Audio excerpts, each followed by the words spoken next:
Hello. Went to the wrong screen right off the bat. Get a mistake in immediately. That's what I always say. It's very rare for me to even. I got this very nice camera that I'm streaming with. Maybe I should keep that music going in the background. Hold on a second. It's nice. Hold on. Let's find the right level. Like maybe 10%. Yeah, I like that. There you go. I'm gonna go. I like it at the beginning. Let's go to the beginning of this music. Yeah. I bought this very nice camera. I don't know why I bothered, because, you know, almost all of the streaming that I do now, of course, is on the talk show where you don't even see me. But I'm going to try and get it back into it. I really miss doing the just chatting streams, you know, it's just like this, you know. I like that. I'm going to try and do more of it. Let me see here. Just get my ducks in a row. I'm going to do something real quick. Let me see. Where are we? Oh, it's right here. Just one thing real quick. Desktop, it's this one right here. Done. I'm gonna pull that up to like there. See if that works. Yeah, well, thank you for joining us, and thank you to everyone who joined us yesterday on Animal Talking. We had a really fun episode with Josh Gad, Matthew Mercer from Critical Role, who gave me some tips for today, by the way. Very grateful to him for that. Alex Winter, who was amazing, and our musical guests, Cavetown and Tessa Violet. They were all wonderful, and the episode actually just went live on YouTube, and there it is in the chat right there if you want to go check out the YouTube version of this week's Summer Spectacular. Yes, it is the Sony A6000. I'm very pleased with it. It's picking up, like the fact that I haven't shaved in a couple of days. Wow, it's really picking that out, isn't it? Jesus Christ! It's gonna all of my flaws and imperfections, and there are many of them, are being writ large in high definition for you right now. If you go over there, please do as the flashing banner here is telling you to do. Please do toss us a subscription. Go over to that channel, youtube.com/GWhitta. Give me a subscription. All of our full episodes, highlights, you know, all that kind of stuff. It's all happening over there. It's all popping off over on the official Animal Talking and Animal Crossing Mornings channel, which is basically what my YouTube channel has now effectively become. Yesterday's episode was really good. Really enjoyed it. Lots and lots of fun. And we're going to have even more fun next Thursday night. We did a big announcement. Brie Larson will be joining us.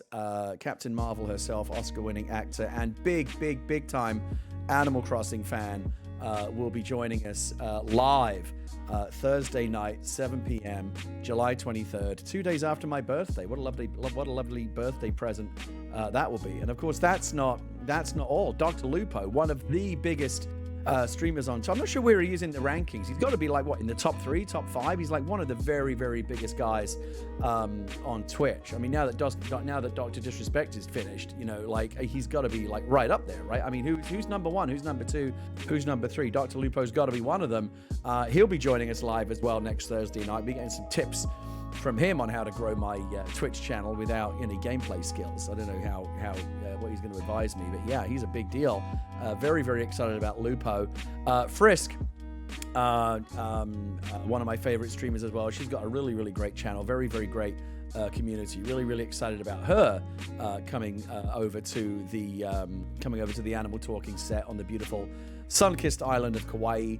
And then Kenny Fong. If you don't know who Kenny Fong is, you certainly know his music, because he is the guy who composed and performs our theme music, both our opening and closing theme music. He's a very talented saxophonist and a very talented music composer as well. He's the guy that wrote our theme music, and he is going to be on the show live on Thursday night. He's going to be our musical guest, and they're actually going to, the plan is, we're still working on it, but the plan is for him and his band, an 8-piece band, is going to perform a live version of the Animal Talking theme music, and that is going to blow the roof off the place, I'm sure. We are very excited about that. Brie Larson, Dr. Lupo, Frisk and Kenny Fong, possibly our biggest show yet. So really, really, really excited about that. You know, Kate and Adam and Leah and myself, we're kind of like the Fab Four that, you know, essentially we're kind of the inner creative core that make the show together. I don't know when our luck's going to run out. Maybe it will at some point. But really, really amazing that we've had, what, 50-something guests, 60 guests on this show now, and we haven't had a single bad guest. I wonder if this music is copyrighted. Do you think this Animal Crossing lo-fi music is going to get me into trouble? I don't think it is. I'm going to switch it, though, to something a little bit more. Hold on. I'm going to type copyright-free music into YouTube here and see what happens. Copyright-free lo-fi. That's what I want. Copyright-free, chill, lo-fi hip-hop mix, no copyright. Let's try it. Oh, yeah. Oh, yeah. All right. Digging this. Very, very summertime, you know, kind of beachfront vibes. I'm liking it. That was the other fun thing that we did this week. We moved the whole set out onto the beach, and we really had a lot of fun doing that. And I gotta say, I'm actually gonna, let me, hold on a second here. Let's pull this up. Let me just pause this for a second. I gotta show you there are many favorite moments. Obviously, we're gonna get to Dungeon Crossing very, very soon. The whole reason why I'm here is at 1 o'clock today. I'm going to go over to my friend Tanya's island, along with my other pals, Adam Nickerson and Shannon Woodward, and my soon-to-be new friend Brian Gray. I haven't met him yet, but I look forward to meeting him. We're going to go over to Cypher's island, and we're going to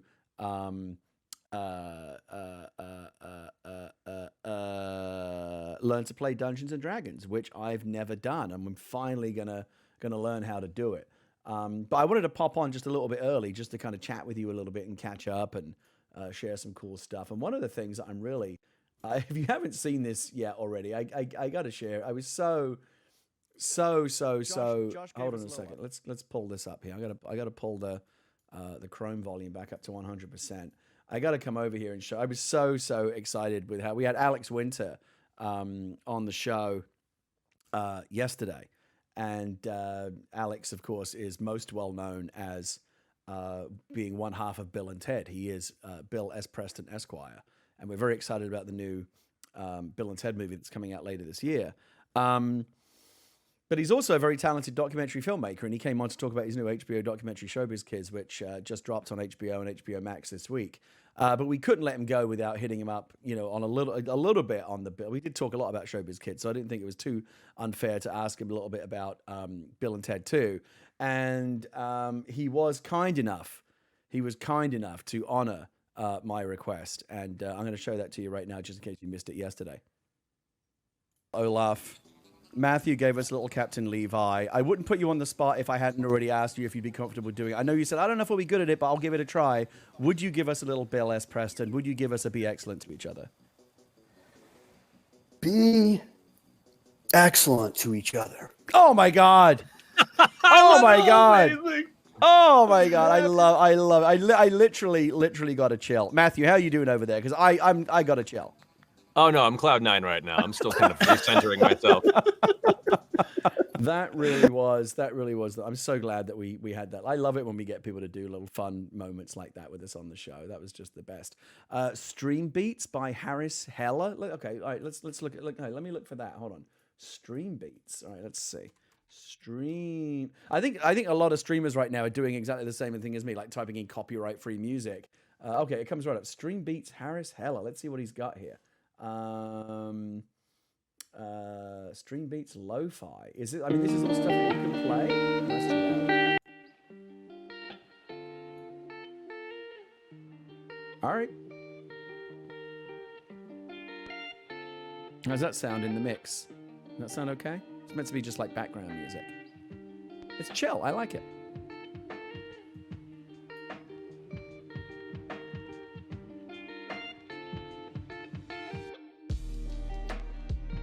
Yeah, why not? Why not? I'm going to subscribe to this channel because that'll come in handy for me later. As you know, I like to have a little bit of chill music in the background. Yeah, we're going to head over. I already see. Oh, there's actually a bunch of people over in the chat already in the channel. Let's head over there right now and say hello. I'm actually not going to need this music for very long. I'm going to jump over right now. Hello? Is there anyone here? Is there anyone here? I'm here. Hello, Shannon. How are you? Good. How you doing? Good. You're live on stream, just FYI. Good to know. Hi, everybody. Hello, the wonderful and talented friend of the show, Shannon Woodward, aka Dina in The Last of Us Part 2, and Elsie on Westworld, and God knows what else. She's done everything. What haven't you done? There's a lot of things I haven't done. not that you'll admit to anyway. Are you? Where are you right now? Are you heading over to the island? Where are you in Animal Crossing land? Yeah, I'm about to put the dodo in. Okay, I need to change. I need to go to my wardrobe and find some nerdy clothes to wear. Are you dressing up for this? Maybe that's a good idea. Maybe I should do the same. Did neither of you dress up for this? I Is that- haven't. I'm about to. Is that Brian? That is, yes. Hi, Brian. This is our first time talking. Hello, I'm Gary. Brian, we don't know each other, but is it okay if I ask you what you're wearing? Oh, I can't do it. Wow. Okay. In Animal Crossing. It's awful. I loaded up the wand with all sorts of things. So I have a travel outfit. I have multiple gaming outfits. And I have a Hamilton outfit because I always have a Hamilton outfit. I love that. This is very exciting. I was thinking rather than try to like dress up like a wizard, I would just dress up like a D&D nerd. Just like nerdy clothes. Which I think I've already kind of got on right now, actually. I've got like a loud shirt, cargo shorts, sneakers. This might work. Or maybe I'll just go with this. I think I'm just going to go with this.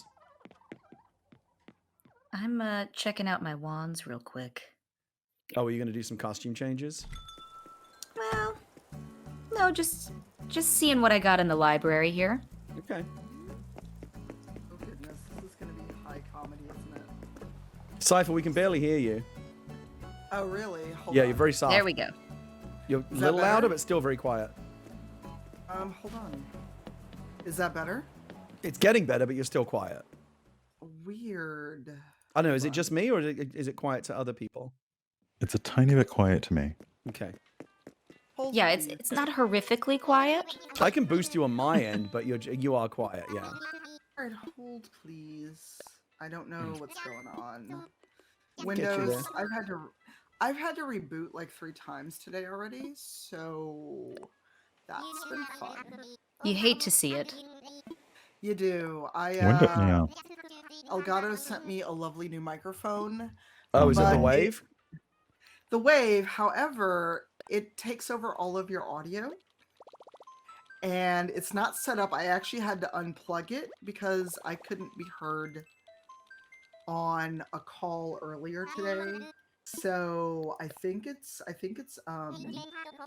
Windows. It's always Windows. I Yeah. had a hard time setting that microphone up initially, but now that I've got it working, I really like it. Yeah, that'll be my project when I don't have calls and streams like throughout most of my day. Right. So I am going to do a thing. Hopefully this works.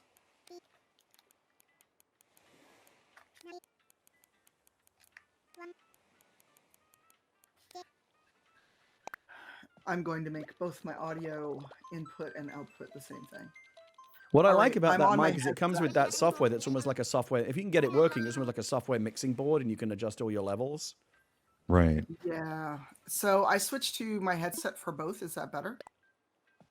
Yeah, and again, I can boost you on my end as well. I'm going to put you up to like 120 in Discord. Yeah, I'm not sure what it is because now my Yeti X is being weird. I took you all the way up to 150, and I don't know if that does it for everyone else, but I know that all of us can boost you on our end if we need to. Yeah, I'm not sure what it is. I can also leave the call and come back because we had this problem when I was on Animal Talking. Right So now, let you me sound leave the fine. call. Yeah, you it's sound not good now. to me. Yep. All right, I switched to just my headset. So I'm going to mute the stream and I'm going to start my stream. Okay. Countdown. Then I'll still be on voice chat. I'm just going to mute on your end. Hey, does it make So I didn't that- even know what this is, but does it make sense for us to squad stream? Is that a thing that we should do, or just do our own Yes. independent streams? Well, we could squad stream. I just have to wait until I'm live and one of us can invite the other. Do you know? I mean, but what does it even mean to squad stream? Like, what's the benefit of that? So, oh, go ahead, Brian. So yeah, anyone who essentially watches, there's a squad URL that you get that will have both of your streams at the top, and what they can do is they essentially can switch back and forth. It's like they have 2 rooms, so a lot of people use it if they're playing a team shooter, so you can switch to whoever stream, Oh, whichever cool. stream is in the lead. So yeah, it's very very cool.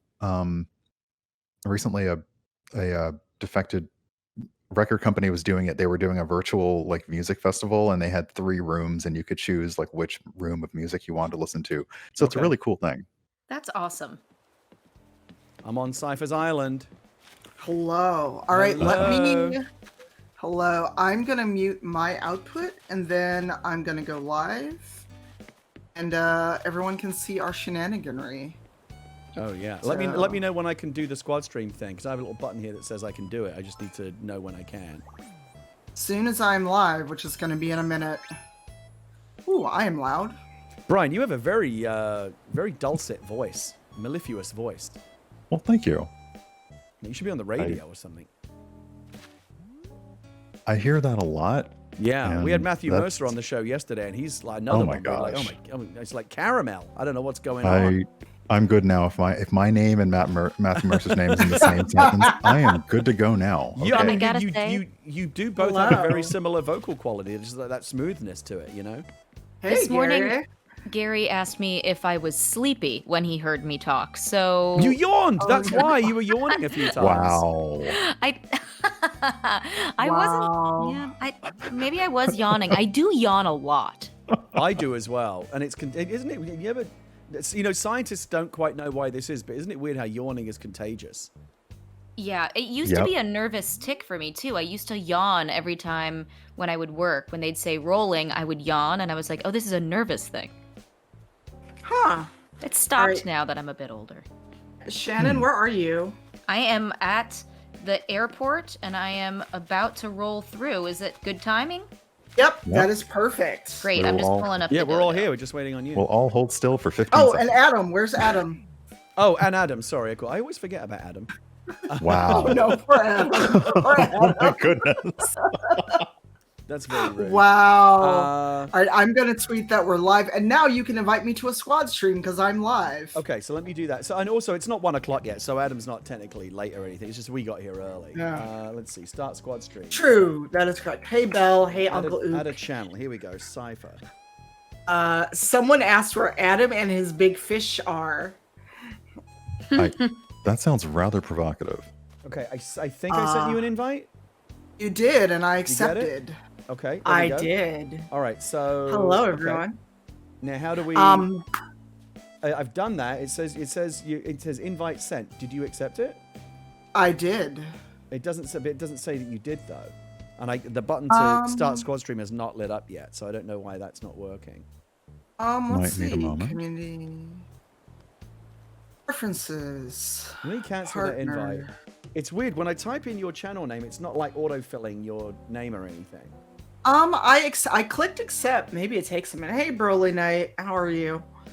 I Everyone know is it's here. you I because don't- you've got that Scottish thing on there. I know it's your channel.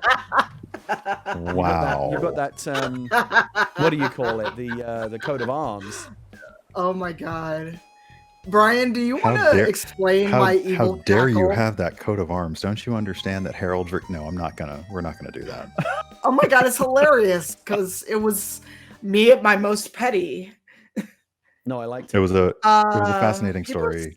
Do you want to Oh, try go ahead. sending me an invite and maybe that'll work? Because it says invite sent, but it's not showing that you've accepted it, and it won't let me start the squad stream. Weird. People are saying they can barely hear me, which I find strange. I mean, I got you Um, boosted on my end for Okay. sure. Let me. All right, let me- everyone has told me I'm quiet. Hold on a moment. Let me mute the call, and then I'll see what it sounds like from her window. Oh, here comes Shannon.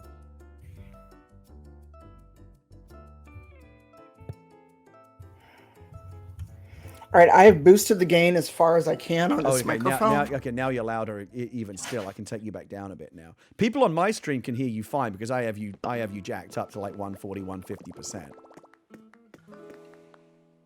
Everyone in the chat is saying they can hear Cypher just fine. Yeah.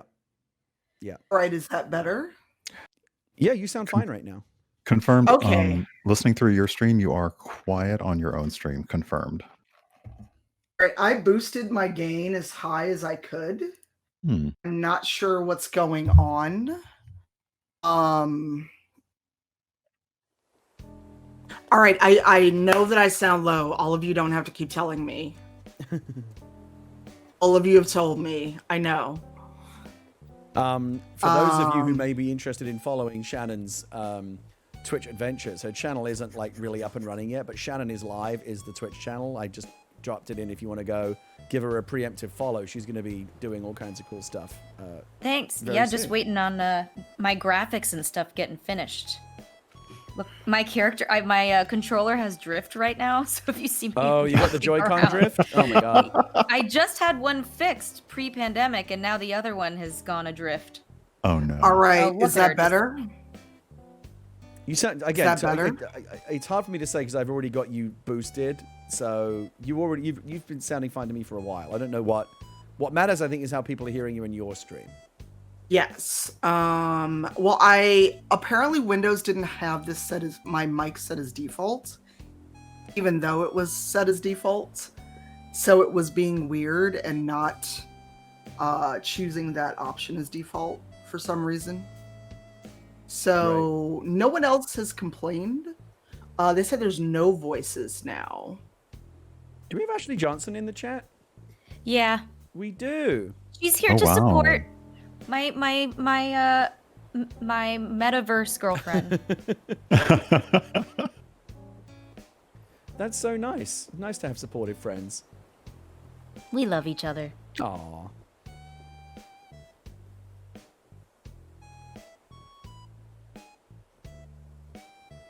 All right, so we're just waiting on Adam. Hello, He folks. just popped in. Hello. How are you guys? Good. How are you? Not bad. Do you have a dodo? Do you have the dodo code? I will. I can drop it into. Sorry, I'm just catching up here and opening some things up. No worries. It's running late. Let me drop it into the Animal Talking admin text chat, Adam. You should see that there. It's in the LOG server. Okay. Now I can close this because I don't need the dodo anymore. I have to stop watch. I have to watch my own game and stop watching both of your streams. I'm like, why aren't I moving? Oh, right. All right, let's see here.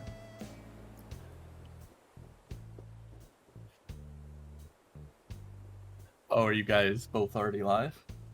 Oh yeah, I've been live for a while. We're just trying to figure out how to do a squad stream. It's not letting me. It's not letting me do it. What is a squad stream? It's like when you basically get to watch two streams at once. I think. Huh. And you can go back and forth. Brian explained it better than I could. All right, now do you hear me? Yep. We in the Discord Alright. hear you. Anyone in the Cypher's chat want I to think pop she's up? asking her own chat. Oh, I see. Sorry. Well, no, it was saying that I had no microphone when I left and came back to the chat Oh my god. because I left Oh the my chat. goodness. I left our chat and Windows was like, "There's no microphone attached." Windows, why are you like this? Brian. So hopefully, oh my God, Brian is Hamilton now. Adam, where did you go? Are you here yet? I am flying in a moment. Bryant, your Hamilton outfit is stunning. It's The nice. coat, Tanya got me the coat. It's And I was stunning. like, okay, I think I I can like- work with this. I like that I we've also gone love with your different wand. vibes here. Like Shannon's gone fully in universe, kind of magic wizard. We've got some Hamilton cosplay. We've got me, where I'm just trying to look like a regular nerdy D&D player with my cargo shorts. And Cypher's just her usual stylish self. Oh my god, the tiger. I actually dressed like that Nice. on purpose. I had the crown that went with it, but I guess I accidentally removed it. So Hey, Hey, Cypher, Leah. we were talking about this earlier, Shannon and I. Do you prefer Yeah. Tanya or Cypher? How do you like to be addressed? Well, when I've got to know someone, Tanya is perfectly fine. Okay. But if someone's new to the chat or I only know them through the internet, then I would prefer Cypher. Brian and Cypher I, it is. Wait, so I'm still not clear. Does that mean that you, Shannon, and I have Tanya privileges or not? Yes, you have Tanya. Are we just handing out? Wait, we're handing out Tanya privileges now. I'm just checking. I'm just checking. All of you that are invited to the island to play D&D have Tanya privileges. Okay, that's good to know. It's an honor.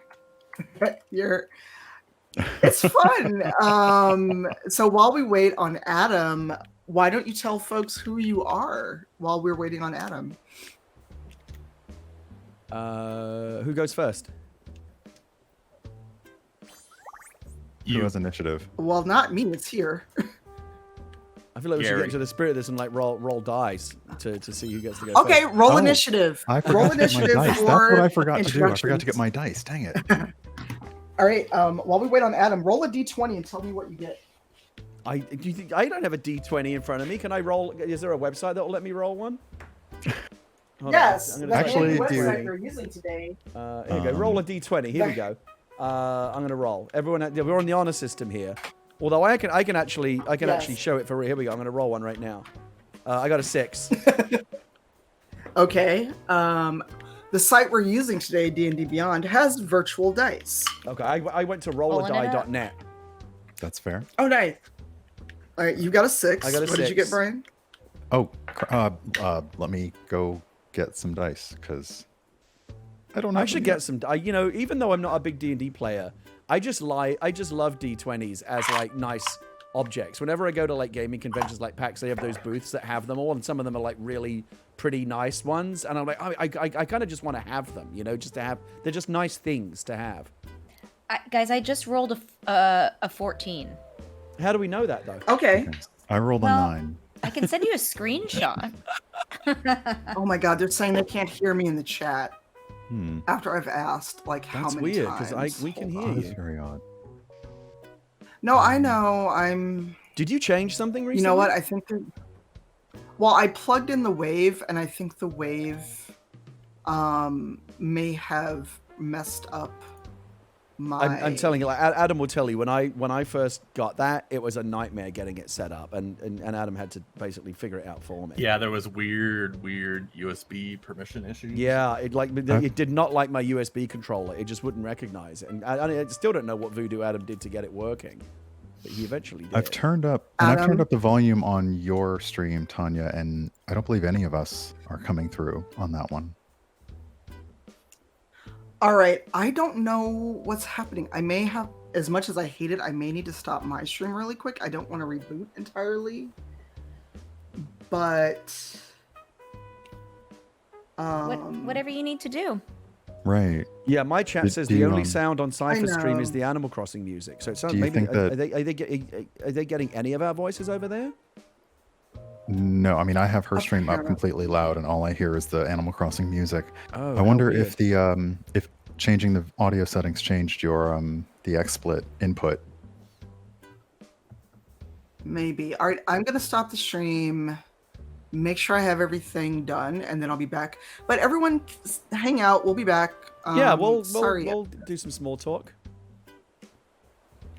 All right, keep talking. They can hear yours. They'll be able to be on your stream. Okay, This yeah, is I'm just letting really people. frustrating. I'm Adam, letting people are in you here on Tanya's the chat island now. yet? I'm just at the dodo. Okay. Shannon, where did you get that wizard outfit from? It's really cool. I actually got it from the Able sisters. I love it. Thank you. And then I found the hat separately. And did it, and you found this? It's obviously a matching set though. Indeed. So yeah, I have the mage robe and hat. Oh, I have the mage hat. I love that. Yeah, I I like also that. love your butterfly wand. I have one that's a fish. I really like it. The fish wand. Yeah, I got the fish one too. Did you get that from the event, the fishing event? Yes, I think so. Yeah. I did. All right, I'm going to entirely reboot, but it should not take too long. Okay, Cypher, can I go in your store? Of course. Thank you. Yes, feel free to run around. Just stay out of the basement so we can show it all at the same Oh time. yeah, on we our want to stream. reveal it. at Will the do. right time. Don't go in the basement. Yes, So but should feel I free to run still around. fly in right now though? I mean, Yeah, fly I in. mean, I'm just rebooting. anyone can go in the basement except me because no one else is streaming. But they still shouldn't. We want to keep it a surprise. Tanya's worked very hard on this basement. I feel like she had, you know, she's earned the right to have a dramatic reveal, you know. I almost got excited for a second. I got a notification on Twitter that Mountain Drew followed me. Mountain Drew? Yeah, I thought it was gonna be the beverage. Ah. I would have loved to have been followed by Mountain Dew. I did just recently get a Mountain Dew because I hadn't drank one since I was a teenager and I wanted to try it, and then I took a sip and then I poured it down the sink. I've never been a fan of it. It's too sweet. It's something. Also, it took me having it to realize that Mountain Dew, it's some sort of like melonish thing. Yeah, it's supposed to have a melon. Occurred to me. I mean that color. It's like the color of. You ever had a Midori? Ever had Midori? It's like a oh my melon goodness, it is liqueur. very much like that. Like really bright no green. idea what that is. It's like luminous. It's almost like a radioactive isotope in a glass or something. Oh wow, Adam's really gone on. I knew that Adam would do something very outlandish, costume wise. For what? I mean. Oh, is this just your everyday? I don't know what you guys are talking about. As the band leader on Animal Talking, Adam does have the right to wear outlandish clothes, but he really takes that privilege like to the very edge. I do what I can. Also, I do have my Sunfish in case we need it. People were already asking where the fish was, so.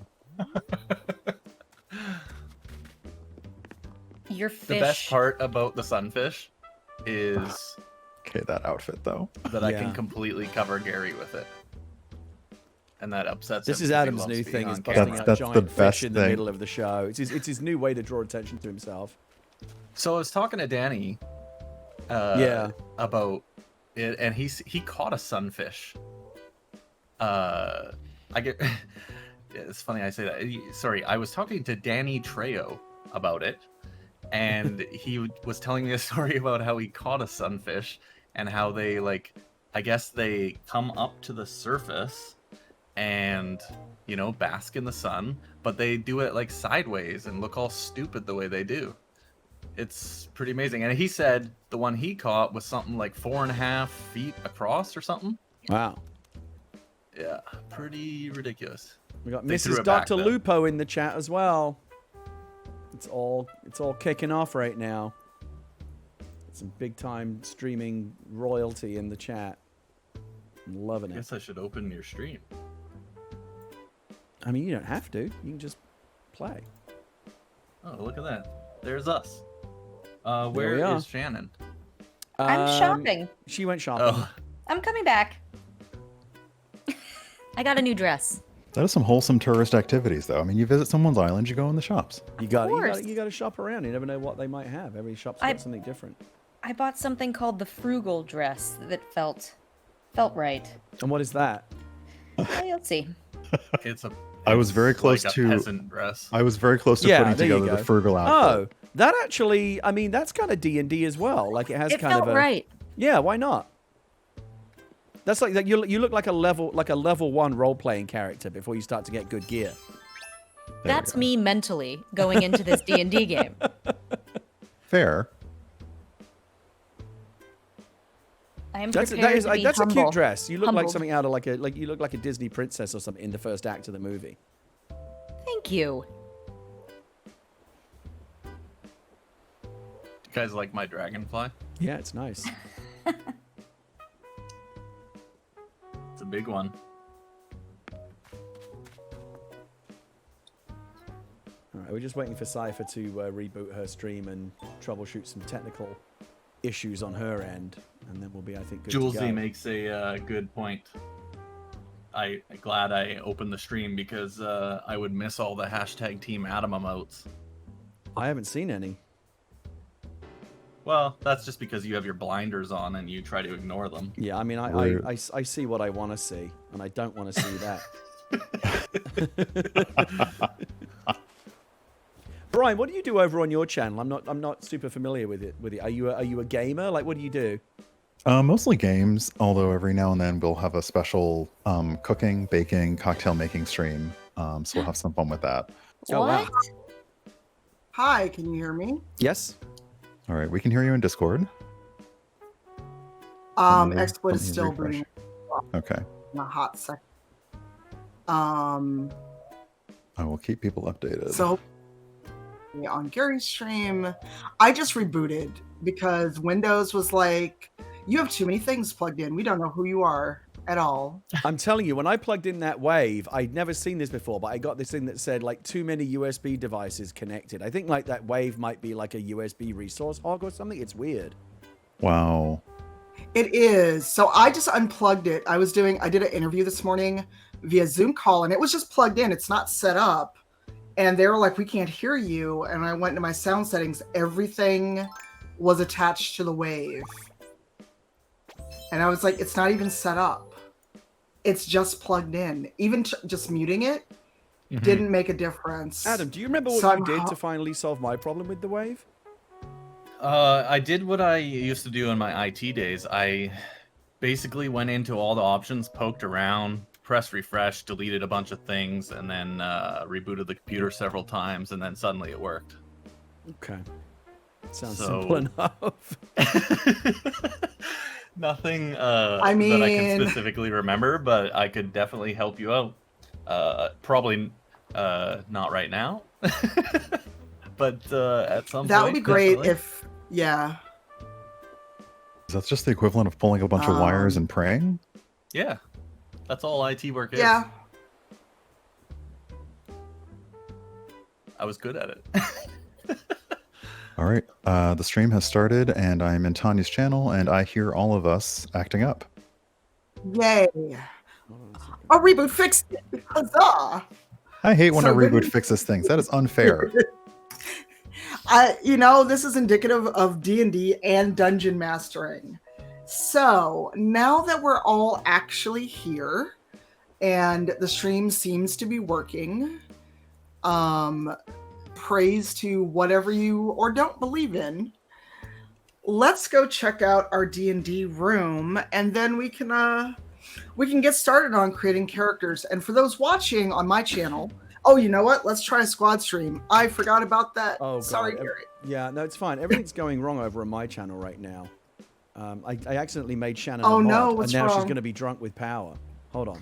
Oh, I don't even know how to dear. do anything. I'm gonna be busy anyway. You can ban You people know. now. Hold Oh on. dear. I'm sorry. It's just like the movie says. Have you ever tried being drunk without power? It's boring. No one listens to you. I'm gonna ban Adam.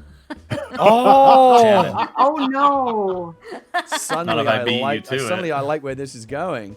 Wow. Oh, No, I was trying to You can VIP ban- her, but like slash You VIP can ban does that Adam, not but you work can never anymore? take that fish away. That's Yeah. true. Does Wow. Also, I'll does still be exclamation standing point here.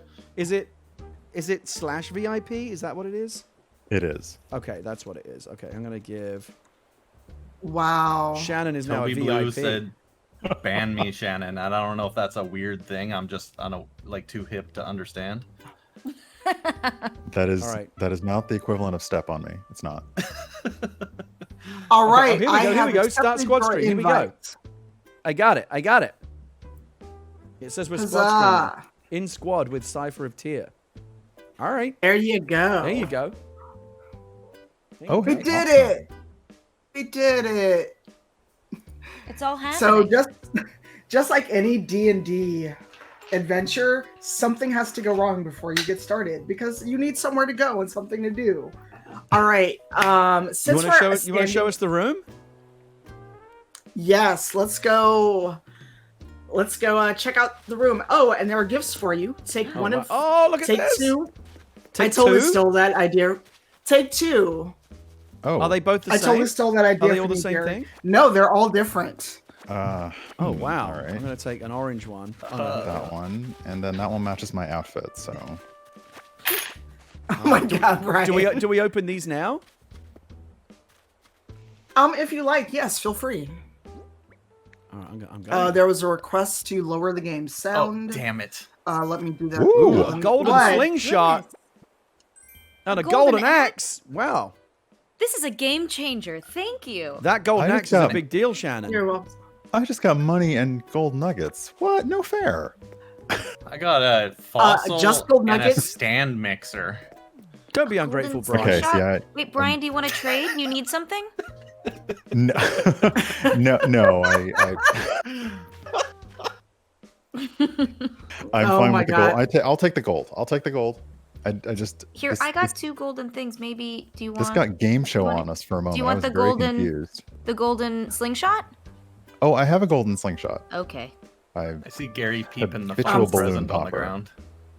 Gary is standing on a present. Did everyone get 2 presents? Oh, sorry. Let me We get can out just the way. move. We can just move Gary out of the way. See, that's Who didn't get 2 presents? I got I got got 2 presents. Brian, did you not get 2? I got 2. I got a package of bells and Oh, okay. gold nuggets.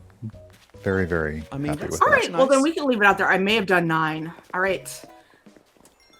Welcome on in. All right, one at a time. Form an orderly system of just everyone just click A at once. I'm Everyone happy to just- wait my just- turn. I don't want to do it. Get Damn out. it, Shannon. Just, Okay. just. Oh my God, you guys. Just wait your Wow, turn. really, really. Yeah, just kidding. yeah. I'm This just is going kidding. exactly the way I imagined it would. All right. If you would like to go downstairs, I will come down last so everyone can see once you're in there. If you'd like to go in the basement. I love your house. I love the painting you've put by your Thank stream you. desk. Thank you. It's one of the fakes. I 'Cause love the discovered fakes. if Red ever comes to your island and you get a fake, downstairs, Oh my Gary. gosh. Oh, Unless you no, just I'm wanna see just my looking house. around. It's a nice place. Oh, okay. Yeah. You I go have over to the someone's house, you're fake nosy. girl with What the you do. pearl earring in mine. Sorry, Brian. You guys, are Yeah. we not playing Yeah. poker? I thought I was here for poker. No. Magic poker. Really? Think of it like poker with magic. Welcome to your doom. Cypher, This once is again, so cool. my hat is off to you. You've done a great job with this room. Yeah, it's amazing. Thank you. I love the air purifier. Is that what it? That was in my store today, Oh. actually. Where are you going, Brian? I gotta figure out what's an appropriate outfit for sitting at this I'm table. going to though. take some of the graphics off of my screen so that it's not not quite so we can actually see what's That's- going on. There we go. That's better. You No could also sit worries. on the other side. Oh, Gary. goodness. Kelly, thank you for the gift subs. I do have alerts off, however, because I'm going to try to make this a nice export to YouTube later. All right. We have a fan, so everyone's cool. There's water. Yeah, We will that's take a good break. idea. Let me turn mine off as well. There we go. Alerts off. Okay. All right. Sorry. Cypher, before we get No worries. before we Our- get into this, tell us a Yeah. little bit about how you curated this room, because you have done a really good job with it. So some of it is thanks to you and Leah, because when we talked about doing this when I was on Animal Talking, I mentioned it. I mentioned on Twitter. You mentioned it in your stream, and some of our community members really came through. And suddenly there's like, here's a jungle wall, here's a dungeon wall, here's everything you need. The table and chairs I already had upstairs in the bedroom, and the D&D logo. JBerg's Dev did that, and I've had that since I started playing the game.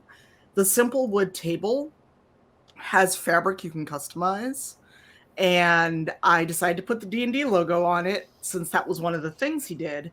He did the regular D&D logo, rainbow D&D logo, and then behind me is the Rivals of Waterdeep logo. And so he just made them as patterns.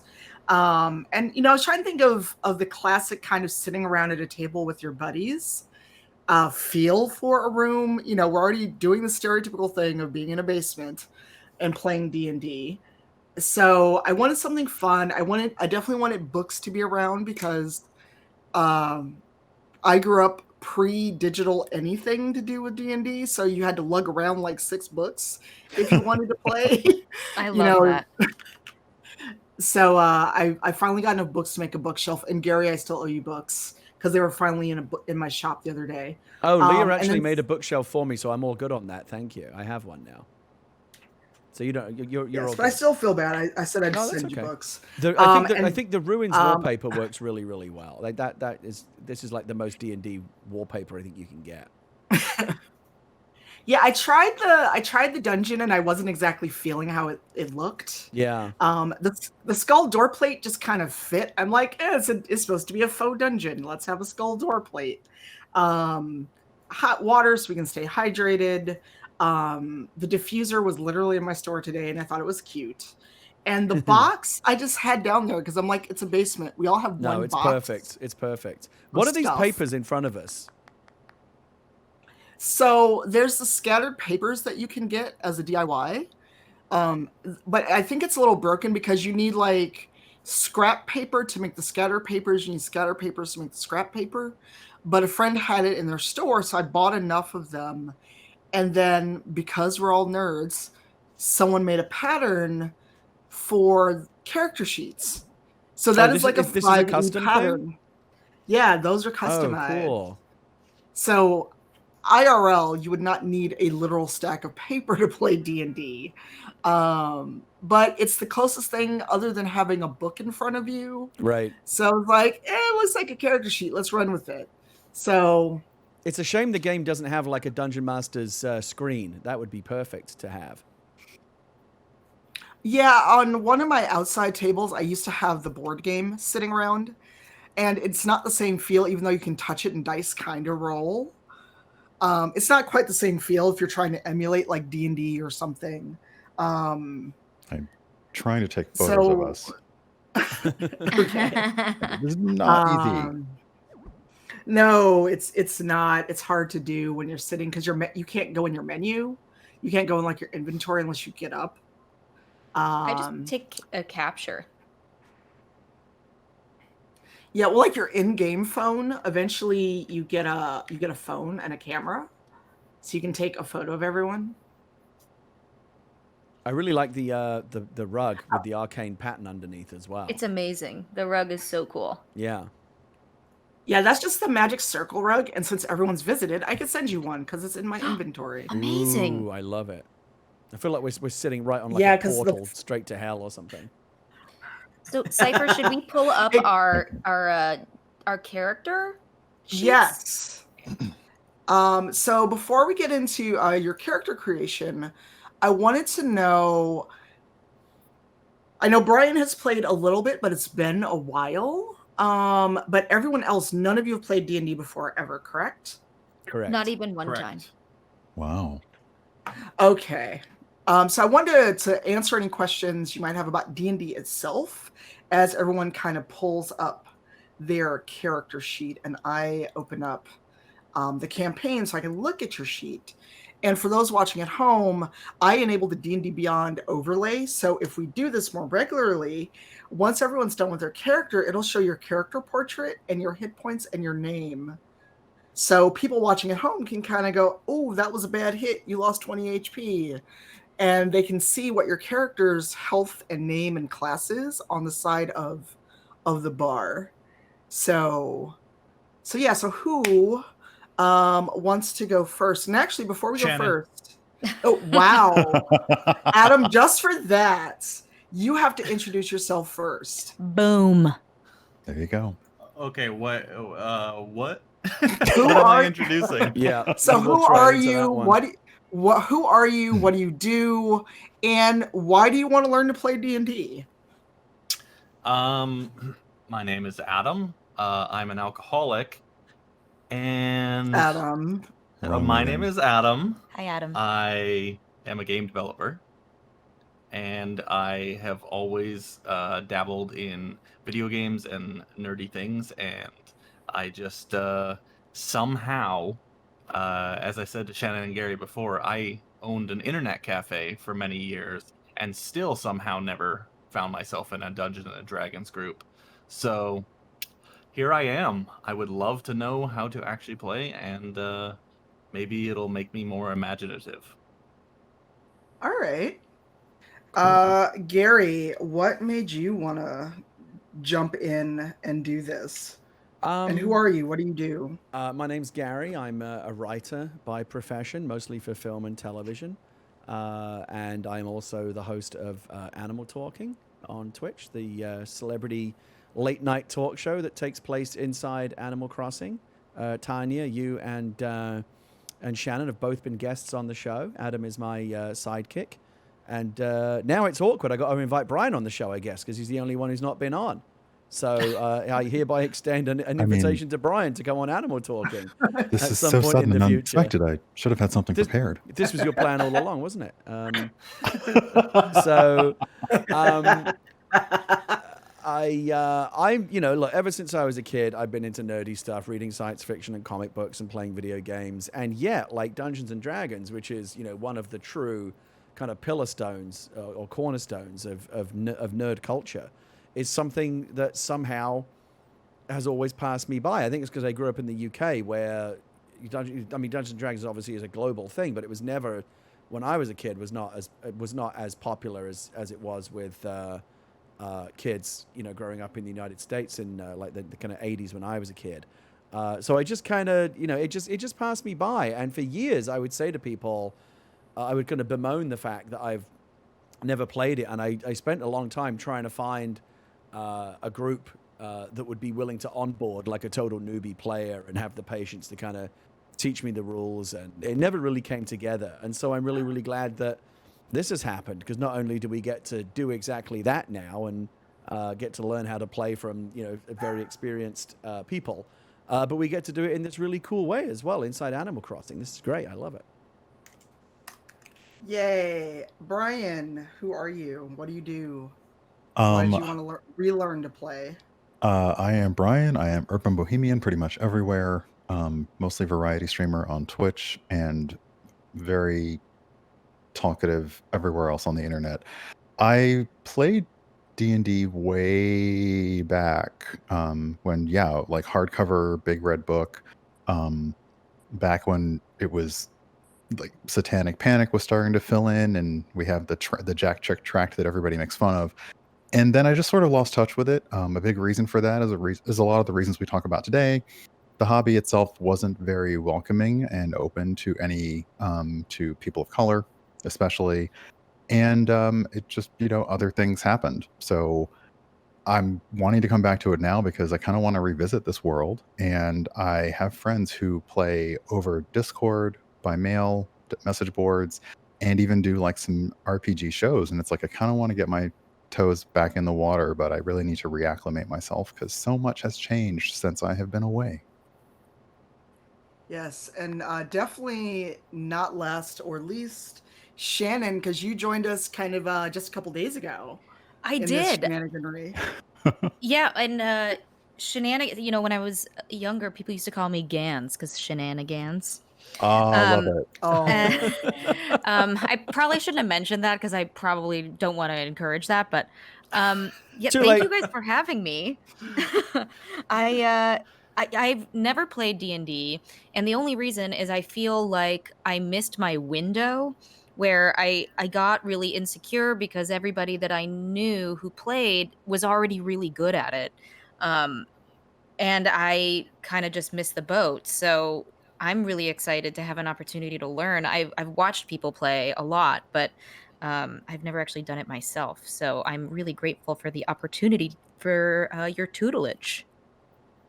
Yeah. Also, I'm an you. actor. I forgot to say what I do. I'm an actor. I'm on like Westworld, and I'm in the game The Last of Us Part 2. I play Dina. So that's what I do. Very cool. There's a lot of Dina Awesome. fans around this place, let me tell you. We all love Dina. Oh, thanks, guys. Yes, and just a note for the chat, while we all do love Critical Role, we love TLOU2, please be respectful of everyone who's guesting. They're taking time out of their day and schedule to come hang out and do this. And, just be aware that we're here to have fun. I'm here to teach everyone how to play, and the way that I play may not be the way that they wind up playing themselves or even DMing in the future. So just keep that in mind and, be respectful of the fact that we're here for this today and not try to make it into a let me ask you questions about The Last of Us or Book of Eli or anything else that we do, or demand when anyone is going to be on Critical Role, because none of us have access to be on Critical Role, so don't ask. All right. There goes my other plan. That was my other plan today, and now it's gone. So Well, no one from Listen, Critical let me Role tell you is in something. this By the time chat, we so- by the time we are done, My Critical chat Role or people are going to be begging to Gary's come on chat? this show. Hi, Ashley. I don't know if you can hear me, but I have Gary's chat up in another monitor. So hello, Ashley. I miss you. I hope you are well. Because Ashley and I connected after the Black as Fuck roundtables I did with Critical Bard and some folks. So, and I guess I should say who I am. Oh my God, I didn't even do that in my stream in my basement. My name's Tanya, Cypher Tier. And I've been playing D&D for a long time. I left the hobby for quite a while, mostly because there weren't a lot of people like me. I wasn't seeing shows with people like me on them, or anyone like, Brian or Shannon, and just books and shows and comic book stores and game stores were not welcoming. I came back to it with 3.5, left again, and then thanks to Greg Tito, who I don't know if he's lurking or anything else. Okay, where people are back to saying I'm quiet. I don't understand. I can hear you great. the Discord Yeah. call's fine. I think the channel, the stream may have lost your audio significantly. What is going on? That's I'm so not weird. sure what to do about that, because I have rebooted. Everything's so I've turned myself up, and I'm actually going to turn the little fan that's over our heads off, because it is actually loud. There's Oh AC yeah. Oh, in that's the way game. better now, actually. It was a fan in the game, so good Yeah, job, it's us. creating that white noise. Okay, yeah, better with it off, I think. Oh, right, because where you're sitting is like when I did the camera around to get a picture of us, it was Yeah. like the fan made the big noise. So of course, Yeah. in game, out of game. There you go. Yeah, so there you go. Sorry about that. So I've turned everything up as I can. I don't know if I can get boosted anymore in Discord now that I'm back, but I have literally done all that I can to be as loud as I can in the Discord call, because it's as much as I can do. So hopefully we can boost it later in post-production. But yes, I'm on Rivals Waterdeep, the image behind me, and that show's in its 7th season, and thanks to Greg Tito and D&D, we are the only show that is all people of color and Black folks, and we are about to hit our midway point. I think episode 5 is this Sunday. So yeah, that's what I do. I stream on Twitch. I'm a diversity consultant and advocate, RPG developer, and I'm working on the RPG based on N.K. Jemison's 5th season books. So that is what I do, beside doing stuff like this and having shenanigans with my friends. So who wants to do their character creation first? Hey, I was just thinking if I'm looking on YouTube, right? Sorry, if I could find some like cool fantasy music to play in the background here. Medieval fantasy music. Hold on, sorry. What's this? Oh, so you found my channel. Wow. Have you looked into Bardcore? Is that a Oh thing? my god. Ooh, hold It on. Really, is. you really just It's a genre of music I just discovered. Listen to this. I have Sirenscape, actually, Lauren, now that you say that. I won a year of Sirenscape from a charity fund. Oh, you weren't joking about Bardcore. Oh, No. yeah. Oh, No, not at all. Okay. That is a thing. I am already anticipating an angry DM from the Opera Geek now. I don't know if this music is copyrighted. Am I going to get in trouble here? I have no idea. This is from Neverwinter Nights, which is actual real D&D music, right? Good game. Be a bit quieter. Sorry, Tanya. I felt like I didn't mean to cut you off there. I just get excited about music. Oh my god. No, it's fine. I'm trying to sign into Sirenscape, and it won't let me. It's doing that stupid "Are you a human?" thing, so that's not gonna work out. Are you not a human?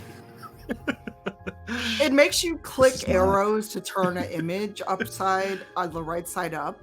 No, and if we're it's not off humans, we're by cake. even- No, not the cake thing. Oh my god. So while we're doing that, I'm going to explain some basics of D&D while Gary looks for music. Yes, dump our knowledge. Hold on, I'm typing in copyright-free fantasy music.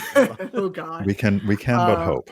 Oh, there is some copyright-free We fantasy know. background music. Here we go. Huh. Relaxing fantasy music, no copyright. Here we go. Ooh. Is it to study by though? Because We'll that's see. legit. Ooh, this is pretty. Nice. Captcha is the devil. The cake is a lie, but the lie is a cake. That is true.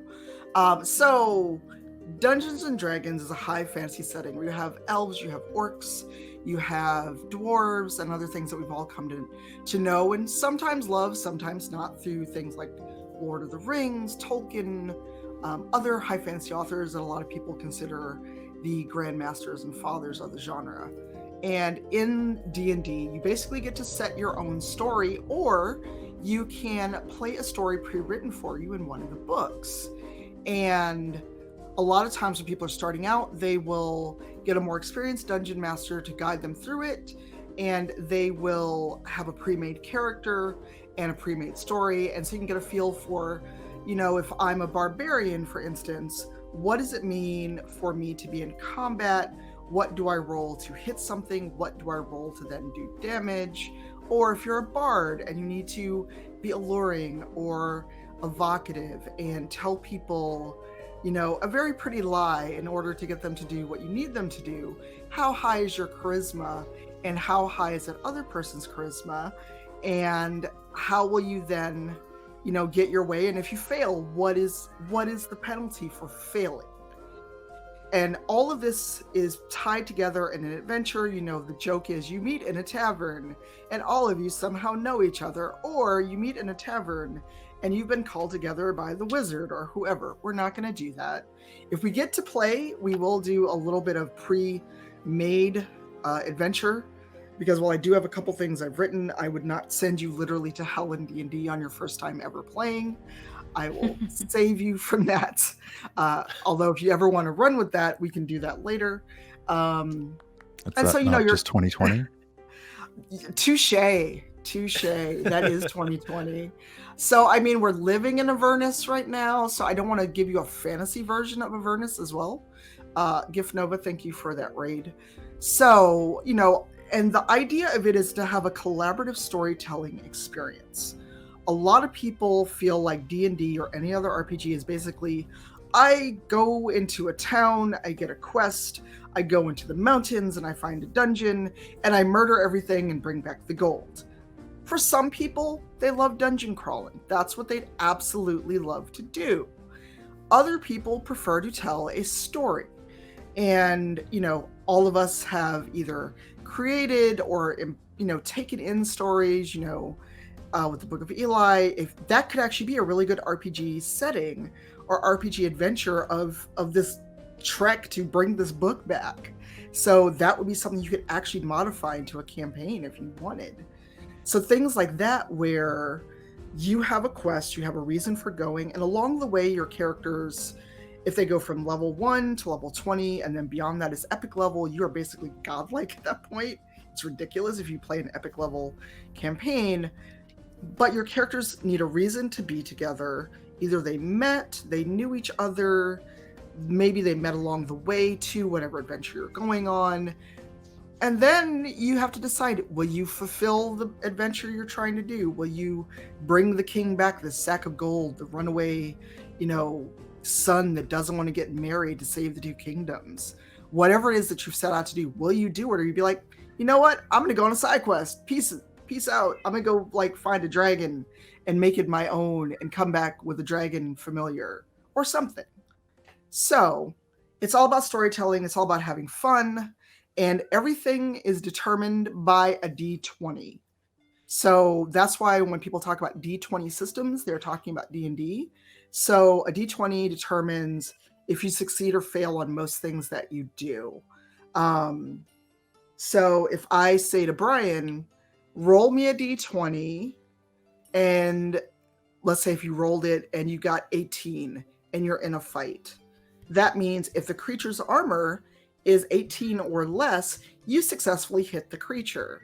And then whatever you're using, so if you're a bard and let's say you have daggers, you would roll whatever daggers have for a damage dice, and then that's how much damage you do to the creature. So that's all very mechanical, but a lot more of it comes in a theater of the mind. You know, Shannon, I'm thinking of like when you're doing voice acting, that same kind of energy of this is what my character's doing, this is what I'd like them to do. And along the way, you may do some rolls to see if you fail or succeed. But a lot of it has to do with, you know, how you bring this character to life and what they're doing with each other and how many people are in a party and what is your ultimate goal. And, you know, does someone eventually want to leave the game? Do they want to leave the party? What have you? So that in a nutshell is kind of what D&D is and what it's become. So with all that said, who wants to go first with fleshing out their character? Yay, I got claps. I mean, I'm happy to go first. I tried to like outline a little bit, even though I don't know what a lot of the options mean. Okay. Which character would you like to look at? The one with no race selected or the dwarf? I was looking at Barbara. Okay, so let's pull up Barbara. Oh, I'm gonna. What? Oh, I thought I'm gonna reassign. I actually did one up. I did the homework ahead, so I'm gonna reassign. I made up a character already.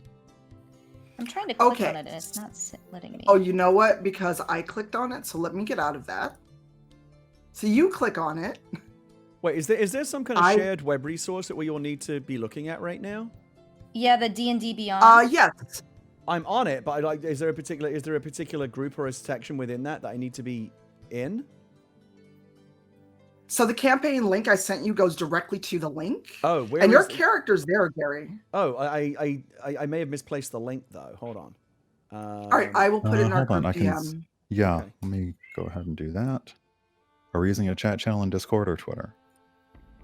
Twitter DM. All right, one moment. All right, so while you do that, so yeah. So I apparently can't look at it, even though I'm the DM. We can't look at it at the same time. So you go ahead and look at it because it's not letting me click on it anyway. So you can see what I've done and you can talk through it. Okay, are you signed in to Shannon? Yeah. If you go up to the top right where your username is, and then go down to characters. Oh wait, yeah, I saw it. I think now I'm in. And then click edit on your character. Let's see, my characters. There we go. Barbara. View. Okay. All right, so now let's see if I can also view Barbara. I can. Yay. All right, so you've chosen a barbarian, which means you get to actually use a D12, one of the few dice that I've never rolled in the entire time I've played D&D. Great. I wanted to be Barbara the Barbarian. It had a nice ring to it. I like that. Thank you. Yes, and Oba Lauren, if you're still in the chat, is community manager for D&D Beyond, and it's what we use for Rivals and what I've been using the last couple of years of professionally playing D&D. So hashtag sponsored for Rivals, not for me personally.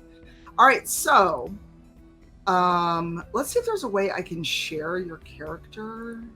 Because I think there is a link once she's done, you can share. Yeah, because I kind of want to see what we're looking at here. I can see my own character, but I can't. Should see I what screen Shannon's cap doing it? with Can hers. I upload it into the chat? No. What I can do, hold on, is I can screen capture the character builder. Cool. And add it to.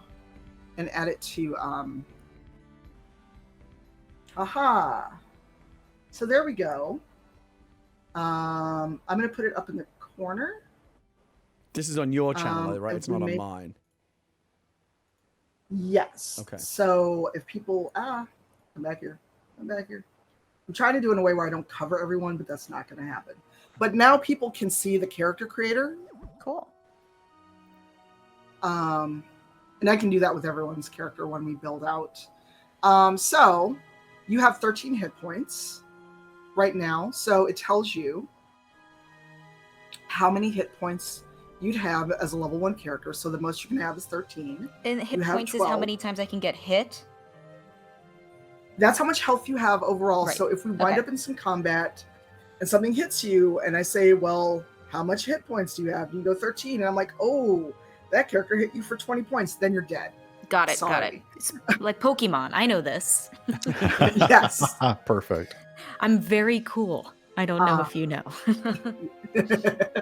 Yes. So Okay. here are your proficiencies. So basically, this is what you're good at as a barbarian. Okay. So you can be good at having light armor, medium armor, or a shield. You can have a simple or martial weapon. So simple weapon would be like a dagger or something. Martials if you want to have like a mace or a sword or something. So it looks like you already picked perception and animal handling, or that's there by default. I don't remember. I think, no, I picked them, but I don't really know what they are. I just was kind of like going through. I was like, I'll make some choices and then we can talk about it. I don't know if these are good ideas or bad ideas or... So they're good ideas. So basically perception means if you, let's say we wind up in a tavern, for lack of a better example, and you talk to an NPC and you think they're lying to you, you could roll a perception check, Right. and see whether or not it feels like they're lying to you or not, or telling the truth. So perception is good. Athletics would be good if you were kind of trying to be like more of a I'm a thief but also strong enough to fight. So kind of like between a rogue and a barbarian. Mm-hmm. But perception or survival would be good. But if you want to be like, rawr, I'm intimidating, as a dwarf, you could pick intimidation. And so these will eventually give you bonuses when you have to make rolls on these skills. Okay. So perception is fine if, because you're picking a barbarian. If you want to be more intimidating, you could totally do that as well. Could I use that as my second one? Like, could I do perception and intimidating instead of animal Exactly. handling?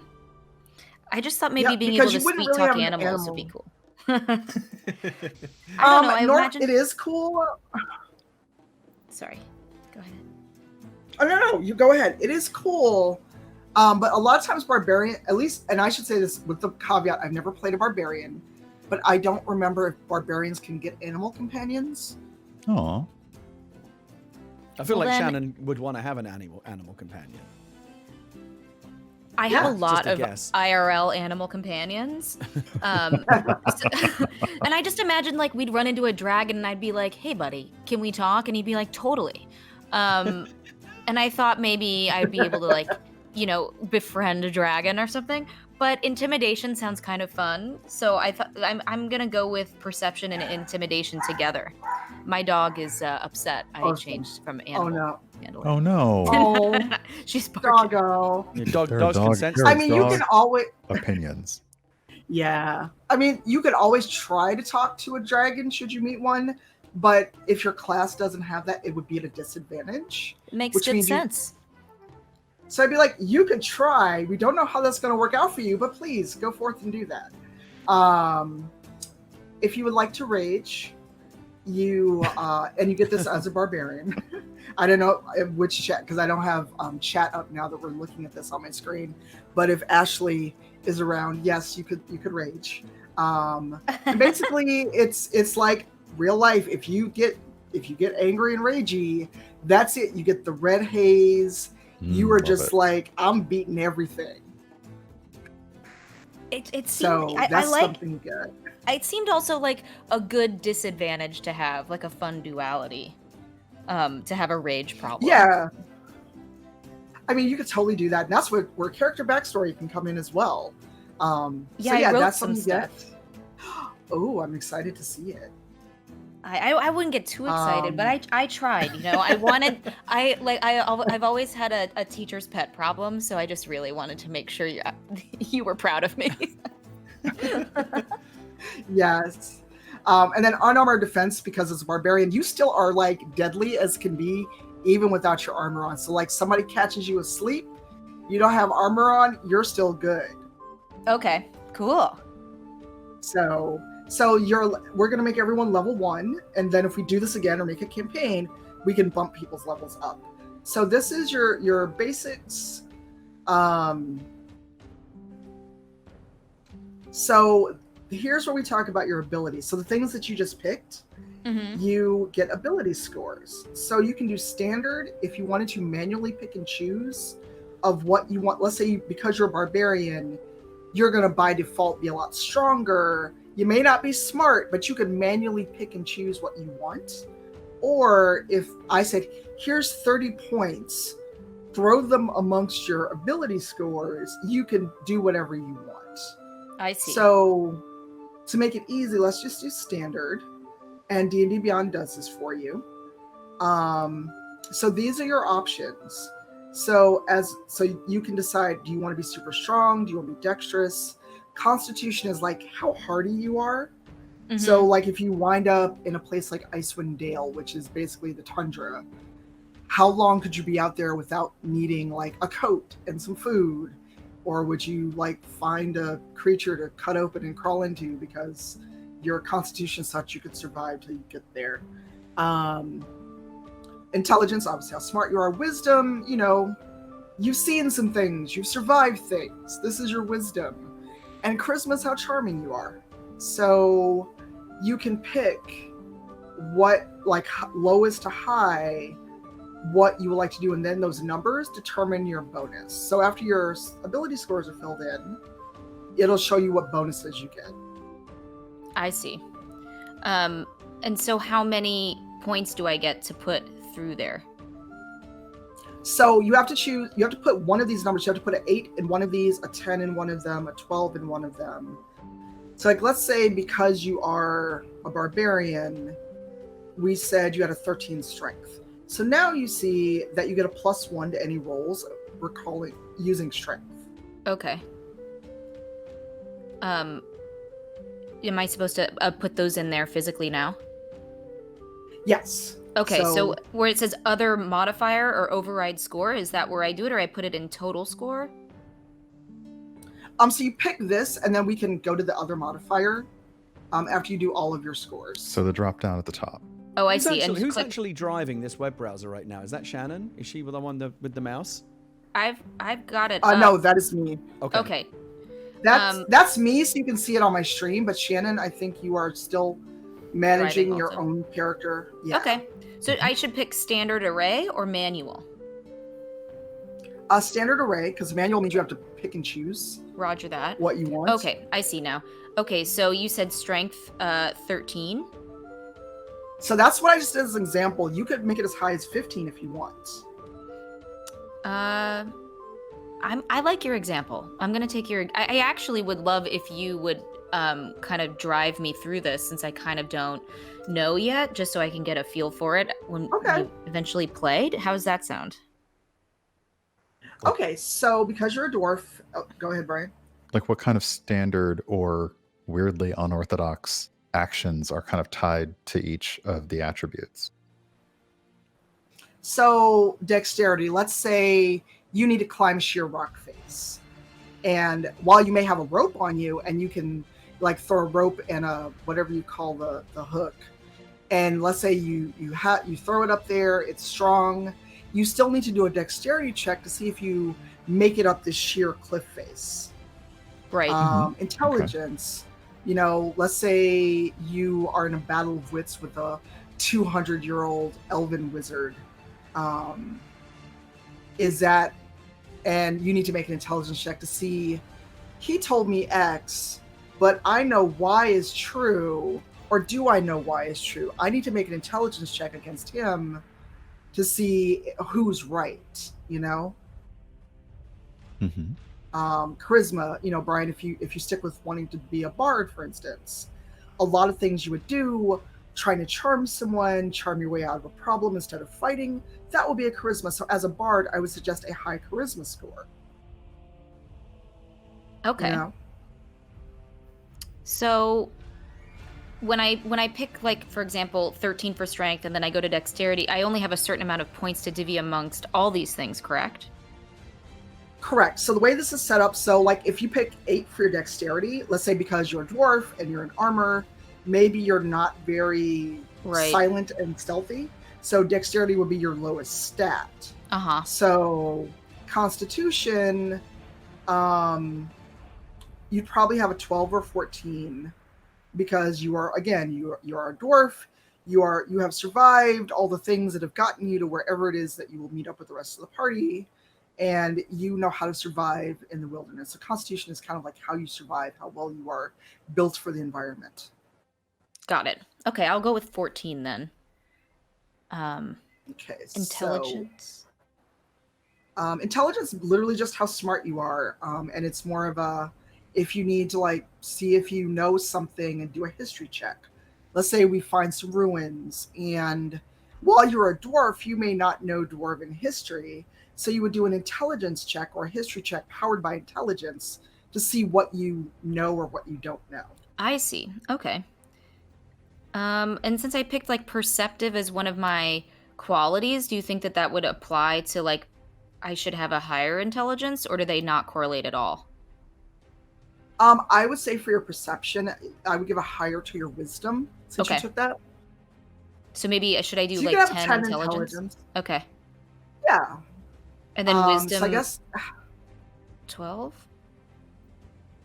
Probably I would say 15 for your wisdom, because depending on how old your dwarf is and what their background is, they could know a lot about their particular group of dwarves and the world around them. So, or maybe they know a lot about barbarian history specifically. So they could be very wise in certain ways. All right, and then charisma, it gave me a 12 as the only option. Correct. So that's that. Yeah, so now what you see is when you make rolls based on these stats, you will get a plus, or in the case of dexterity, unfortunately, a minus. So if you roll something that calls for Constitution, you'll add 3 to whatever you roll. I see. Cool. That makes sense. Yeah. Yes. So Barbara the Wise Barbarian is being created. Very nice. That's my girl. What race yes. is Shannon's character? A dwarf, I believe, correct? Yeah, a hill dwarf. A hill dwarf, okay. Yeah, so now we get to pick your character portrait, if you would like. Okay, great. Is that under description? So when you click the next arrow, you should be seeing character name and Barbara there. I hate that it gets so dull when you don't touch your controller for a while. Oh, right. You can turn that off. I'm like, why is it dark? Oh, yeah. How do you turn that off? Don't do it now because if you go into your system settings, it's going to kick us out. But you can do it in your system settings, and sleep settings. Okay. I picked one. So yeah. What did you pick? I picked a little portrait. Yes. Tell me where it is on the ones that I have up on the screen. So under Hill Dwarf Portraits, it's on the far right side, and it's 4 down. She's got kind of red hair and a helmet on. Oh, okay, I see her. Does that, yeah. There she looked like a Barbara. There she is. She looks like a Barbara. For sure. Shannon, is that the right one that you're seeing there? Let's see. You should be able to see it on Cypher's stream. I have to pull that up. Yeah, so your DM is thinking, I've gone into system settings. Yes, wisdom is knowing when to rage. You are correct. Okay. So true. Very true. I actually just ordered that I would like to rage tankard cover because I'm a big nerd and bought the Critical Role tankard. I would like to rage. I would like to rage, so you could do that. Yes, you picked a smuggler background. While you make sure that I have the right character portrait, I think I picked the right one. Okay. Yep, that's correct. Yay, I see it now. So you picked nailed it. Yay. So your proficiencies you picked are athletics and deception. Tool proficiencies are if we have to get in a boat, you're our dwarf. All right. It seemed good for smugglers. That she'd be it's boaty. good. Yeah, that makes sense. Yeah. Yes, so your smuggler background, you have the download background feature. And so wherever you wind up, there's a network of smugglers that you can go to for help. I And got safe people. houses. You got people. You I got people. So here's the fun part. You can pick personality traits for your character. And these are tied to the smuggler background. Or just, is Barbara a cheerful smuggler, like stab you in the back and go about her business, dwarf? Or is she like, I'm the mastermind here, you all obey me? Well, I kind of created a little bit of background that I put in the notes. Oh, cool. Can we go look at it? Yeah, please click notes. Is it in there? Yeah. Notes, where are you? Notes. And I put it in backstory. I just came up with like a little overall that would like drive the character, but just for fun. I don't know. Maybe it's wrong. No. I thought it would be fun if her so mother here's was the thing, gone. it's never wrong. Okay. No, it's don't ever let anyone tell you that the way that you want to set up your character is wrong. Well, I don't really know what I'm doing, so. I mean, that's fine, because a lot of people will go, if you don't play this way, if your character doesn't have this build, or they don't do certain things, then you're playing wrong, which there is no wrong way to play D&D.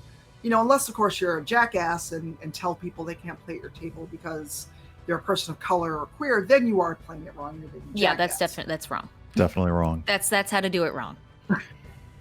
So yes. So in backstory, So yeah. I wrote that the character's mentally ill mother was kidnapped 15 years ago, and she'll stop at nothing to find her.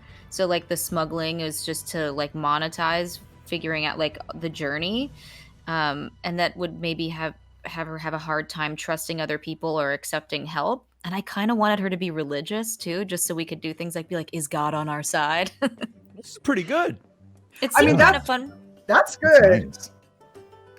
That's like a but fully here's the fleshed thing, and out this is- backstory. I love it. Yeah. So here's the thing you need to consider, though, and this is something that, and I don't want to say a good DM, but a considerate DM will do in what's called a session 0, which is basically what we're doing today is in knowing in this, you want to have this background for your character. When you are sitting around the table with your other players, make sure that that is not in conflict. Let's say you have someone in the party who is super religious and they may take offense to that. Right. Or Well, I don't know someone about the who has- religion of the world either. Like I thought it might be compelling, and I don't know anything about the world that we're going to play in and what the dwarf religions are, but also yes, I certainly would not want to offend anyone at all. Right, but that's what a session 0 is for, what we're doing. Right. So let's say if we all, we get through this, we play again, we make it a thing, the session 0 will be like, okay, my character's super religious, and, I'll take something from my D&D character. She is a paladin of Tyr. So someone who is very opposed to the idea of doing something right and taking the righteous path would probably rub up against that character. Not me personally, but the character, my character and that character may butt heads over that if it comes up. Right. Well, maybe I'm gonna ditch the idea in general. I think it was just like seemed to like pose some form of duality, but I don't think I'm well versed in any of this enough to possibly not step in something I shouldn't. So maybe it's a good idea to remove that. No, I mean, this can be totally fine. This is why session 0 is important, because you need to sit down and talk with everyone at the table. So like, for those that may not realize it, Brian and I are Black. And so if we sit at a table and someone wants to go, my character is an escaped slave, or my character owns slaves, and we're laughing because someone did this on a panel I was on and I almost jumped over the table. Yeah, they were very proud of a game with slavery in it. And I was like, oh my God. Yeah. And I feel like elements of characters' backstories can still work because it's how the players themselves how they're going to play once things are happening. But yeah, I like the session 0 for putting an absolute no on, okay, like I can't be at a game where this is happening or this is not going to work. Right, of course. And generally, like, I'm someone who is not religious, it seems like maybe it's a bad idea for me to explore that just for character duality. So I might drop that in general, especially while I'm learning. I mean, that could be something that you could explore, though, because my character is a paladin, but she is a paladin of vengeance. But she is very much, I'm going to do the right thing no matter what, even if it skirts that morally gray line. So you can have a character that has faith, but still kind of skirts that line. And it's not that it's not okay, because a lot of people, like I am very tomboyish. I don't like skirts and dresses and stuff like that. But we had occasions where my characters had to dress up and be, girly, for lack of a better word, stereotypically girly. And it helped me grow both as a person and as a character and as a player. Oh, that's so cool.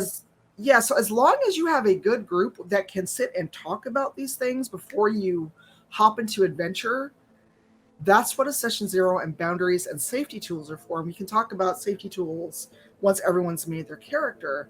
But, that is the basics of setting up your character, and your backstory can always evolve and change, because my character's backstory has changed over the course of playing Rivals. Cool. So nothing is written in stone. You could even change your mind. Like, while other people are working on their characters, you could be like, oh my God, I have this great idea. Instead of this thing, this is what I want Barbara to be about. And you could totally do that. Hey, Tanya. Yes. I don't know if you're Yes, monitoring my chat, but in both mine and yours, I just want to point out that people are really enjoying this, and there's a lot of comments about how you're doing a great job as a DM. So I just want to let you know that people are giving you high marks already. Well, thank you so much, because I am a very anxious and nervous DM. When I said that I felt like I'm very nervous and I might throw up, is because performance anxiety. And, every time before I stream, before I do a panel, before I do a talk, I have the same anxiety. So thank you all so much. So question, how's everyone feeling? Do we want to do one more character creation and then take a little break so people can stretch and get water, get a bio? Has Shannon fully created her character now? Yes, Okay. for the purpose of starting out as a level 1 adventurer, Shannon, you are good. I'm ready to So rumble. who wants to go next? Yeah. All right, so Barb the Hill Dwarf Barbarian is on the roster. I think I'm pretty much good to go too. All right. Adam, you want to go next? Sure. All right, let me... I wish I could have changed that before we started. I'm so sorry. It bugs me so much. You just need to nudge the thumbstick ready. every few minutes or whatever, and it'll... Yeah, Oh, it's annoying, though. I know. It's like literally like I just have to like reach over. I don't even have to move. But it's just so irritating. Yeah, I have mine in animal talking mode where it's set to never go to sleep, so... Oh my god, I need to do that. Where... Can you actually turn off that weird thing, Gary, where it dims? Mine's never done that. I don't know. I think that might be a separate setting than sleep mode. It's like I think there is like a dim thing, and yeah, it's like an idle thing. Yeah. Adam, which one is your character? Smoop. I see Smoop. Yeah, my name Smoop. My name is Smoop. Who did that? Tell us about Smoop. What do you want to know about Smoop? Smoop is what's Smoop's deal? Smoop is a very charismatic changeling that has a dark secret from their past, and is basically everybody's friend and everybody's enemy. And what's the race and the class that you're going with? Smoop is a bard. Okay, so Tanya, I do have a question for you. Bards, I've never quite understood. I know that bards are a whole thing. I used to play the Bard's Tale when I was a kid. But I also, from the little that I do know about like how Dungeons and Dragons is portrayed in popular culture, there is this notion that like that bards are kind of like this weird class that no one really knows like what their utility is. Is like what do bards bring, quite literally, to the party? So I've never played a bard, but one of our cast members plays a bard, and they are sick as can be because bards can do things with words and song. So basically, you ever had that one friend that could talk their way out of anything? Yep, that used to be me. At That school. would be the bard. So, you had the silver tongue friend. They could talk their way out of anything. They could literally, talk the pants off someone they want to sleep with. They could talk their way out of a situation and not wind up in jail, for instance. Or they could turn that silver tongue lethal. And, there's a thing called dissonant whispers where you could lean in and tell this person horrible, horrible things about themselves. And they will be so shook that they won't be able to act. They may fall prone. They may run away screaming. Is it like a Jedi mind trick kind of thing? That or like Kind the of, Umbrella Academy character, yeah. Can you explain the Umbrella Academy character? Because I've not seen it.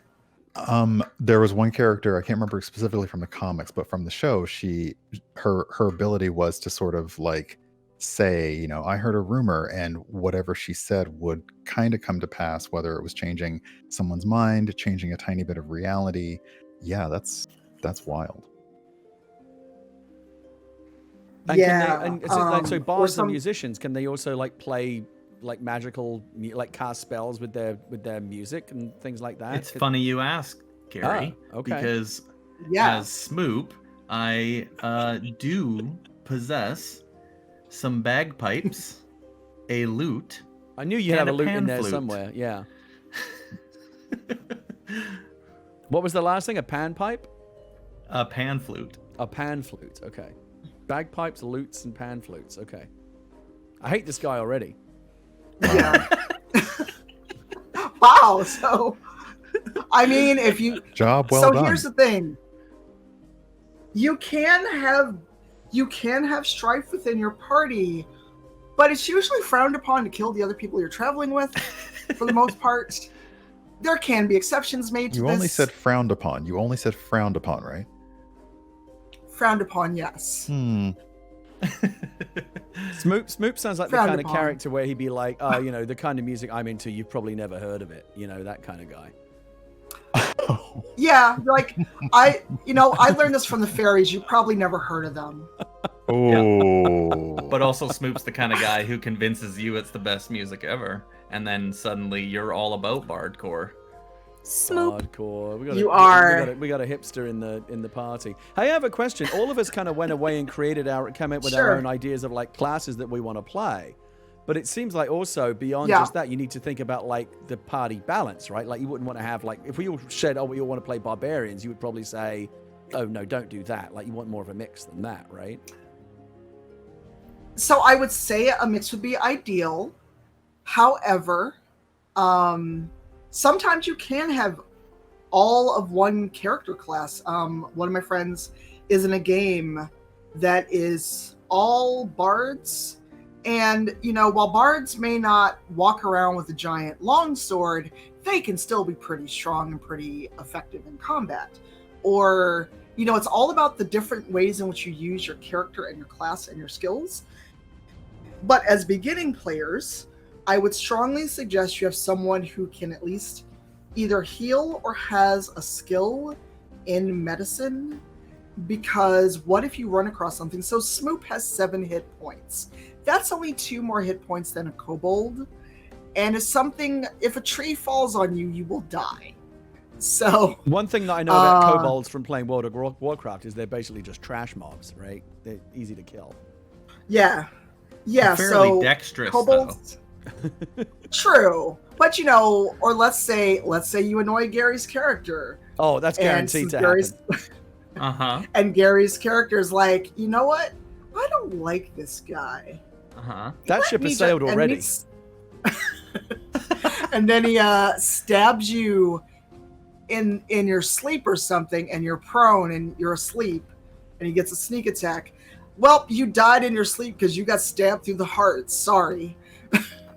I don't know. I've You have pretty no health. great passive perception to know that Gary is the sleaze and is gonna try and stab me in my sleep. You don't know. You don't know me. Wow. You don't know anything about my character. I haven't told you who I am. You don't know. You don't know me.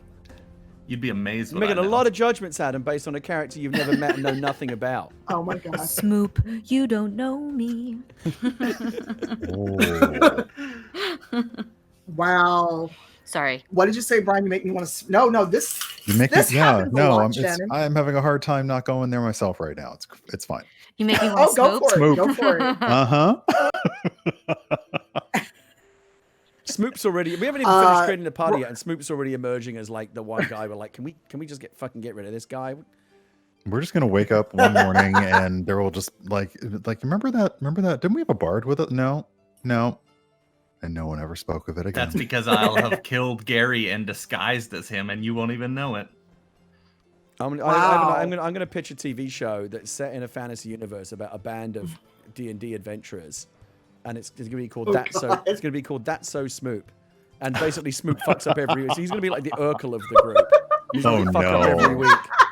And Whatever, man. like completely like wipe the party every week, and he's like, "Did I do that?" And like, "Yeah, fuck you, Smoop." Is the signature move just turning into a sunfish? Is that Yeah. like the signature? Yeah, and then he busts Okay. out a big. That's part of his Oh my catchphrase. He God. busts out a giant fish. I have +3 animal handling, so of course.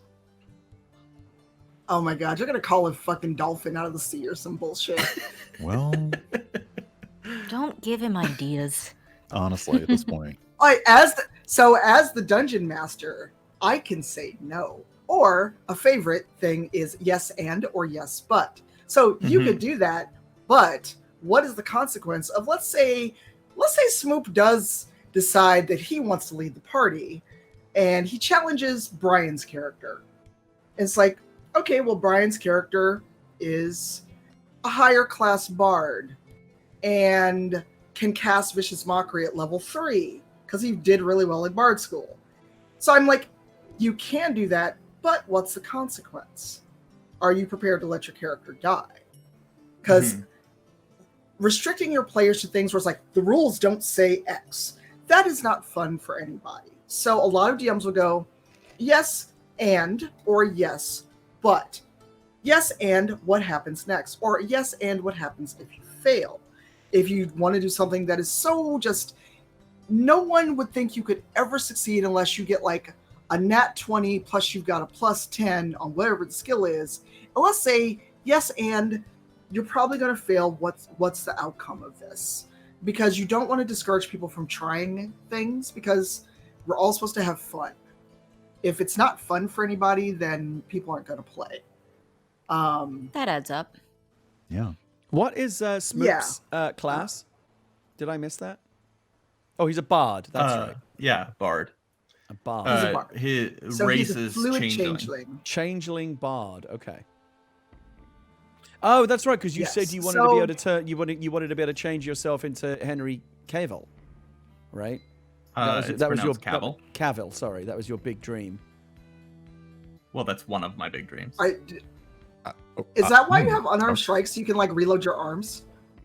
Yeah. Oh, Well, will you do the we were reloading arm all- thing? we were Oh, all yes, getting, please. We were all getting thirsty this morning because I don't know if you saw it, but Henry Cavill posted like a 2-hour Instagram video of him stripping down to a tank top and building a gaming PC. It was like the Unbelievable. porniest thing I've ever seen. I Just saw it and I'm just like, I've got a unbelievable. computer. I'm just like, okay, I like Henry Cavill. I love him as Geralt. But he's building a computer. And maybe it's just me, but I'm like, building a computer has never been a sexy thing. I'm sorry. Oh, I think And it's I like sexy. Henry Cavill. I mean, if it's I if would it's not absolutely sexy want to for hang you, out with him. Henry Cavill. I can mean, come I over don't and think it's build sexy when Minecraft. I do it, but when Henry Cavill does it, like it automatically becomes Like, sexy. what are these painting minis too? Exactly. I'm like this. I've never been so fascinated by somebody painting Warhammer minis before. Please. We should get continue. Henry. Oh my God! Can we get Henry Cavill to join us? That would We be can try. hilarious. Let's see. Well, see if we can reach out to him. He's nerdy enough. Why not? Oh my I've god. been Right. trying to get Oh. Henry Cavill to join me for years. Dear Henry, So All if right. anyone watching has a link to Henry Cavill, I'm but it looks like fans for it. Adam. Right. So Adam, it looks like your character's pretty done. Did you have questions? Did you have thoughts about what you've done? Did you want feedback? Yes, definitely feedback. I have no idea what I've done. I'm So sorry, your Adam, average. Sorry, Adam. Could you recap your backstory for me one more time? Because I don't know if I got it the first time. Oh, my backstory. So the people who know me, this is tied into my main flaw as a character. The people who knew me when I was young know my shameful secret, so I can never go home again. And do you know what your shameful secret is? Are you asking me to tell you, or are you No, just I'm just asking remember? you. Do you, as the player, know what your character's shameful secret is, or do you just know that you have a shameful secret? Okay. Of course, What it's is it? shameful. I'm just kidding. I could make a few educated So- guesses. Well, here's a fun thing. So that's something where Adam could come to me as a DM and go, here's this secret, incorporate it into the story as you will. So I could then, without the other players knowing, say, for example, have an NPC, and when you meet this NPC, Adam's character could be like, it's you! And then that could be a opportunity for role playing out this kind of backstory moment, because another thing you want to do as a DM and as a player learning to share the table is give people their spotlight moment, and not have it always be about you or the thing that you went and slain. Everyone, if it's not feasible, especially in a streamed game or a home game, everyone should have some chance to shine or do something fun. And even if it's not everyone in every episode, every session, at least once someone should have a chance to kind of have that heroic moment, Okay, sounds good. But it looks like Adam, let me go back to your character. I went the wrong way. Oh, your DMs are up. There you go. I fixed it. I forgot I had screen share on. It was a Brian. I will fix that later. So you have unarmed strikes. So you don't have any weapons is what I'm seeing. And you just prefer to use your hands, correct? I thought I had a dagger. Maybe I did that wrong. You did not. So let's see. Manage equipment. It may not show on the screen. So weapon. So basically you have to add it to your inventory. Okay.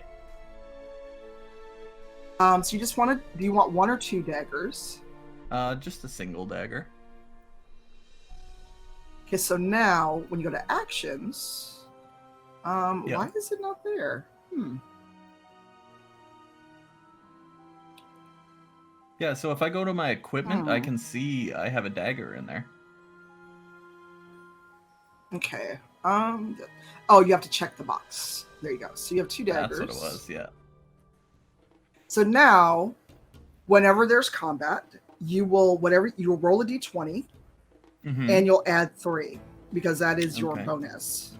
So, if we say run into a pack of wolves, and you roll, and you've got 2 daggers, so I have to see if you get more. At level 1, you probably just have 1 attack.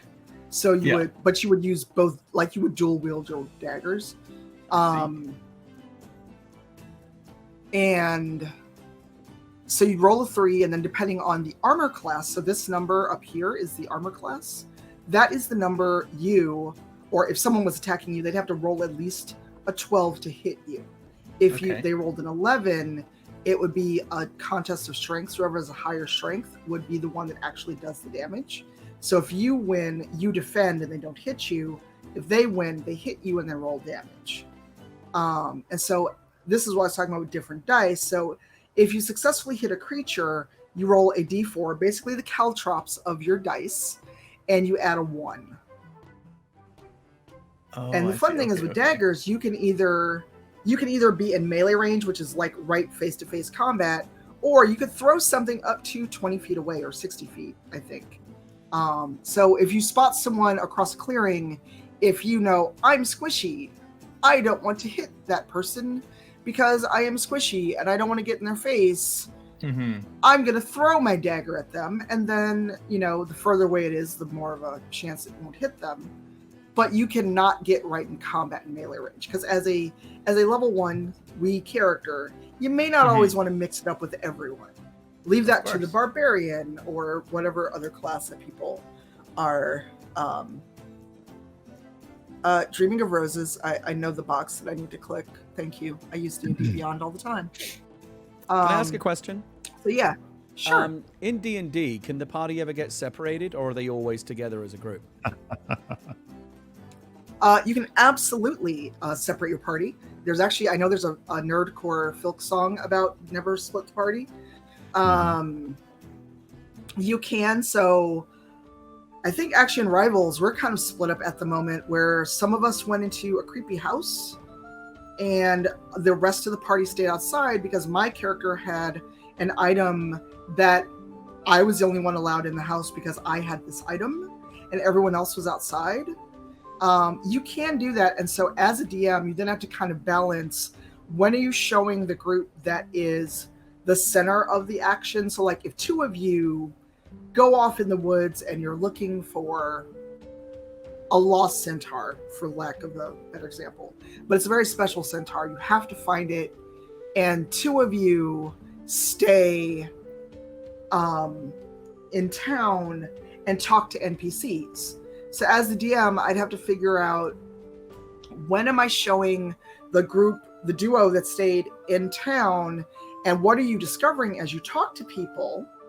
And then the folks off in the forest, find that good cut point, just like with a film of, okay, and now we cut to the forest where Brian and Shannon are seeking the centaur. Hopefully they will find it before the sun goes down. Otherwise things will get bad. Things like that. So it's all about the storytelling. I'm getting the sense from both chats that it's ill-advised. It kind of feels like the same thing as like in a horror movie when someone says, hey, let's split up, and everyone in the audience is going, no, don't do that. I mean, no one said it's a good idea, but Right. you can do it. So this would be a yes, but... Yeah, and so at some point at level 1, we don't want to split the party.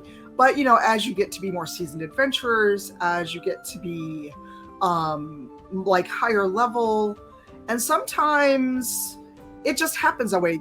We had for instance, and I keep going back to Rivals, but that's my best example, where we rotate our DM. So every season, someone else is the dungeon master. So we split the party, quote unquote. So the character the DM normally plays is off doing whatever, and they are then running the adventure for us for those 10 episodes. Okay. But as we squishy characters, I would not split the party. I'd say, yes, you could do that, and what do you think will happen? Hopefully you have a second character sheet ready. So so that sounds like kind of high level stuff that we would be getting ahead of ourselves where we're at. But I'm just curious, like, would that be the decision of the players to do that, or could you, as the DM, force the party to split for storytelling purposes? I could, but there should be a compelling reason where, or let's say if somebody is hurt in combat, they're not dead, but they're hurt badly enough where bringing them with you would be a detriment to the party. Right. Where trying to carry someone, like either literally carrying them till you get them to a healer, or you leave them in town and the next day they wake up and they go try to find you because now they're healed. If you don't have a healer in the party, for instance, then that will be a story reason to go, well, Gary's character is far too injured to be taken with you. He can't walk on his own.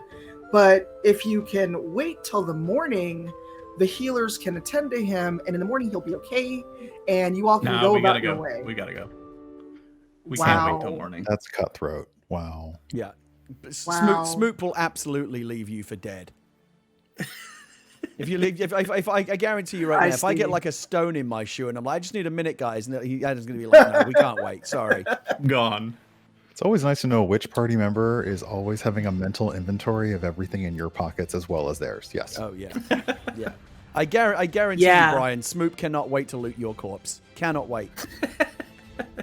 Smoop can try. So Barbara won't allow so it. this I left right? I left the thinking emote up because this is literally your DM the whole time you're playing, just so you know. Like, oh god, they want to do what? I planned for you to get to this one spot, and now you're focused on this chair, and now it'll take 4 episodes to get wherever it is you're going. So that is why my little person is still thinking. But did you have other questions, Adam, before we take a short break? It's been about an hour 20, and we've got 2 more characters to get through. And then if we have time, I want to try to start off an adventure and see how we do. Oh yeah, I think we should definitely get these characters up and running before we finish the session. That would be great. Yeah, I don't think Oh, I absolutely. have much other questions. I think it's all pretty. Oh, well, what are your questions, though? I want to make sure that your questions are answered. And if you have concerns or things that are not clear, these are the moments to ask so people can learn. Believe it or not, I think this. I've never used this website before, obviously, having not played, but like it really does help make things a lot easier, kind of giving you descriptive tips for everything. So it's actually been kind of a breeze to create the character because of that. Yeah, I mean, I love it, and it is something I've used for a long time. Is this an official D&D resource, or And- is this like a fan-made thing? No, it's a D&D resource. D&D Beyond. I said, I don't know if Obo Lauren. Yeah, I don't know if Obo Lauren is still in the chat, but she is a community manager, and that's what we use for Rivals, whether or not we are in studio or remote. And actually, I refreshed the extension, so those watching at home, you can see everyone's character now. And we can see, I think that's Brian's character, even though we've not yet finished him. As long as you have a name, class, and I think HP, you will show up in D&D Beyond. Okay. Is that something we should So also if we be do doing? if you want, so whoever is the streamer of the campaign, so Gary, if you wanted to grab that extension when we take a break, you could have this extension on your stream, and it'll show everyone the character, the hit points, and their name. Can I actually add people that can hover. within the stream, though, or would I have to restart the stream? Nope, you can go to your Twitch dashboard and add it as extension. It And should so if come someone on. clicks on Barbara, they can then see Barbara's attributes. They don't see the whole character sheet, All right. but they do see her basic attributes. Okay, so I will talk. So say when that we take a let's do it. We'll take a break in a minute, and you can talk me. I've got my dashboard up right now, but I'm going to need you to point me in the right direction. Yeah, that will only work Excellent. for straight for being on the channel direct. It will not work if you're in the squad stream. The extensions don't show up there. Oh, okay. Oh, really? I did not know Correct. that, but I can show you that for later. Mhm. So if you're like directly on my channel or directly on Gary's channel, you'll see it. If you're looking at the squad link, it won't show up apparently. But I should still add all it right. for people who are only watching my stream, though, right? Who aren't doing the squad thing. Yeah. Okay. So the one downside is that overlay, that extension, will mean you can't show closed caption extension if you have it enabled, because they take up the same place. Oh, you got to pick one or the other. Okay. All right. Correct. And we can talk about accessibility once we are done with characters, because there are other options for closed captions. Just Gooseman Codes is good if you are by yourself and streaming, but if you do a stream and you want to show everyone's captions, I have to find the name of it, but there's one you can set up that's web-based, and you literally just add a window to everyone, like somewhere on the overlay. So you could do that, and you'd be able to have captions. It's a Okay. little bit more fiddly setup, but people that do RPG streams have been using it more and more because accessibility is important. Got it. So if you want, we can take a quick break, and then we'll take care of Brian and your character, and then we'll get into some adventure. How does that sound to everyone? Should we That give our sounds awesome. characters? Sounds some- I'm fine to. I'm happy to just to. I don't need to go to the bathroom or anything. But I'll take my character out for some fresh air. Sure, go take a walk. Everyone take a walk, stand up and stretch. I'm going to mute our mics. Or no, I won't mute our mic. I'll mute my I'm mic. just gonna throw I'm up. gonna mute mine. Okay, well then everyone's muting their mics, so never mind. I'm gonna throw up the BRB screen on my stream. Cool. Everyone watching at home, please go take a walk, take a stretch. All right, you know what? I am going to take Enjoy. I am going to take a BRB because I'm going to go get a drink. I'll be right back. Yes. So there, you can still see this, you can still see my character poor thinking forever. Get drink, get water, go stretch, do everything, and then we come back. We will talk to Brian and get his character together, and then Gary will take care of yours. I see Gary out there looking at people's character sheets when they step away. I see you. All right, I am gonna go upstairs in the game. Feel free to roam around.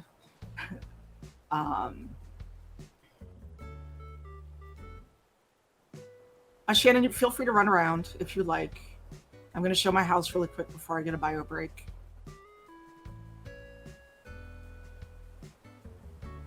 Here's my kitchen.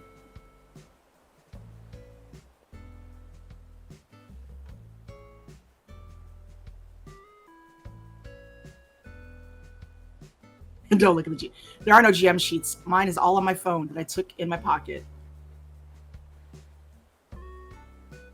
I use D&D Beyond mobile app. And thanks everyone for the follows and everything else. Here is my bedroom. I've got a fan in there, which is very loud.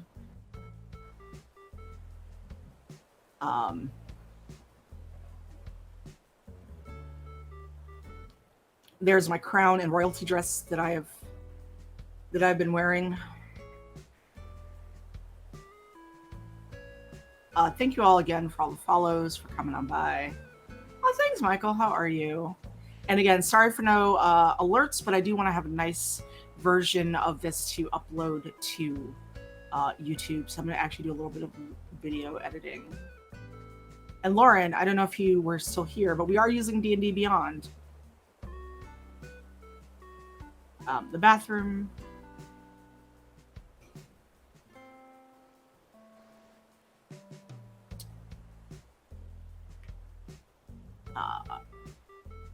Pardon, Shannon. Yeah, I love it. We don't use it on D&D.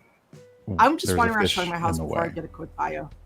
Oh no. There's a fish on the stairs. There's a fish on the stairs? There's a fish on the stairs. And I swear, did Adam get me stuck in the basement because I cannot get around. I can't. Adam. Oh God. Adam is showing this weird fish. Okay, this is hilarious. I can't get past Adam.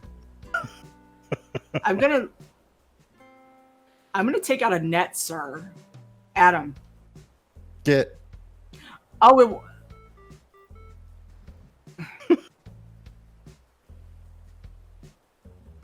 oh, it won't let me hold. I can't hold a. Oh my God. All right, I'm being nosy now upstairs. Ooh, I love the study.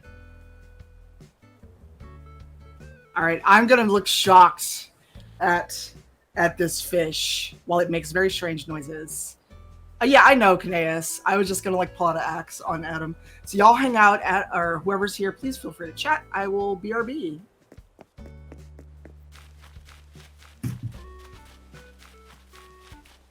Where's Tanya's able sisters?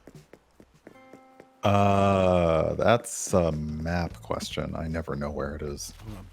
I have to look every time I go to a person's island, especially who've done up amazing designs. I'm like, great. Do you know where anything is? No. Friend built theirs up and had a sign on the ground that said, not the airport. Because, yeah, I'm like, okay. Do a quick bit of shopping while I wait.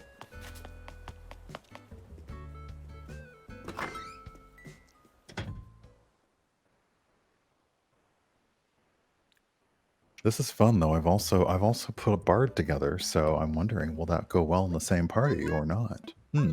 Yeah, so before I create my class, I'm going to ask Tanya about that, knowing what we already know about the party, kind of composition. What would be most useful to the group? Because it's not. I'm a team player. I think I don't know, like in my experience, and it's been ages. I'm not looking at that comment in Tanya's chat. Will you be able to harmonize? Be quiet. It really does fall down to, some people talk about what they want to bring to the table before. Some people just have an idea in their head. I really think most party dynamics can work if you don't, if you know what kind of adventure you're going in on, and the person running the game has said, okay, this is going to be a lot of combat, or it's going to be a lot of this or a lot of that. You can come with an idea of, okay, maybe if we're going to be fighting battles, 5 bards wouldn't be the optimal makeup of a party. Right. But otherwise, I feel like things can work out no matter what. I'm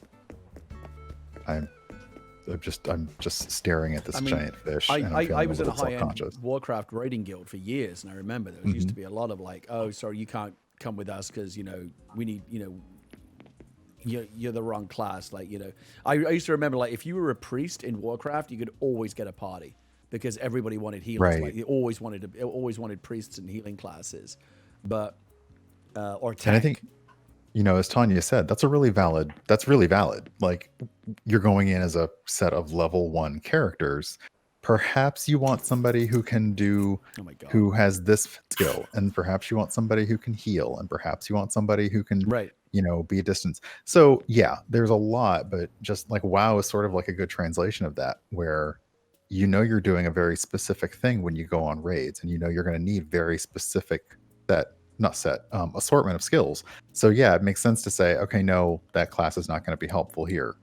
But I feel like D&D is a lot more, it's a lot more theater of the mind. It's a lot more, the point of making a character is you're going to throw this character into the world, and they have to basically make their way through it. So yeah, maybe when a challenge comes up that wouldn't necessarily be a challenge for your class, you can figure it out based on your skills and based on your imagination. Like, okay, I am very self-conscious by the fact that I'm talking to Adam's large fish. Yes, thank you. As soon as I saw that fish, I just immediately went back up the stairs. I can't have it. I'm gonna stay up here instead. Adam, can you put your fish away? I'm gonna so go. that I'm gonna Shannon can go come sit back on this leather downstairs? couch and watch Tanya's big screen TV. See, that's a good plan. There we go. Yeah, because Shannon is not back yet, correct? No, she's wandering around in the living room right now. I'm watching like some kind of Godzilla show on TV. This is pretty awesome. I'm All here. right. I was just Nice. chewing my snack, so I had my my mic off. Nice. I love that outfit, Brian, so much. Oh, I can't put my wand away, can I? Oh, it'll put it away when I sit down. Oh, maybe not. Yeah.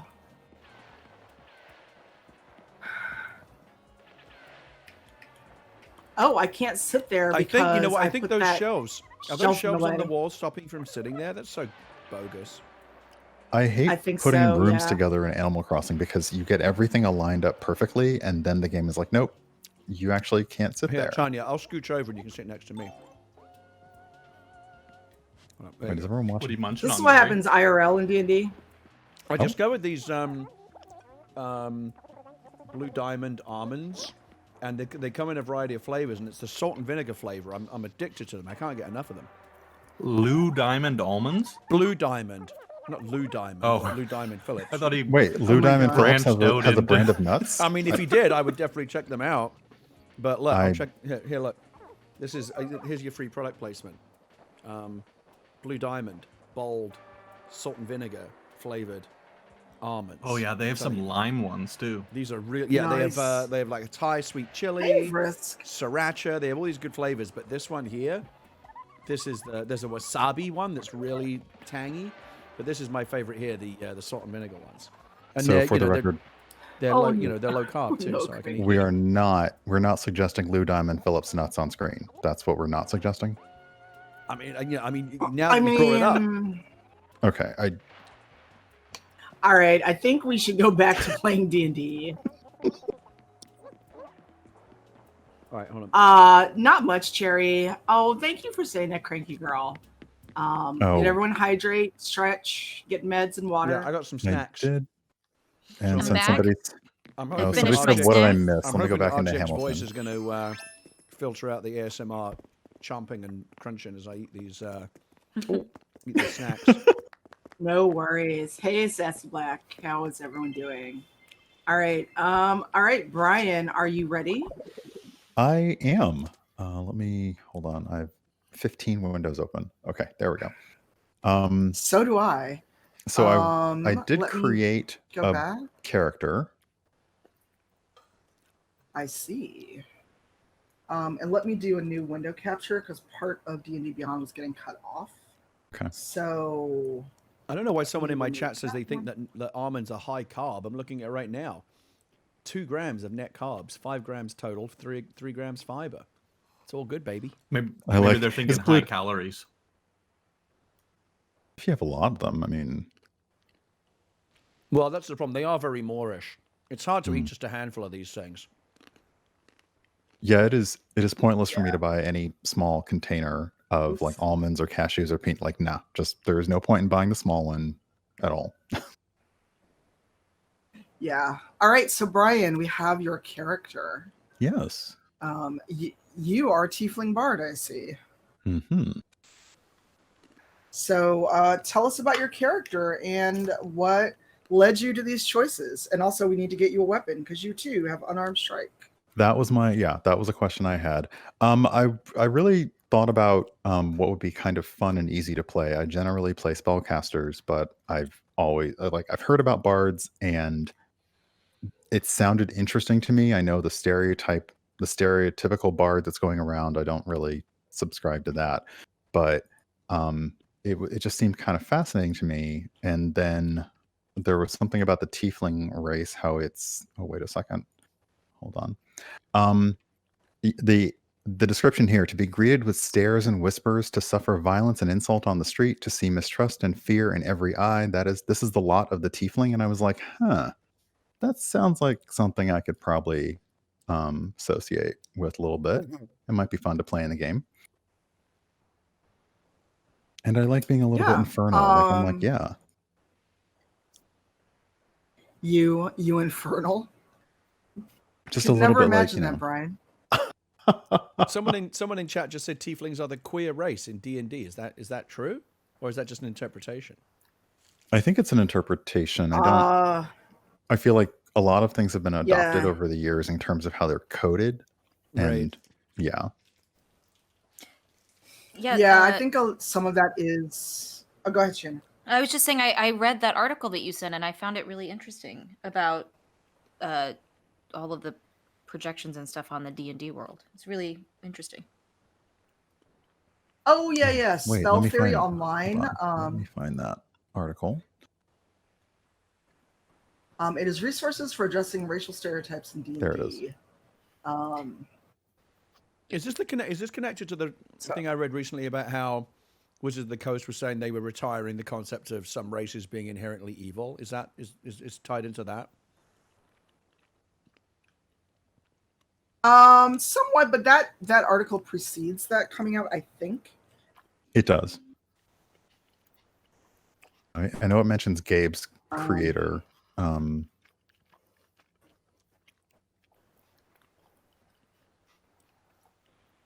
Yeah, I don't know why I'm so much lower. I've boosted my gain all the way up.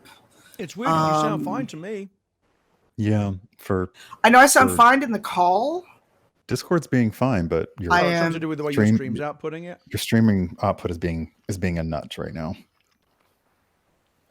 Yeah, I'm not sure what it is. So for those listening, because my mic, I didn't want the audio right there. But when I tried this last time, I had to stop and restart my whole computer. So I'm not sure what it is, but I connected a microphone, and it was being weird. Okay. Yeah, and troubleshooter can't find anything. So that's why you boost people in post-production. You didn't mean the audio. I just checked the stream and you sound fine to me. Yeah. No, they mean I'm sitting lower than someone. It could be how I am. Because for some reason, Gary, on yours, it looks like I'm sitting on the floor. Yeah, you weren't. Oh, we're talking about. You weren't like that before. Like you've sunk into the ground. What's happened? Wait. On my stream, I'm fine. Oh my goodness, that's right. There's totally really weird. There is a total glitch on. Oh, you are in the okay. Wait, is she behind the books? Try Oh my sitting in gosh. the. Try sitting on the chair again. Oh my god, this game. Why Like, why what are the you like hell's this, Hank? happening? Can you get in? Okay, Why are now you like now, this now Animal you're good. Crossing? Now you're on the same level as us. But something happened there. Where you were Right, both because you into the said floor. that. No, because when they said that, I assumed it was the audio since we had audio issues earlier. I didn't know you meant People literally. are saying, "Why are you lower?" And I'm like, This is why I'm sorry, I context- fixed my audio. Context matters, funny. y'all. When the chairs turn against Oh you my in the God. metaverse. Oh no, not the chairs. Oh my god. I know it's a Critical Role reference. Funnily enough, I've never seen any of the first run of Critical Role, so I just know there's a chair reference. I don't know actually what it refers to. Yeah. Okay, dipped in and out, so sorry. So yes, I built That's okay. Tiefling Bard. Kind of a bit of a thief backstory. Haven't really pulled all that together yet, and I did not know what to do when it came to picking equipment. That's where I completely was like, oh, what do I do now? Okay. I'm like, what are we allowed? So as like, a yeah. So as a bard, I mean, you could have a short sword, you could have daggers. There's nothing saying that you can't have a weapon. Like if you wanted to have fans, for instance, we could make a custom item that is a bladed fan. We're not doing that yet. We could. Not on stream, but we could do it.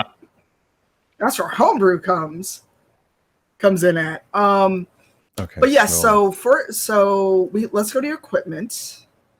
So you didn't pick any equipment, correct? Correct. Okay, so let's say for a weapon, what would you like? Okay, how are you getting to the screen? You clicked on, is it manage equipment or? Yes, manage equipment. So Okay. click on manage equipment. Got it. And then weapon. Oh, And then you filter. Yes. okay. And you can even say, I'm proficient in this. So then it only will give you things you are proficient in. So you could have a hand axe, you could have you could carry a long sword, it looks like. I'm just looking at this like a boomerang. Oh my gosh. That would be completely ridiculously inefficient. True, but it could be fun. He said, constantly thinking about it now. I say I love the boomerang idea. I think probably crossbow, what is the difference between hand and light? It'll show me. So hand is like yeah. So when you think of light crossbow, think kind of like what Varric carries in Dragon Age. Mm-hmm. That is a crossbow. It's not a heavy custom one, but it's something you could wield one-handed if you wanted, I think. And it's got a good range. So someone 80 feet away could be a target. Okay. I was thinking more about the hand crossbow, almost like I assume that's closer to having like a small pistol type deal. Yeah. Maybe. Okay. Yep. You can have that. So we could add that. Can we add 2? Is that bad or good? So you're dual wielding crossbows? Yeah. It's not bad. How are you going to reload So those? here's my question. That is kind of a badass Yes. image, dual wielding crossbows. I mean, yeah, I'm going in with image first. Now someone's about to ask me a legitimate logical question. And I'm like, oh. I mean, I feel like a bard. Worry about that later. I feel like a bard is the kind of person who is predominantly interested look, in looking showy and impractical is kind of a whole mood. Right. Know? Very much so. Like totally useless, but you look good being totally useless. Yeah. Okay. Yes, I mean you could do it, or you could have a hand crossbow and a short sword. Oh, that'd be. I mean, whichever. Let me look at the short sword. Where'd it go? Hold on. Manage. So you could actually just search short sword. You can have a moon touched short sword. I cannot talk today, apparently. Smoop can't touch my short sword. If that's what you're, Smoop can't touch it. Nope. What does moon touch to We'll mean? see. What magic does that confer? So when you click on it, it tells you, in darkness, the unsheathed blade of this sword sheds moonlight, creating bright light in a 15-foot radius and dim light for an additional 15 feet. So let's say you wind up in a cave. And Brian's character wouldn't have this problem because tieflings can see in the dark. But let's say you're a human and you wind up in a cave and you don't have a torch. You could literally pull out the sword and have 15 feet of light. That's cool. Yeah, that sounds like a human problem, not a tiefling problem. So that's a y'all thing, not a me thing. But yeah, I think I will. Wow. I would add the short sword and take away one of the hand crossbows, just to be slightly practical. Yes. So now you have a short sword and a hand crossbow. I love that and you now can it's edit my character sheet, and I just keep refreshing, and I'm like, awesome. There. Yes. So there you have it. So you have a hand crossbow, which is a ranged weapon, and a short sword. So if someone Okay. gets in your space, you can now attack them. Sweet. So spells, you have thaumaturgy, which I have never used, but you get it as a tiefling. Do you mind reading that out? The thaumaturgy cantrip? Sure. The thaumaturgy cantrip cast at will. It is, you manifest a minor wonder, a sign of supernatural power within range. You create one of the following magical effects within range. Your voice booms up to 3 times as loud as normal for 1 minute. You cause flames to flicker, brighten, dim, or change color for 1 minute. You cause harmless tremors in the ground for 1 minute. You create an instantaneous sound that originates from a point of your choice within range, such as a rumble of thunder, the cry of a raven, or ominous whispers. You instantaneously cause an unlocked door or window to fly open or slam shut, and you can alter the appearance of your eyes for 1 minute. Interesting. So you could be Storm, basically. I will have to prepare some speeches. Yes, and as a bard, you can have vicious mockery, aka telling people all about themselves in a way that will do damage. Someone wanted the boomerang. Yes, you can be like, "Oh, your mother smells of elderberries, and your father was a goose." So the vish is that, and is that something that comes later? The vicious I mockery, believe. is that like a let's later thing? see. You have 2 more spell slots at first level, so you can add spells. Okay. And you can filter it by first level. So as a bard, you can have Animal Friendship, Bane, Charm Person, Comprehend Languages, which could come in handy, Detect Magic, Disguise Yourself, Dissonant Whispers, which is what we talked about earlier, Featherfall. You can Long Strider. I'm not sure what that does. Unseen Servant, which basically you have a ghostly, unseen servant, which I, for moral reasons, would not have if I ever played a bard, because it would feel weird. You could speak with animals. I don't know what Tasha's hideous laughter is. I would like to. Okay, I'm definitely getting getting some ideas now. Oh no! Oh dear! Oh dear! Okay, so I think I would like to add. I can get 2 of these. Yes, you can learn 2 of them and have them Okay, ready. then I would like to add Dissonant Whispers. Okay. And Hideous Laughter. Uh-oh. Hideous laughter is so brutal. Mm-hmm.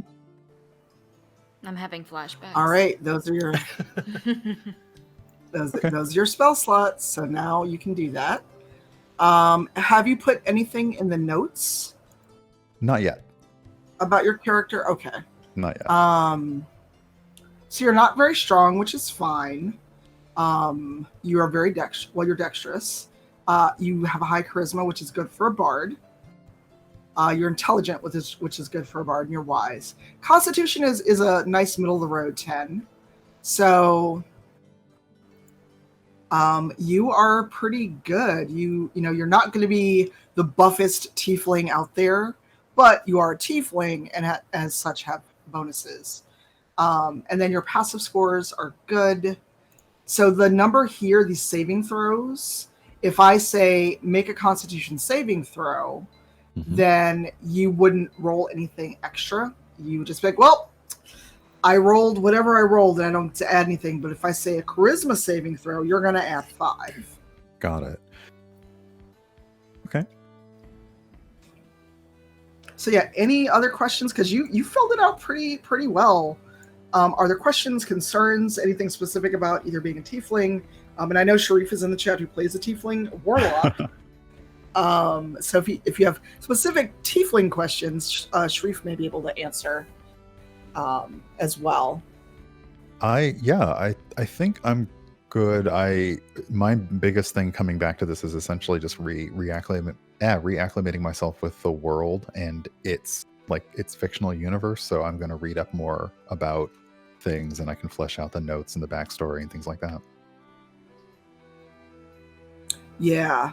All right. So if you're good, I'm going to hide this for a hot second and then bring up Gary's character. Gary, are you ready? Yeah, I'm actually going to pull, because I'm streaming as well, I'm actually going to pull my my browser window up to the screen so that people can see my character creation. Cool. So is it okay if I drive? Yeah, go for it. Okay. I will just follow along with what you're doing. Yeah, and if you look at my stream, you'll be able to see what I see. In fact, yes, I'm seeing what you see right now. Let me just do a little transform here real quick. Hold on, so I can get the. And Gary also added the D&D Beyond overlays. Oh, I added watching it. I activated it, but I'm not seeing it show up on my stream yet. I don't know how to make it visible. Let me refresh. If you hover, you can lock it. You may have to refresh your stream because I see it. Mm-hmm. Oh, interesting. Okay, so let me hold on one sec. Sorry, bear with me. I'm still making this work here. All right, so let me. God's Smoop is beautiful.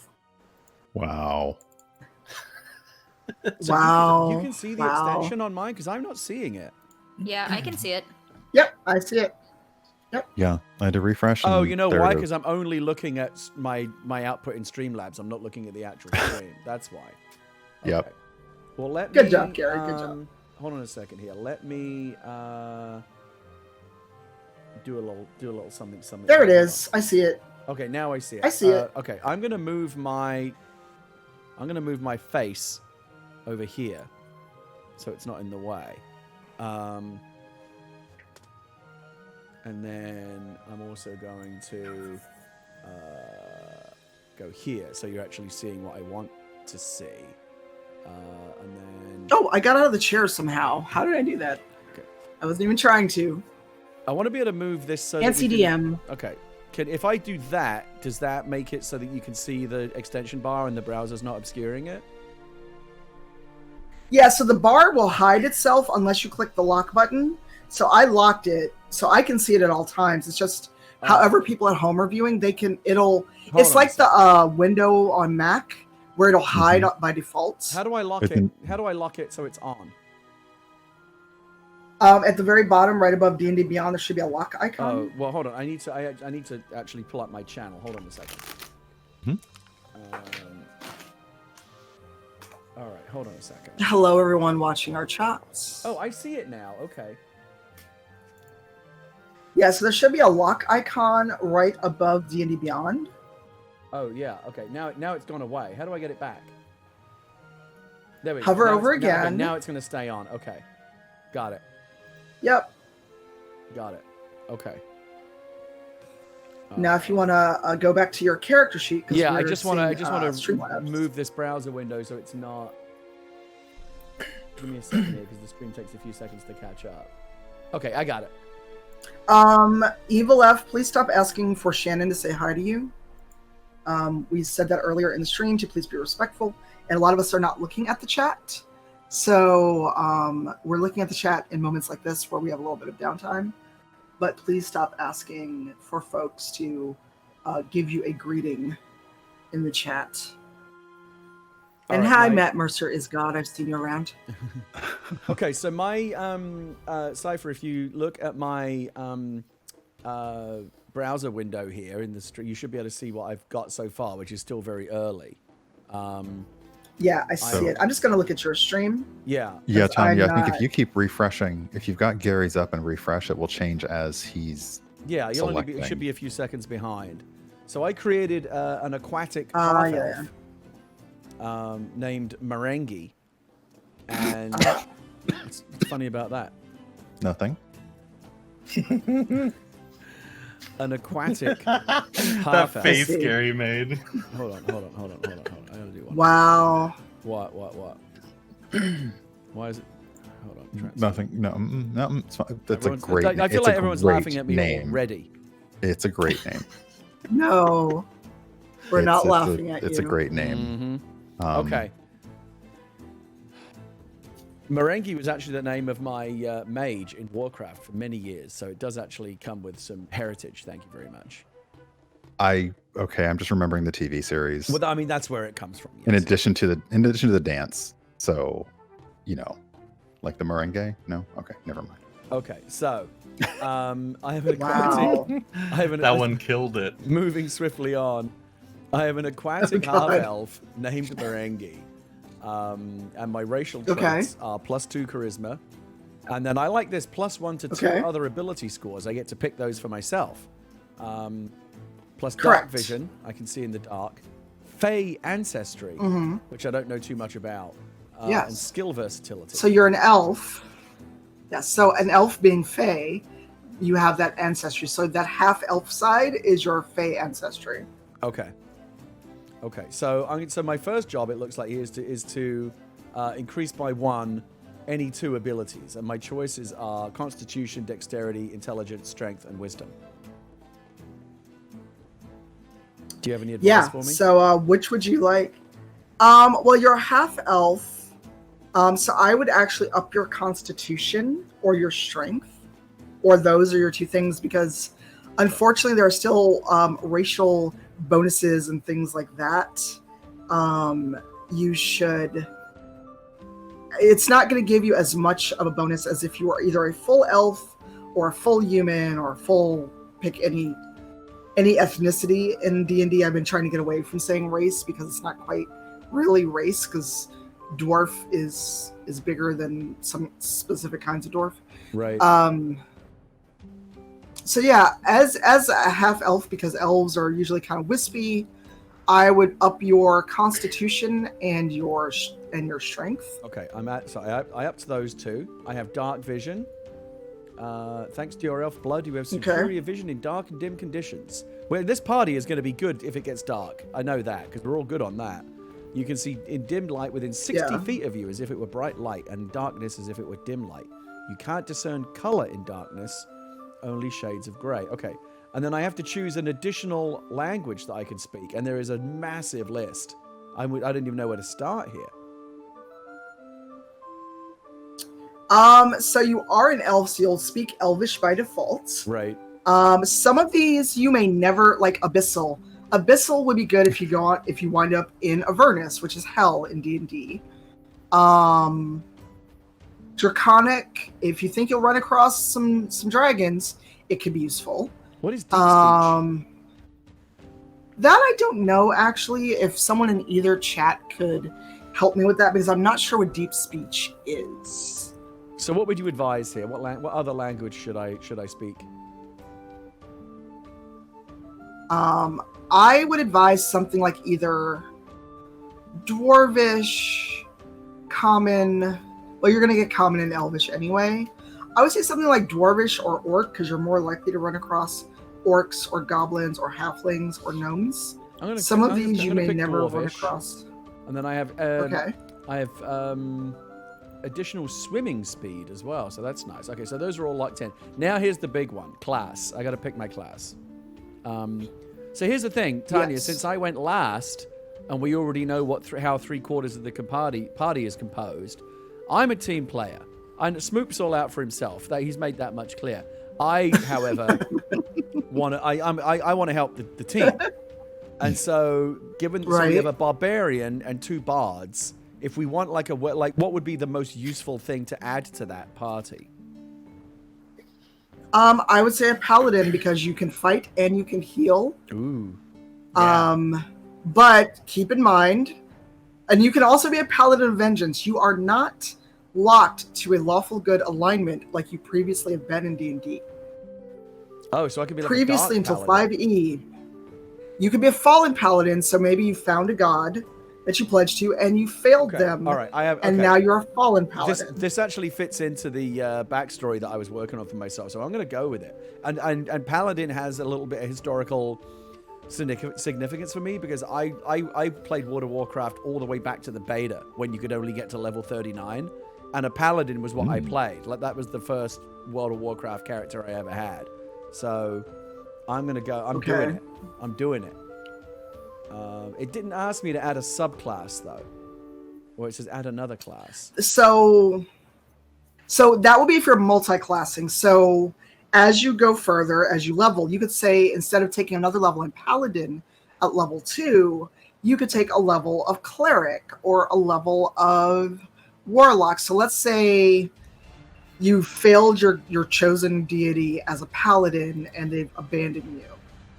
If you take a level of Warlock and take a Patron on, you would get powers from your patron.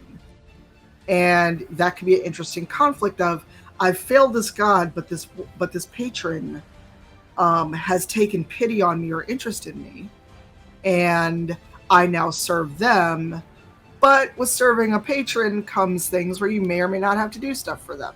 I don't know if Sorry, there hasn't been a choice yet to like what kind of paladin do you want to be? Do you want to be a fallen paladin? Did we miss something, or does that come later? Or no, we're not there yet. Okay, we're not there yet. So right now I'm choosing 2 proficiencies. I get to Correct. choose what I get to choose 2, and athletics, insight, intimidation, medicine, persuasion, and religion. Correct. So since we do not have a healer, I would suggest a skill in medicine. Okay, medicine is one. And what about for my second one? I guess it depends. Do you want to be intimidating? Do you want to be persuasive? Is your paladin... Well, since we said your paladin is going to be fallen, then I wouldn't say religion because you have fallen out of favor. What does a religion skill look like? What does that do? So if something comes up and you need to know, like, the history of the god that you serve. So my character on Rivals is a paladin of Tyr. I am proficient in the knowledge and history and background of anything having to do with the deity Tyr. Okay. I picked intimidation. So excellent. That fits. We're moving forward. Okay, and now I've got my ability scores. Standard array? Yes. Okay. So standard array. And now it looks so like as a put some numbers in here, yep. I guess. Okay. Yeah, so remember, whatever you put an 8 in means you're going to have a -1 modifier when you do rolls. So as a paladin, my paladin, my lowest stat is dexterity, because I'm usually walking around a heavy plate. So I'm not concerned with being very dexterous. It's come back to bite me, but that's my lowest stat. Why can't I just pick 15 for everything? Do I have a pool of points that I have to divvy up here? Correct. Okay. Correct. Because if you put 15 in everything, you'd be stupidly overpowered for a level 1 character. Right. I mean, that sounds pretty good to me, though. It does, but then you would be one of those people that we all hate and be like, why are you playing this game? You can't min-max. Wow, okay, I should so what values should I put in for these 6 abilities here? I would say your highest one should go in your strength, okay, wisdom, can I and either Can I go all the way to 15 on those? So the drop down. So you see the drop down.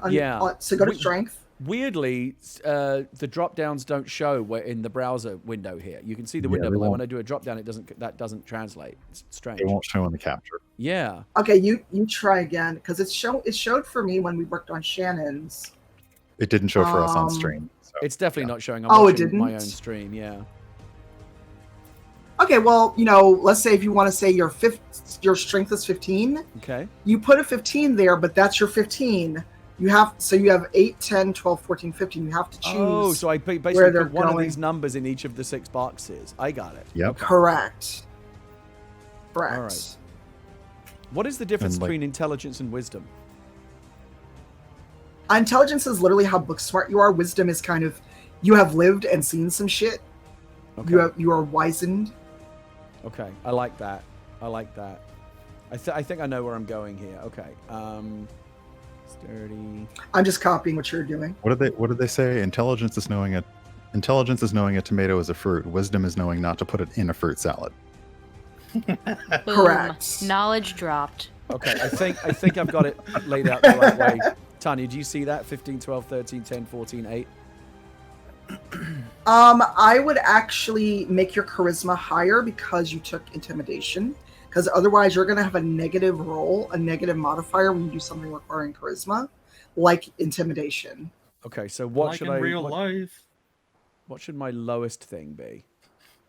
Maybe I would dexterity. say your lowest should be dex. Maybe I'm a yes, I would clumsy swap paladin. dex and charisma. There you go. Okay. Not clumsy, but you're not going to like parkour over the rooftops of a village. Okay. All right. 15, 8, 13, 10, 14, 12 is what I got right now. All right. I'm just mimicking that.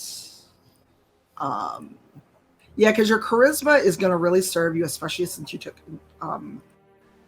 that. So go ahead and pick a character icon Oh yeah. on the okay. next screen. Oh, hold on. Custom background.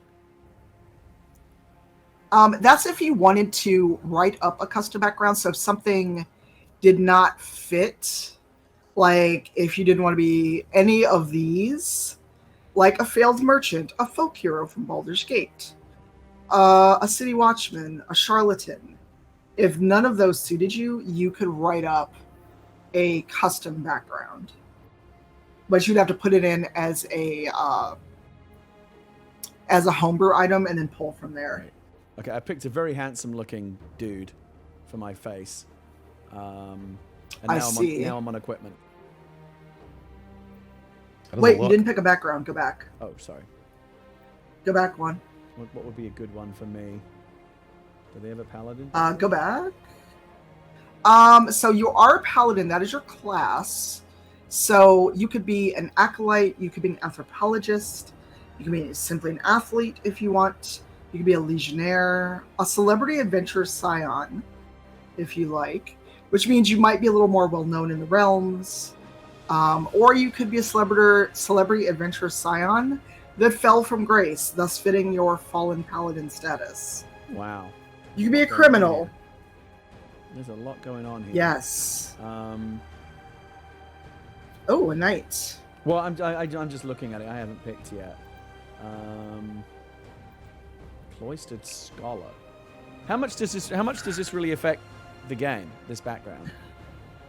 It really depends on what your DM does with it and what you do as a player to bundle that into your character's backstory.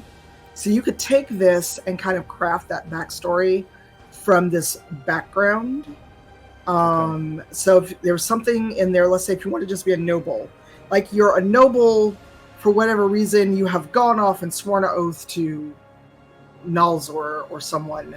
Okay. And in your backstory, we find out, yes, you're a noble, but you know that noble life didn't suit you. You've always wanted to be an adventurer, and you ran off on the eve of your wedding because you didn't want to get married to the person your family betrothed you to. And you're like, deuces, I'm out. This married life ain't for me. And then you leave. Right. Yeah, this is. I'm going to go with mercenary veteran because that again is playing into the little personal backstory that I have for myself. Okay. And now I'm on. Excellent. So exactly. Oh, don't forget you have to pick your tool proficiency. Oh shit. So it can be. Oh, I see it. Yeah. Yeah. You. Dragon chest. So dice. you are good at a game. Interesting. I'm good with land vehicles. Oh, so between Shannon and me, we're all good land or sea, basically. Correct. Okay. Correct. I'm a You boat could be good lady. at dice, which I never learned to swim. I'm gonna see be, Adam I'm gonna be a change dragon moves. chess Oh, God. player. That sounds. I don't even Very know what nice. dragon chess is. It just sounds cool. what did you do, Adam? Did you change swoop? I didn't Change change anything. Smoop's. Okay. He found an avatar for Smoop. Yep. It's very Oh dear. What are you talking appropriate. about? It's very Smoop. Oh It's dear. VV I'm gonna have to Smoop. look, aren't I? It's so Smoop. It's just a pic of me in Oh real life. Lord. Hmm. Mm. Excellent. All right, so what did you do? Oh my Oh, god. Lord. It's Henry Cow. I don't want to. I don't. All Wanna see right. it, whatever it is. All right, so you picked your tool proficiency. Yes, and now I'm on equipment. Okay, what did you pick? I'm gonna leave it I alone. haven't I won't go picked back. anything. Um, Just sitting here. All right, so add items. Okay. So you as a paladin probably would like either a long sword or a sword and shield. You can click on weapon and it will give you Right, a I'm lot of seeing that now. things. I'm thinking maybe Um, 2 martial weapons. What about that? Would that be a good way to go? Yeah, you could do like 2 short swords. You could do a long sword and a shield. You could have a glaive. staff and a sword. Isn't a glaive usually 2-handed? Doesn't appear that way. I don't know. I feel like glaives are always like gigantic. Wasn't the glaive When the thing you- in Krull? Glaive was a pole. Well, yeah, the crawl thing was the glaive, like the 5 bladed. Oh no, you are thing. correct. I'm You going are with correct. a glaive and a flail. Okay, so a glaive, I'm looking at this. It is 2-handed, Oh, but you have a lot of reach with it. So you could have both. It's just if you are attacking with the glaive, you can't dual wield I could unless get a Morning there Star, is. like Simon Belmont or Trevor Belmont, whoever it was that had that. Okay. thing. Castlevania style. Okay. Wait, so Tanya, can I have a glaive and another thing, or is that going to make things complicated? No, you could. It's just that when you're in combat, if you say, "I attack with my glaive," Right. you'd have to like switch weapons, which would be an action, unless we say, "Oh, switching weapons is a free action," and not give you a penalty for it. Because Okay. like you still have restrictions on how many feet you can move, What about you a- can do. So you could have. Sorry, go ahead. No, I say you could have it. Just if you choose to attack with the glaive, that will be all you could use unless you swap weapons or drop it and go pick it up after combat. Right. Let me see here. What about a scimitar? Would that be one-handed? Absolutely. Fancy. Scimitar and a flail. Yeah. I'm liking that. Okay. Go for Scimitar it. just sounds like simmer. And then I've got 5 javelins or any simple melee weapon. Well, okay. So javelins you can throw. I like javelins. And then I have to Um, choose priest pack or explorer's pack. As a paladin, I would suggest priest pack Okay. because hopefully other people have basic adventurer gear, and we're gonna assume everyone has the basics: rope, a tent, etc.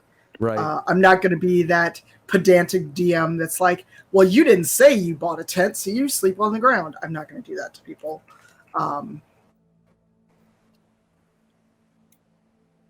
That would be pedantic and mean. Okay.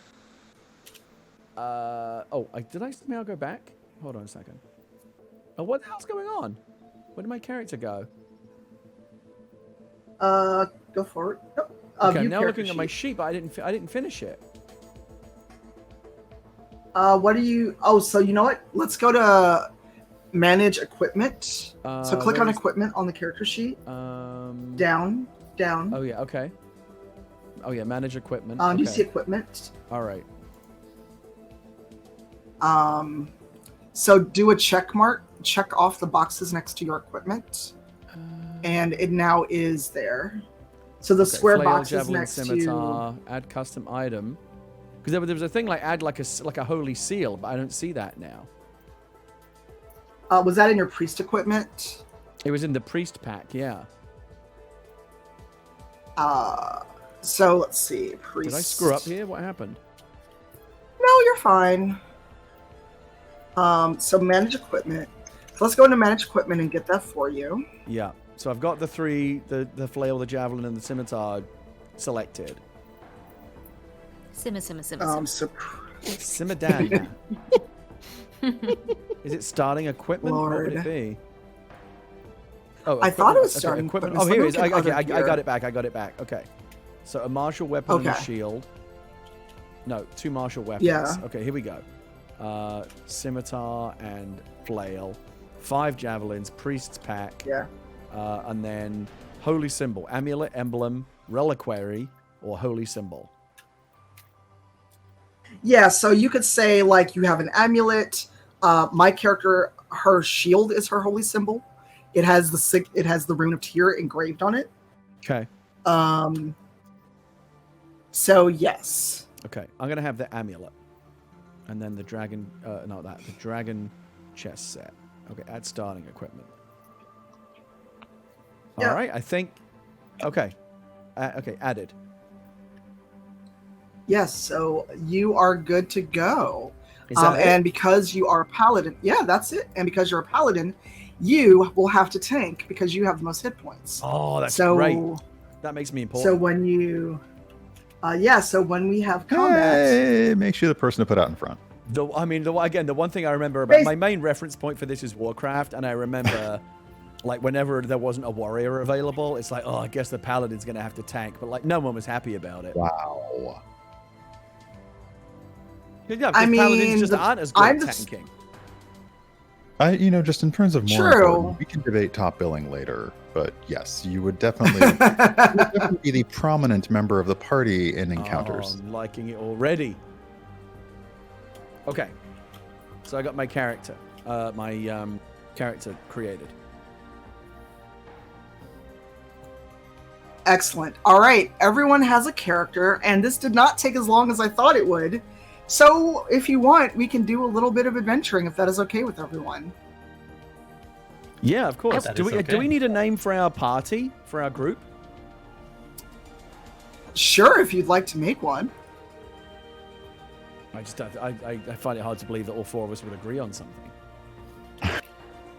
Okay, you've twisted my I arm. think I'll you and be the one to Smoop are decide. gonna have the hardest time. Oh no.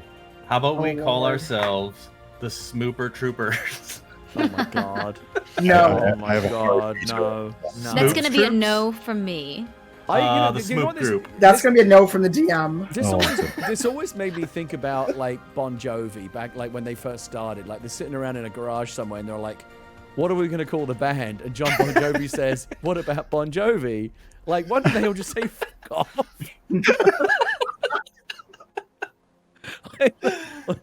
I always found that amazing. They just glared him down like, really? Or Really? Van Halen.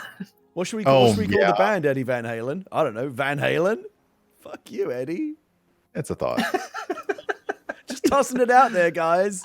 I just can't imagine ever telling a group like, I think we should call ourselves Woodward. Right? It's awful. Although Yeah. that Have you does guys sound ever like that seen, does sound like a the- good name for like a hipster indie kind of band, though. Or maybe a group Have you of guys ever seen the carpenters. show Animal Talking with Gary Whitta?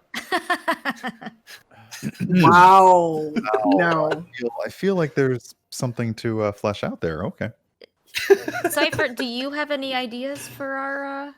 The Order of the Sunfish? Yeah, maybe as the DM, you should have the honor of choosing our party name. Oh God. Woodward and Smoop. I'm trying to think of. Oh God, no. I'm trying to think of something that's not a pun because I don't pun well, and I think my chat would just fall over collectively if I willingly made a pun. Brian, do you have any ideas? Because I'm not good at this stuff. Oh, let's see. What do we have? 2 bards, a barbarian, and a paladin. Got some. Oh wow. I don't know what like. The Order of the Sunfish? I mean, I said the Order of the Sunfish earlier I- as a joke, but it's the kind of thing where since we haven't actually gotten into it as to how we all know each other or why we all know each other, that could have been the bonding moment that that made us who we are. I You don't all mind just Order of saw the me Sunfish. standing in a field holding a sunfish? I don't mind the Order of the Sunfish. Why not? Order of the Sunfish works for me. I'm into it. Okay. All right, order. The Order of the Sunfish it is. born today. Oh yes. Yes. This is the greatest day of my So life. as you all think about this for a hot minute, I'm going to pull up the adventurer I picked to run you through if we got a chance to play. But let's take a quick couple minutes to check in with the chat, because I've been basically ignoring the chat. So sorry, everybody. And Can I get a lo, quick How's shout everyone- out from Shannon? they would forever be known as the Order of the Sunfish. Adam, you've had enough attention from me. Well. Trust me, Wow. it's never enough. It's never enough. Wow. Order of the Sunfish. So yeah, how's everyone in both chats doing? I just want to do a check-in before we start this shenaniganry and maybe get an hour and a half, at most 2 hours in, because I know Brian is on Eastern time, I'm on Central, and Gary, Shannon, and Adam, are you on West Coast time? Yes. Yeah. Yep. We're all on the same time. Okay, I just want to be okay, so I just want to be respectful of everyone's time and dinner times and family time, etc. So at least let's get started, and then we can chat after and debrief on audio, the 5 of us, and see how doing this again could maybe work out, because I'm having fun. I hope you are too. I'm having a great time. Sounds This good. has been really, really cool. Thanks Yeah, I again mean, we for have to at doing least do one more to do like one session that is just playing the game, because most of this obviously is just character creation. Mm-hmm. it. Yeah, I got True. a rage, guys. Well- I've got raging to do. I'm ready. All right, so you need to rage, so we'll definitely play again. All right, so now that we've checked in with the chat, I've got my handy map up, and I'm going to pull up a player version of this map that I'm going to put in our group DM, not yet in the Twitch chat, so you all can see where you're going to adventure. And then I will give you the beginning of the shenaniganry. So if you check your Twitter DM, there is a map now there, and Oh, okay. we are Oh. going. Ooh, Oh, cool. fancy. All right. Yes. Oh, that's the wrong one. Maps.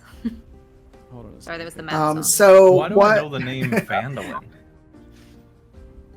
I don't know. You'll tell me in a moment.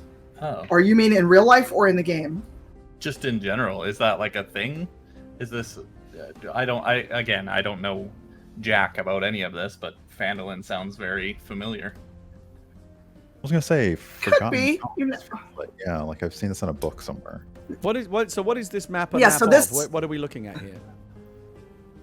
You are looking at the town of Fandolin, and I am running the Dragon of Icespire out of D&D Beyond, because it is a lovely pre-written adventure for beginning players, and it's something to kind of ease you into playing D&D. Okay.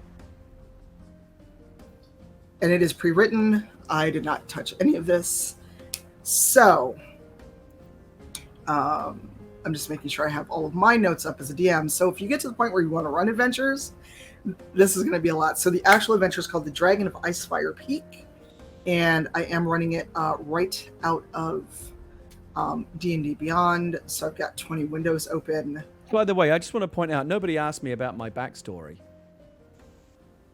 We did ask you about your backstory, so tell us your backstory if you'd like us to know.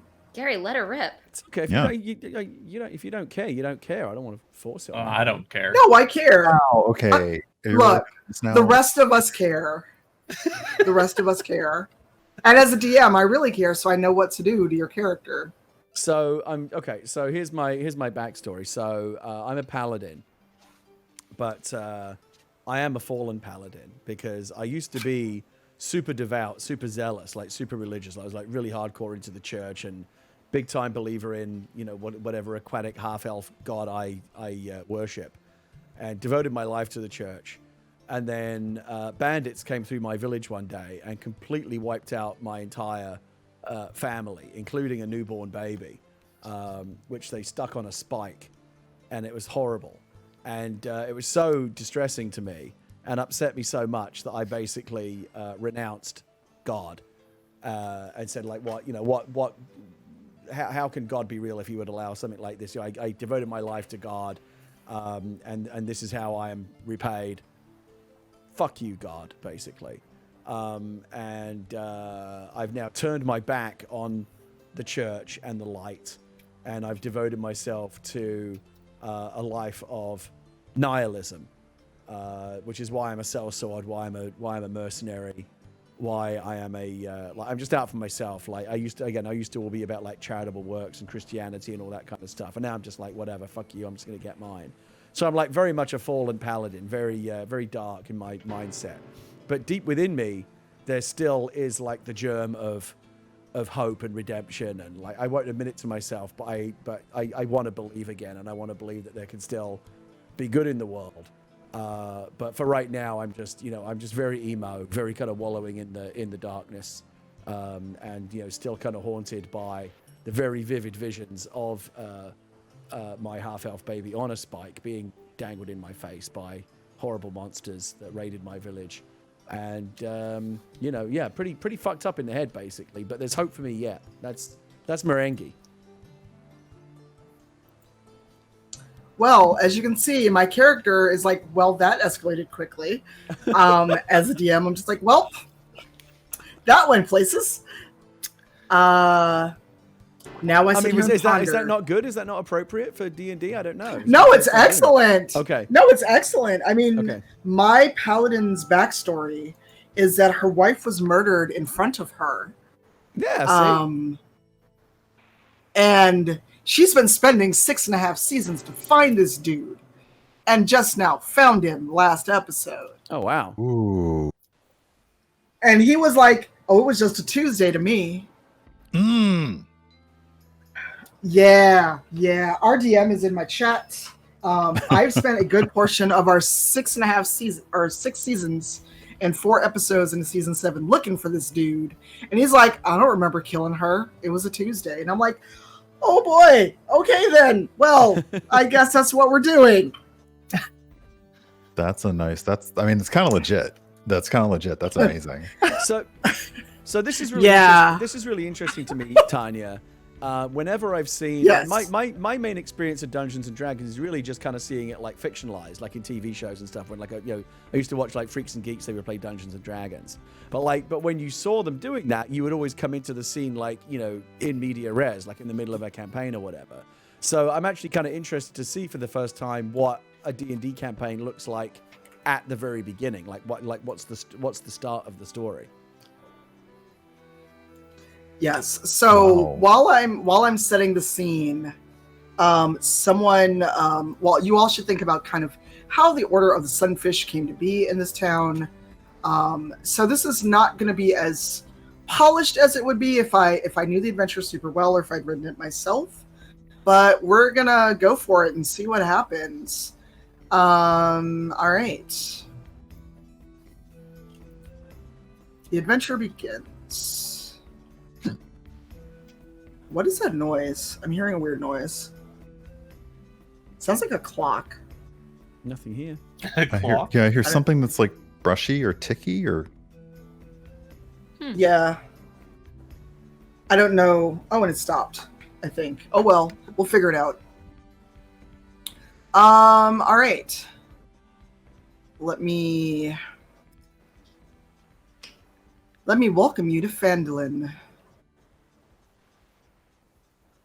I'm glad that they give you bits to read, because some days when you are low on brain power, it doesn't always work out. So welcome to Phandalin, Order of the Sunfish. The frontier town of Phandalin is built on the ruins of a much older settlement. Hundreds of years ago, the old Phandalin was a thriving human town whose people were firmly allied with neighboring dwarves and gnomes. But then an orc horde swept through the area and laid waste to the settlement, and Phandalin was abandoned for centuries. In the last 3 or 4 years, settlers from the cities of Neverwinter and Waterdeep have begun the hard work of reclaiming the ruins of Phandalin. The new settlement is now home to farmers, woodcutters, fur traders, and prospectors drawn by stories of gold and platinum in the foothills of the Sword Mountains. However, the arrival of a white dragon threatens to destroy all that they've worked to rebuild. You see the map. I'm going to put this also in the chat so they can see it. Did my extension disappear? Because I'm looking at my Twitch channel again and I don't see it. Where did it go? Is there a way to get it back? If you didn't block it. I still see it on mine. Oh, you do? Why do I not see it when I look at my own channel? Yeah, I can't get it. If you're looking at the squad view. Let me Is it a refresh squad yours. thing? I still see it. Okay. I still see it. It seems like it's a mixed bag. Some people are seeing it, some people are not seeing it. And that's sometimes just Twitch. Like, should we not do the squad stream? I wonder if that would like turn the squad stream up. I wonder if that make it simpler for people. I don't know. No, it should be fine. It's more that looking at your own stream, you'll see it. But if you looked at the squad, let me look at my creative. Then you're not going to see it. Let me look at my dashboard again. Hold on, real quick. Okay, so it's extensions. No problem. I refresh Gary's chat and my it's gone. Extensions. Yeah. Oh, you know what? It somehow it turned itself off. Now it's back on. I don't know what happened. It should be back up now. Ah. Yep, there it is. Yeah, except your character's not showing, so let me refresh. Okay, now I see it. Yeah, let me refresh because your character was not showing on the D&D Beyond overlay for some reason. Yeah, it's weird. When I went to my extension, oh yeah, and mine isn't showing either. We only see 3 people in the party, not 4. Hey, kind of funny games. Thanks for the raid of 198. Wow, big time. Hey, kind of funny. Getting some love from the kind of funny best friends. Welcome to the campaign, our dudes. We're here with this is the first ever episode of Dungeon Crossing, Dungeons and Dragons inside the world of Animal Crossing. The wonderful and talented Tanya, aka Cypher of Tyr, who is a very experienced dungeon master and D&D player, is teaching some of us noobs how to play D&D. Some of us for the first time. Myself for the first time. Shannon Woodward sitting next to me here for the first time. Adam Nickerson over there in the poopy hat for the first time. And Brian, you have played before, but you're kind of refreshing yourself, right? Yes. Okay. So yeah, why am I not added to the party? Did I fail to do something, Tanya, in adding to the party? We didn't want to have to tell you this way. We didn't want you to find out like this. It's like, that backstory was so bleak, you already kicked me out. Wow, I have not. Let me make sure that your character is in the party. I'm looking at it. He's there. He's all created. I just don't know why it wouldn't be showing up in the extension. You're active. Everyone's active in there, so you should be showing up. I don't know if Lauren, you're still here. Do you know why Gary's character may not be showing up in the overlay? Because only 3 characters are showing up. Yeah, I'm wondering if there's like some box or something I can check to like join the party. What is your No, you're there. I see you in the campaign. Stealth attribute at? Oh wow. Oh, your stealth is too high. Thank you. Lauren said we might have to refresh. So what I'm going to do is I'm going to deactivate the overlay and reactivate it. I just did that. Okay, deactivate. Set as overlay. Activate set as overlay 1. It's back on. Yeah, I just came back with 3 characters. Got you. I got you. Hold on.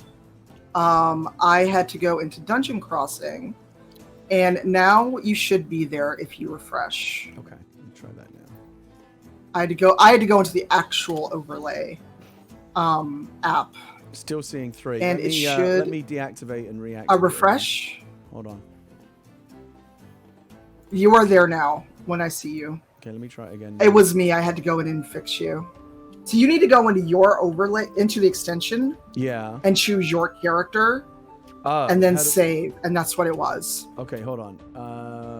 How do I do that? How do I go into the overlay? So you go into your extensions. Yep, my extensions. Click on the gear. Yep. Oh, I see it. Okay. On D&D Beyond. Okay. Click on campaign selection. Yep. Oh, wait, hold on. That's not it. Wait a second. I've got, it says extension configuration, which I cannot click on, and then there's campaign selection. Here we go. Okay, dungeon crossing. Correct. All right. Now, dungeon crossing. Now make sure you've clicked your character and then save. Aha. Okay, yeah, so that's what you need to do to add him to the party. I think that should Yes. work. So Okay. because your character had no There he is. info There he at all, is. it didn't pick you up. Okay, now we're ready for business. Nice. Yes. So basically, if you do that and your character is not complete, they will not show up. And if you don't go into the overlay and choose them, they will not show up, Got it, apparently. got it. All right, So we all got it learned working. today. Yeah, It's handy. Yay! We all learned something. we only got to do this one time. All right. All right. So now that we are back to getting our adventuring going, and feel free to emote or do stuff at the table, so we're not a bunch of sprites just staring at each other. As I read, if you want to react, feel free. What do So, I have on my wheel right now? Hold on.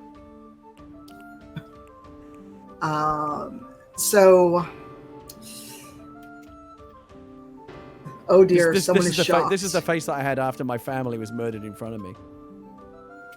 Yes, that was the look you got on your face, and then it was rage. Yeah, just non-stop so- rage ever since. Yeah, so you are shocked face all the time. Oh no, you sneezed. So, to start our adventure, the Order of the Sunfish, what you find, nestled in the rocky foothills of the snow-capped Sword Mountains, is the mining town of Phandalin. It consists of 40 or 50 simple log buildings. Crumbling stone ruins surround the newer houses and shops, showing how this must have been a much larger town in centuries past. Phandalin's residents are quiet, hard-working folk who came from distant cities to eke out a life among the harsh wilderness. They're farmers, stonecutters, blacksmiths, traders, prospectors, and even small children. The town has no walls and no garrison, but most adults keep weapons within easy reach in case the need for arms should arise. Visitors are welcome, particularly if they have coin or to spend or news to share. The Stonehill Inn at the center of town offers modest lodging and meals. A couple doors down from the inn, posted outside the town master's hall, is a job board, and that is where the Order of the Sunfish finds themselves at the beginning of this adventure. So, as you approach this job board, describe your character and what has brought you to Phandalin Order of the Sunfish. So we are here as a group. We're already kind of allied together as a group. Yes, because Okay. it's always easier to have everyone already know each other. And, you have, wherever you all were, you have agreed to meet at this town because your various adventures are going to bring you past this town anyway. So why not meet up again and do some work and then, spread out again once this job is done and meet up again in the future and hang out. Okay. So do we all have to agree on what our collective origin story that's brought us here is? You could, or it could be you all have various origin stories and, you adventured together previously, you worked well together, and you've kept in touch. And when a job comes up that needs more than one person, hey, everyone said that there's a dragon in Phandalin. I can't take on a dragon by myself. Let's get the Order of the Sunfish together and take on this dragon. Okay. Sounds like a pretty good idea to me. Remember when I wanted to talk to dragons? We could have just talked them out of this. There you go. Well, you haven't met the dragon yet. Good point. Yeah, Hmm. Well- he might be a jerk. So far as my character's concerned, I'm allied with this group, but not for any particular reason of friendship or loyalty. These other people are just commodities to be exploited for my own cynical ends. I'll team up with you guys if it helps me get what I personally want. But as soon as that equation is no longer beneficial for me, I'll just fucking kill you or walk away or whatever. I'm here until I'm not, basically. You're a people person. Yeah. Okay. Wait, are you saying this out loud to us? Have you heard my backstory, Brian? It ain't good. No. So I'm just Honestly- basically here Wow. looking to make some quick cash, however by whatever means necessary. No job is too small. No job is too low. I'll do anything. Just give me just money. Are you saying this to us as a group? I'm Right, are you saying this out loud, or is this what you're saying to me as the DM? Since we have done stuff together, how much of this personality are we? How much of this part of your personality are we aware of versus internal? Oh, so so yeah, you. I think you get. I think like I wear a lot of this cynicism very much on my sleeve. So it's not like He just shows up and says that. It's not like I've tricked you into thinking that I'm like, oh, like I'm Mr. like, kumbaya, let's all get along and go save the world. Like, you talk a lot. You talk a lot in your sleep, and we just kind of. I mean, like I've got that fucking 1,000-yard stare. Like, there's no faking, me being a happy dude. Like, it ain't gonna happen. Like, you can tell there's something like seriously wrong with me. But nor do you think that. Nor do you know just like how bad it is. Like that I would happily kill you all in your sleep. If it got me even 1 inch further to where I want to be on any particular day. For me, that's one of the things I like best about you. Your character is, we always know what you want. I feel safest around that. It's got black and white. It's good to do jobs with. What you see is what you get with me. Like, I'm not, I am what I am, and I'm not, I'm not dishonest about it. A quick question from the chat, Tanya. It looks like Gary's character is level 2. Yes. Is that? Yeah. Okay. Is that bad? No, you should be level 1. Mm-hmm. No, it's not bad, but you should be level 1. Everyone should be level 1. Why? How did that happen? Gary's maybe the system recognized that my backstory was so awesome that it leveled me up immediately. You leveled up immediately because of the awesome back. I mean, that is so cool. Like have another level right off the bat. I do like points for narrative. No, I agree with you. My character doesn't make friends, but you people are probably the closest thing to that, and you're reliable, and none of you so far have tried to stab me in the back. So far. So far that I know of. Yeah. I'm on a bit of a hiatus because the need for my mother went dry. So I need to do a job and pack up that coin before Wait, what about your mother went dry? I missed that for a second. What? Well, part of my character backstory was that my mother's been missing for 15 years, and I've been the search trying to for track your. her down. Okay, sorry. It's gone. The leads have gone dry. Right. Yeah, okay. Got it. My mother hasn't shriveled. No. It's just. Or maybe she has. We don't know. It's because Tanya stepped in right as you honestly, said we're that. just gonna have to do the whole puts on shades. Looks like this is one. Okay. So Shannon, are you in search of like a new lead so you can like pick up the trail again? Is that the idea? Yeah, but that's exactly right. The last one went dead, and I ran out of money. And usually I'm doing smuggling and whatnot, as a smuggler does. Right. But this is doing a job with the people that don't get too close and they don't get in the way. Easy to leave. Got it. Wow. I'm just here because someone sent a raven saying you guys were gonna do this, and what a group. I'm just here for the thrill. Okay. I'm just moved by all these backstories. The psychological makeup of this group is fucking terrible. Wow. Wait, I don't know how we're going to get even through an hour of playing this without all killing each other. Why are we going for this dragon and not to figure out who killed Shannon's mom or whatever? Well, again, if you're going to pay me, if Shannon wants to pay me, I'll happily help her out. But we're not necessarily helping each other on our personal vendettas. We're just people who work well together. I see. Right. Little heist group. You work well enough together to get the job done and earn some gold, but there's not a lot of love lost. Put it that way. Bet. I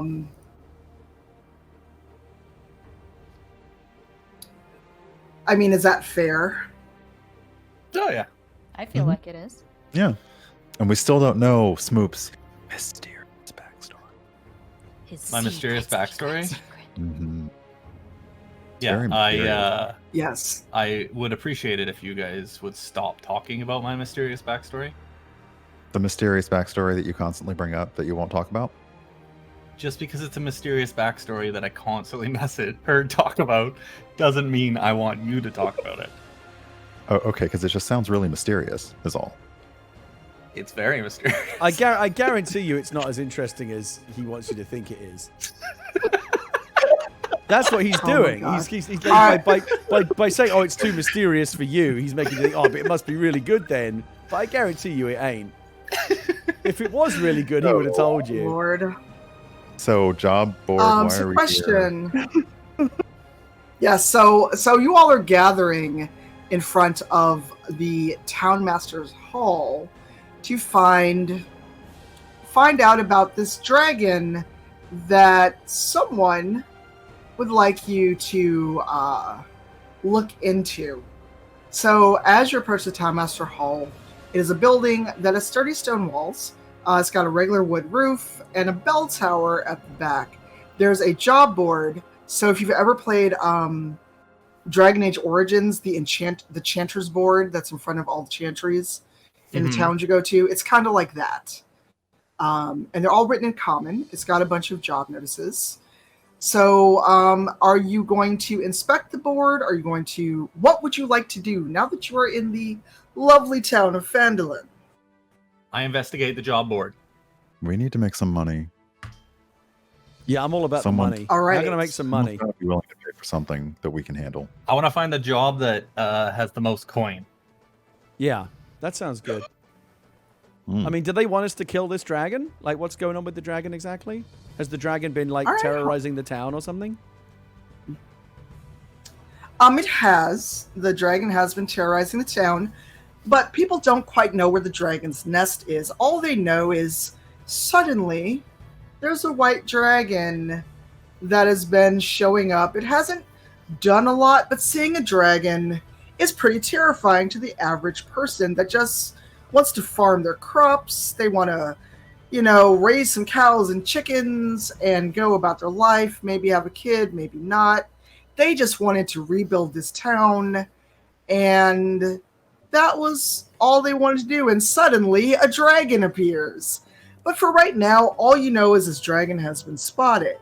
Okay. It hasn't actually killed What you anyone or anything find- yet. Not yet. Okay. So if I Keyword investigate the being board yes. to see if there's anything about the dragon, All right, so there are quests on there. All of you give me an investigation, and I'm going to roll a d6 to decide what quest you first discover on the board. All right, Okay. so I know what I'm rolling. Everyone give me an investigation check. What does that So mean? what do How I do I do that? uh, beside your investigation on your character Oh. sheet, you click Oh. the number. I think. So Oh, roll a okay. d20. Oh, I gotta So get you roll a d20, and Wait, then does this have a thing on it where I can roll, or is that? Yeah, Gary. It does. See where? Are you on your character sheet, Gary? Yeah. Let me pull. I'm sure See I'm pulling it where up right now. your investigation is Yeah. in your skills. If Yeah. you click the number there, it should roll the appropriate die. Oh yeah. Look at that. Brilliant. Hold on, I'm Yes. I got a Wait. 6. Oh, and plus a 5 because I have Okay, plus and- 5 investigation. so Oh no, I you rolled. have a Sorry, I total rolled of- intimidation. Sorry, I'm an idiot. Hold on. Investigation. I got a Oh my 14. God. We go into my. Is it my dice? Is that where we go? No, if you look That's at where your, you change what the dice look like.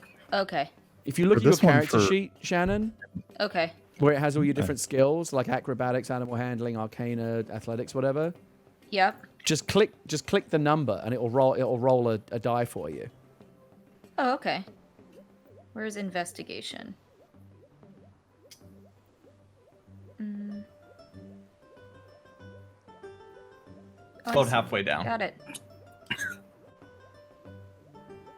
So you click on the number, and it rolls for you. Mhm. Yeah, I have a 10 there, and it actually just is bringing up it says senses. I'm sorry. Wait, Yeah, sorry. I'm. So you'll want to. Yes, I know.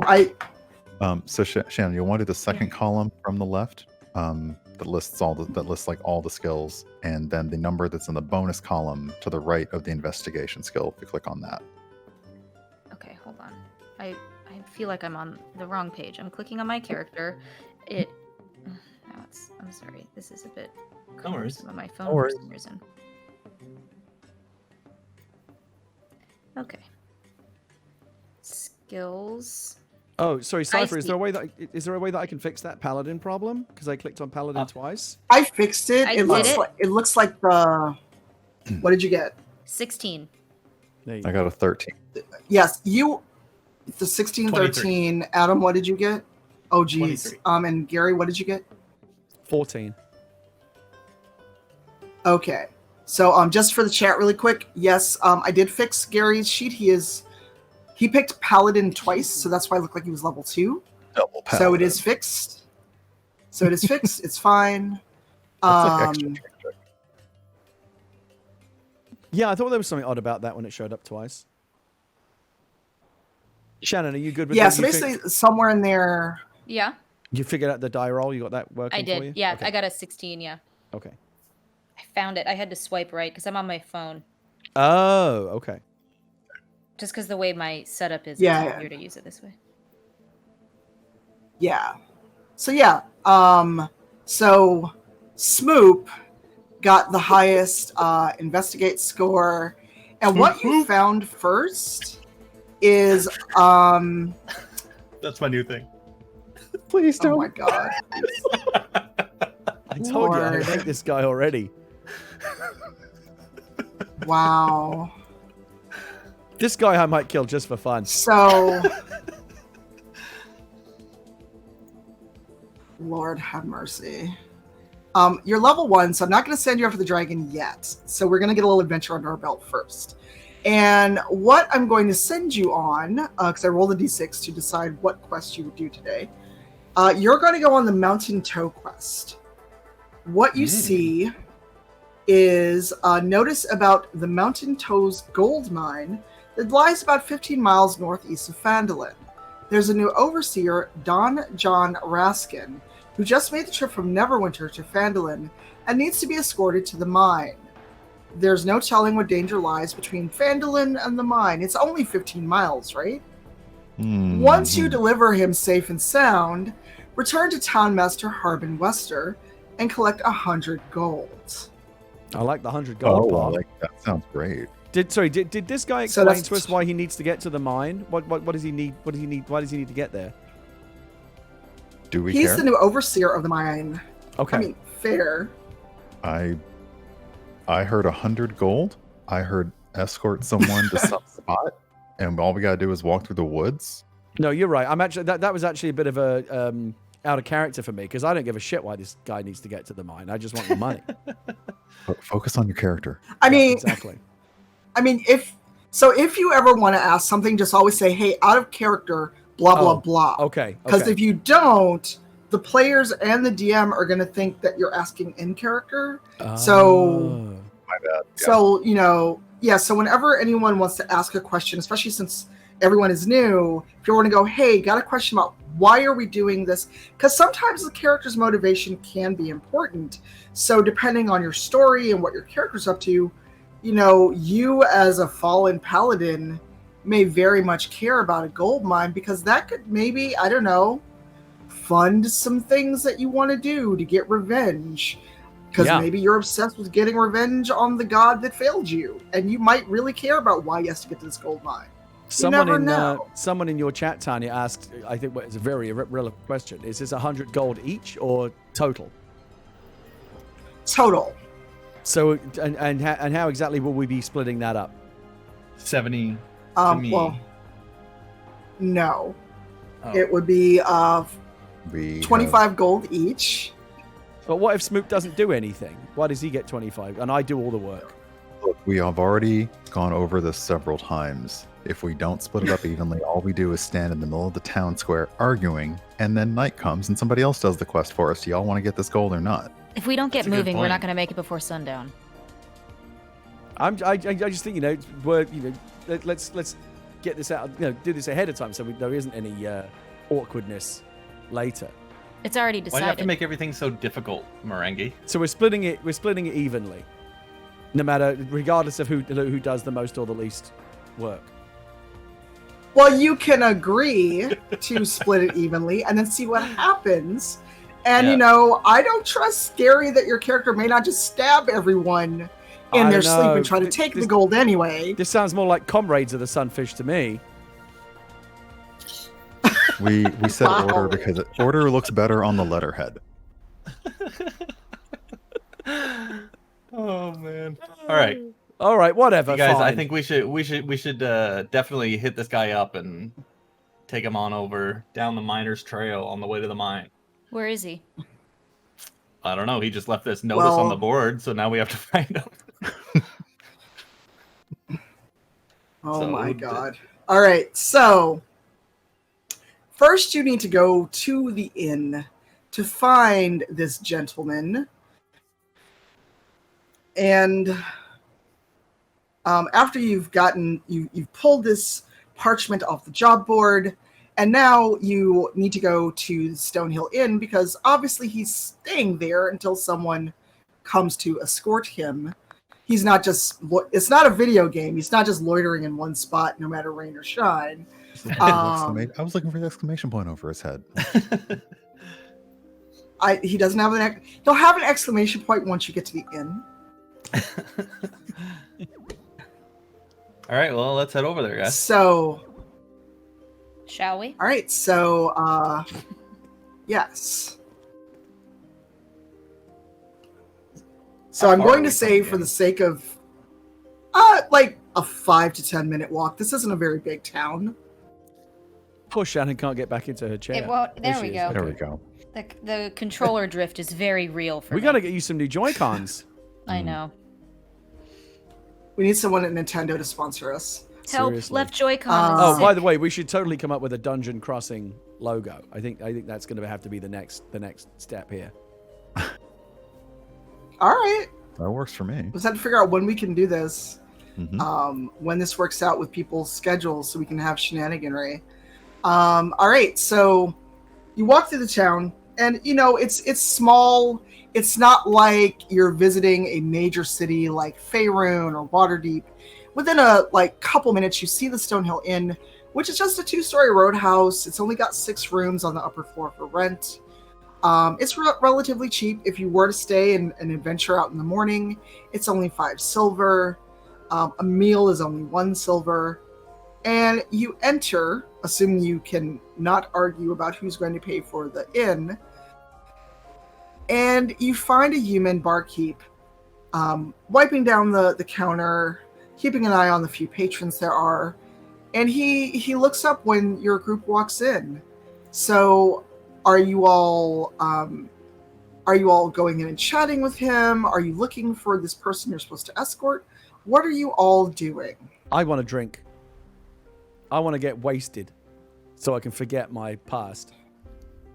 We're going on a quest. Yeah, but I fight better when I'm drunk. No, I'm you looking think for our you target. fight We don't better. have time. You say that every single time, and it never works out. It does, though. Look, If you get drunk and you hold So- us back for more than 10 minutes on this entire walk, you're not getting your share. We're I'm splitting. I'm funnier when I'm drunk. I'm more charming when I'm drunk. And I fight More better when charming I'm than drunk. this.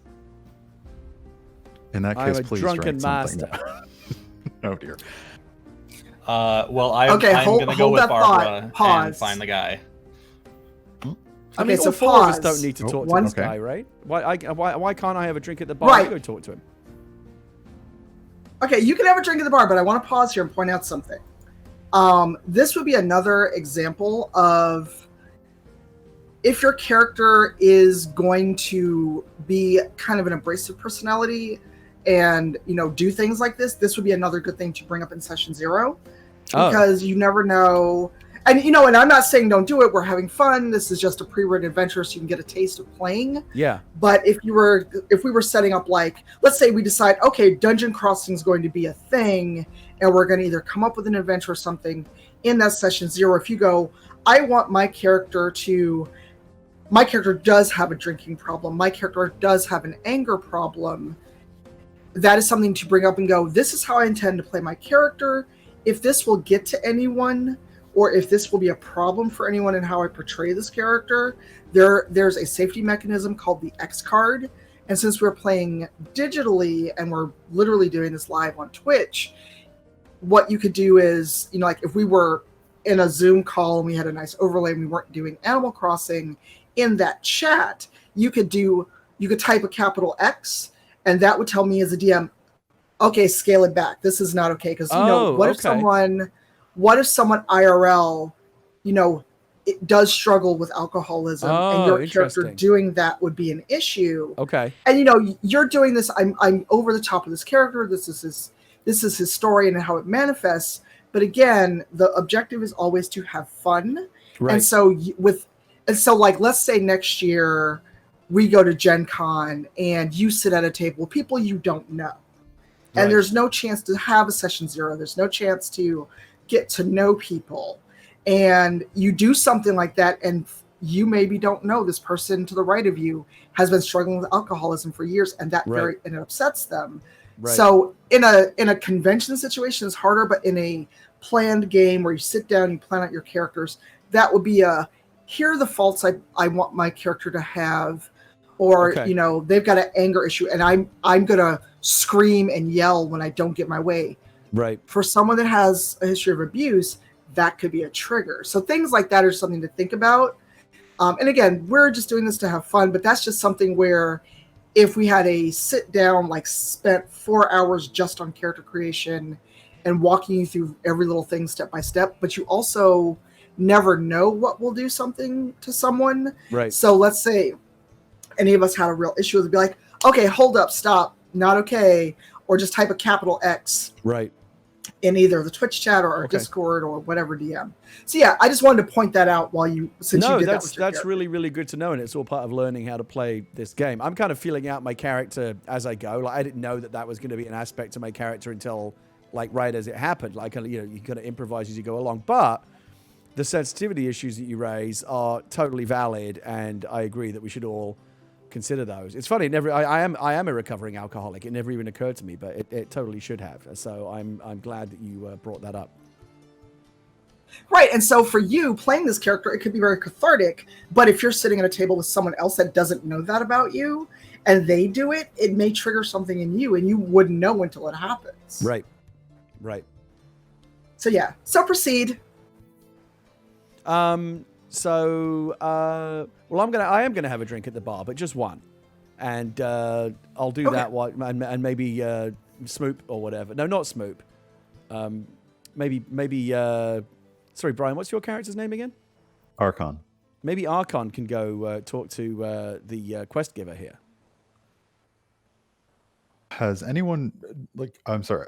Is it crowded? Has anyone really taken notice of us, or are we just 4 more random people walking into the tavern in The barkeep has noticed you because very much they're not from around here. You're a little too well put together for this very small, not bustling town. Oh wow, thank you very much. Oh, Yes. then, you are well appointed adventurers, so then I would probably I'd probably kind of, after taking a view of the room, lock eyes with Barbara and just kind of indicate the bar, like let's go talk. Sorry, indicate the bartender, like that's who we need to talk to. Gotcha. all right. And Smoop, what are you doing? Well, I was going to join them as I am a bit of a folk hero in these parts. Figured combined with my charisma and my legend that anyone would be willing to talk to me. Just so you know, this is what he's going to be like the whole game. So the 4 of us are approaching the bar. Merengue's ordering a drink. Barbara and Archon are focused on talking to the bartender, and Smoop is being Smoop. That's about right. Yes. Do we know the name of the man we're looking for? What? I'm sorry. What is Shannon doing? Do we know? Archon and I are going to talk to the bartender to find our target. Got it. Yes, your target is named Don John Raskin. That is who you're looking for, but you don't yet know the bartenders. Look, I didn't write it. Fair. Didn't he used to run a not. big cat farm? Sorry, that was Carol Baskin humor. Oh, So I'm having a drink. Smoop is basically just, going around talking to people. Because you know how much you love that when you're at a bar and some stranger just comes up and starts talking to you. It's my favorite. Indeed. Love it. The Just best. can't get enough of it. and Shannon and Brian are. So is it more appropriate for me to refer to them as their character names, or their IRL names? Yes. It would be better to refer to them in their character names. Okay. I so you can gotta, make a habit of it. Yeah. No, I just gotta, and that'll happen. I just, at the outset, I gotta kind of make it stick. Like Shannon is Barbara, and just gotta connect those names up. So Barbara and Archon are going to talk to the bartender to try and figure out where the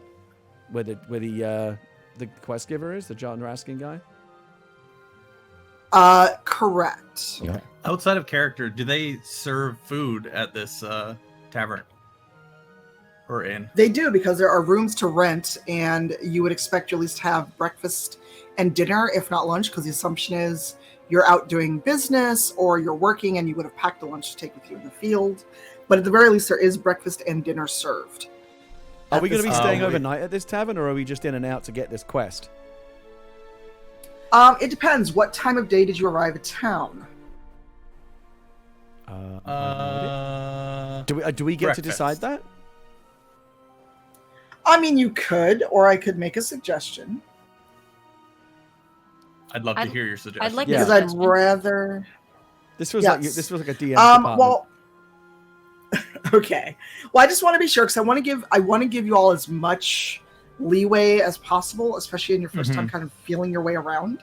But let's say that you arrived mid-afternoon, and by the time you went to the job board and came back, it's only a couple hours till dinner, and since it's about 15 miles to the mine you have to escort him to, it would behoove you to stay overnight and leave at first light the next morning. Okay. And how many rooms will we be getting, and how are they going to be? Are we each getting our own room, or am I going to have to share with someone? How much money do you all have? Just looking to find where do we find our start. money here? Do I need to look that up to see if I If have you some gave money? yourself money, didn't it would be under equipment. Okay. Yeah, I didn't give myself money. I have Okay, zero so monies. for the sake of smooth playing, I'm going to say you all have 10 gold. Okay. Oh, and in Okay. fact, I do have 10 gold. Oh, I actually have 10 gold. can I Yes. persuade Merengue to pay for our dinners? I mean, You can could try. certainly try. I would like to try. I mean, why don't you pay for your own dinner? I don't have any money. Oh, you don't. Oh, well, how is it that I get started out with 10 gold and Smoop didn't? I don't know, but all I know I is said everyone I- gets... Oh, We all have okay. 10. Oh, Okay. But Sorry, but the okay. character sheets aren't reflecting that right now. Or can you give them that? Right, in we character didn't do sheet? money. okay. I can give you that later. I'm just wondering why I it's started the with first- 10. I'm just It's probably based on out the of background you character. I picked. want to see how this Oh, plays okay. Okay. Yeah, is it okay if I still You just, do get... persuade Merengue to pay for all of our dinners? Sure. Go ahead and Because try. then I don't have to spend my money. What do I do to try? I use my persuasion? Yes. I just have to click let that me and roll it? see. Yes, let me look at Merengue's character sheet to see. Okay. So his persuasion is under charisma. He has a very high charisma. Okay, so go ahead and roll persuasion, both of you. Okay. Oh God. Okay. Hold on a Shit. second. I'm gonna like this. All right, here we go. Well, I got plus Didn't 5 go well, persuasion, so Gary. I got a nice little background. I got a nice little opportunity for me here. Here we go. Yeah. Oh, I have 21. plus 5 as well. 21. Wow, Eat it. and what did you get, Smoop? I rolled a 1. So I rolled Oh, a so that 6. is a failure. Yeah. So you'll be buying your own. No, dinner. no, but- if I think you have to buy mine now. That backfires. All right, so a spectacularly. 1 is a critical failure. 1 is a critical Great. failure. I'd say. And Smoop's so gonna be normally...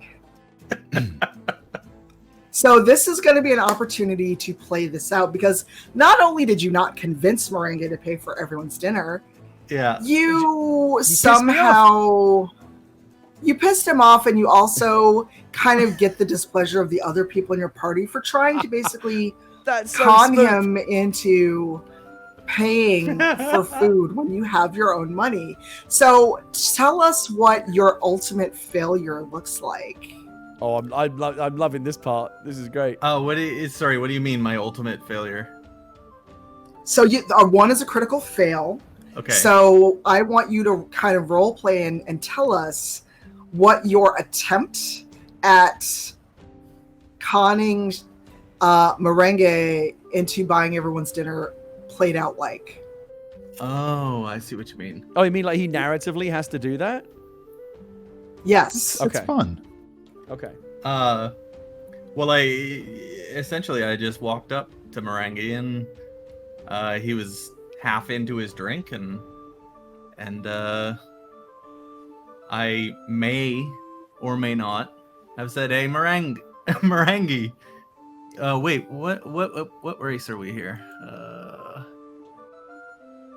Merengue is I'm a half elf. Half aquatic Yeah, so I elf. walked up and I Aquatic was half like, elf, yeah. "Hey, Aquaman, you're the only one with money. Why don't you pay for our damn food?" Yeah. Really high charisma. And that is why I failed. And yeah. Smooth. And that's And yeah, what do you that's- say to that's- that, That's what it looks like Merengue? when you roll a 1 on persuasion for sure. all right, and how do you respond to that, Merengue? I mean, you know, even like he was in my bad books the second he even came up to me. Like, don't interrupt me when I'm having a drink. I just want to be left alone. Like, have I not made it abundantly clear to you with my moody demeanor and very emo, just general way of carrying myself that I just don't want you, you know, talking to me more than is absolutely necessary, especially not when I'm eating or drinking. Just leave me alone. As soon as he walked up to me, it doesn't matter what he was. As soon as he opened his mouth, I don't care what's coming out of it. Like, I'm already annoyed, and now you heard what he said to me. So, like, you know, triple that basically in terms of pissing me off. Guys, we're not here to fight like this, all right? We're just here to talk to the guy. Like, we don't have time for this. No, but Shannon, this is the beginning of the character No, arc. I know. This is like a I'm being buddy in movie. character. I'm being in sorry. character. Sorry. Yeah. I forgot. I forgot about that. Like, sure, I always want to do a voice or something so you know. Well, she said unless you otherwise. You're right. You're right. I Denote. apologize. I'm still No, learning. no. Okay. So, all right. So, stop sticking your nose in, Barbara. Nobody asked you. And now I've got 2 people annoying me. I just And wanna have you a were the drink. one who was worried about who wasn't going to pull their weight. What do you mean? I am pulling my weight. We haven't done anything yet. We're just sitting in the bar. I'm not the one who has a job. You have a job. You're supposed to go get the quest. So I'm. Why aren't you doing your job? When Why are do we you get the bothering me? bartender's attention?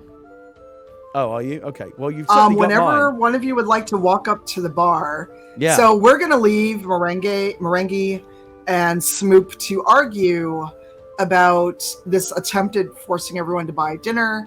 Barb and Archon, are you approaching the bartender to actually talk to him? Yes, we are. Yes, we are. All right. So, what do you tell me what that looks like, and how do you approach said bartender?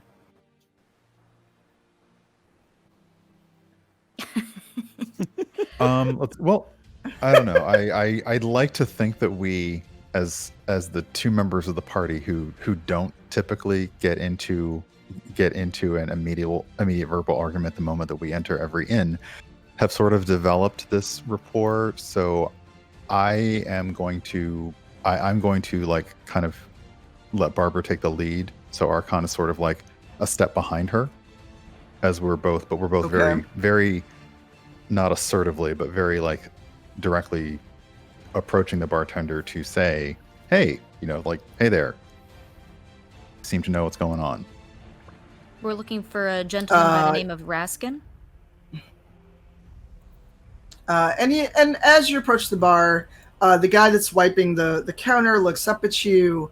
He's a friendly-looking male human because, you know, he's a bartender. They're usually friendly. And he looks up at both of you. You're new around here. Who's it you're looking for again? Raskin? Oh yeah. He's a interesting fella. He Interesting how? came in, acted like he owns the place, was very, very into ordering me around and telling me that I had to carry his bags for him and didn't even give me so much as a copper for a tip. And now he's holed up in his room doing whatever hoity-toity men like him do. Sounds lovely. What room number? 4. He's in room number 4. Please tell me you're going to take him away from here. We're gonna take him away from here. Sounds like we've just made your day. You did, and you know what? When you come back down, drinks are on me for the first round for you two. Are those two lovely blokes with you as well? And he points over at We have an association with those two, but they are definitely not with us. Wow. All right. Okay. I know I can hear you. I'm right over here. I'm like standing right next to you. Like we're in the same bar. Archon just simply assumed that two of you were just doing your verbal sparring by, who knows how long that was going to take. Still got ears. I mean, you all could role play this out if you'd like to. The bartender is talking with Barbara because he has not met many dwarves in his day, and he's just chatting with her while you three go have your verbal sparring. And he's like, "Tell me what you like to drink, and I'll have it ready when you two come back downstairs." What are you gonna drink, Barbara? Mead. Mead and I don't for know why you, that made sir, me laugh he, as much as it cautiously. did. it was just so deadpan. It was the delivery. It was the Mead. delivery. Mead. Oh, It was so deadpan. I would say whatever your good house or village recommended wine is, that'll work for me. He'll have a Chardonnay. All right, we've got. So if Merengue is not buying us all dinner, can we just go get this damn guy and talk to him? And The bartender's exactly giving what you he free needs? drinks. You got what you wanted. You got your hand out. Why are you still going on about it? I don't think she gave it to us. Oh no! The bartender, the lovely gent behind the bar, is only offering free drinks to Archon and Barbara, and not to you two, because you two were just basically sitting there arguing in his bar. I already paid for my drink. I'm the only paying customer in this Right. group. Fair. So he does look to you two. Okay. Lord. Archon looks over at Merengue and Smoop, who may be giving him dagger eyes, and simply says, "Room 4. Y'all ready?" I'm already on my way. Yeah, I follow. See. Smoop in tow. All right. Smoops in tow. Oh my god. I'll be at the bar when you get back. I'm not going anywhere. Fair enough. All right. So the three of you traipse up to room 4. Who knocks? I knock. Smoop. Okay. Nope, too late. Barbara's already said that she knocked. Fair. Unless Barbara's gonna knock and you're gonna reach over her head and we can see where that goes. I'm sure that Barbara, what are you gonna do about this blatant disrespect of your dwarven stature? Can I elbow him in the stomach? You sure could. A friendly elbow, just hard enough to. Ugh. I kind of feel like at the out of character, because I just realized I've kind of written myself out of the next part of this story here, so I'm feeling like a bit of a mug right now. But with Barbara's lower dwarven stature, I'm guessing the elbow could probably get Smoop a bit lower than that, and could be a bit more interesting. I was thinking You don't know the tactical shape of position. my Roll to see where my elbow lands. There's a tactical position of the elbowing of a fellow party member there. Yep. Yeah. I mean, if you want, or you could just get him right in the smoops. Oh, no, not the smoops. I mean, So there's two ways that you could do this. Either you could kind of like just without looking, kind of nudge back, like, "Hey, I don't forget I'm here," or you could make it interesting and roll a contested strength and see what happens when you elbow him, depending on where your elbow would land on Smoop. Yeah, Sorry, that's what I'm gonna do. Sorry, again, out of character. Can I we're in the first 10 minutes of this campaign, and already we've done the one thing that our expert DM said not to do, which is split the party. And now the very first combat encounter is between members of the party. You know, fighting Gary, each other. you can catch up after you finish that beverage. And Gary, if all we exist as is an example to others, then let's just keep playing that out. Oh my god, this is a train wreck, and I love it. I mean, you stay down there to drink your drink. Nobody. I'm not gonna basically handhold you. I'm not the one who started a fight with throwing elbows. I'm drinking All right. quietly, minding my own business. Well, we're gonna find out if it's a fight or if I just Bring it. Archon just kind of has a deep sigh, and he's like, "If you kill me with this." All right, each of you roll your. Okay. So each of you roll on strength. Oh, Roll your dear. strength. I have 0 strength, so let's see how that goes. Well, you don't have 0. You basically have a 10. So what did you roll? I rolled a 3. I rolled a 9.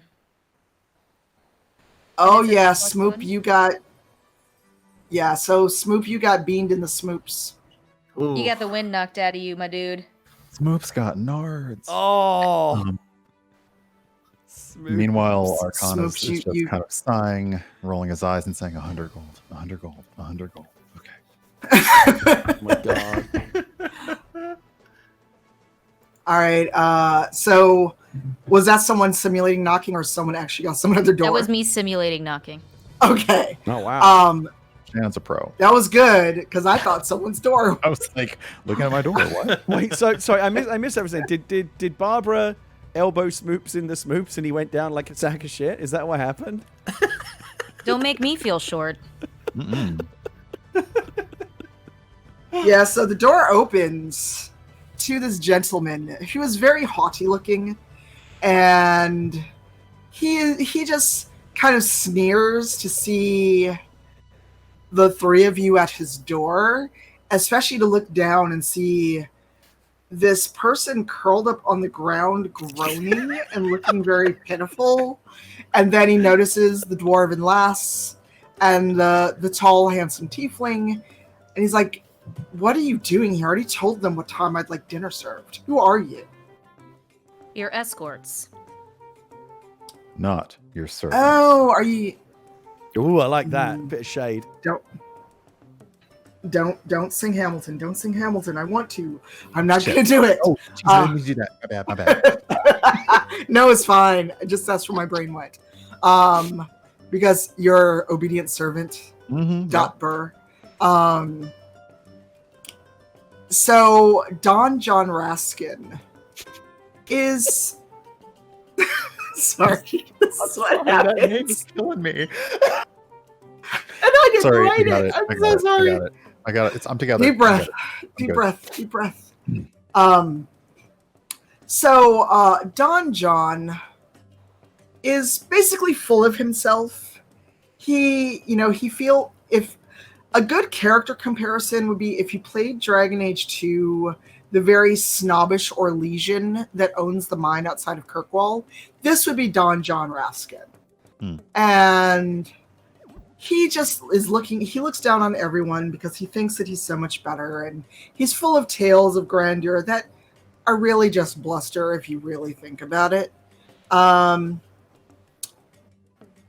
It's like, oh, you're taking me to the mine then. Well, isn't it a bit late for now? What are you doing here now? Shouldn't we go in the morning?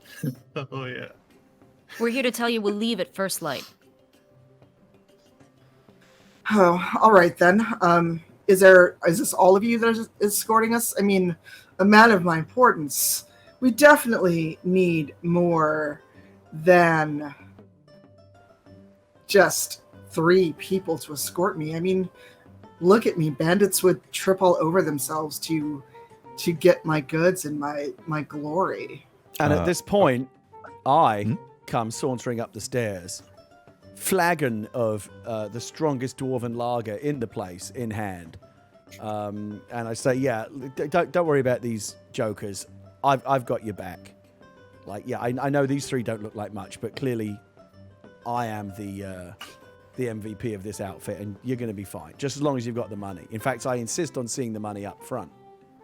There. You see, you don't have 3 to escort you. You have 4. Careful what you wish for. And Don John looks over Merengue and takes a disdainful whiff.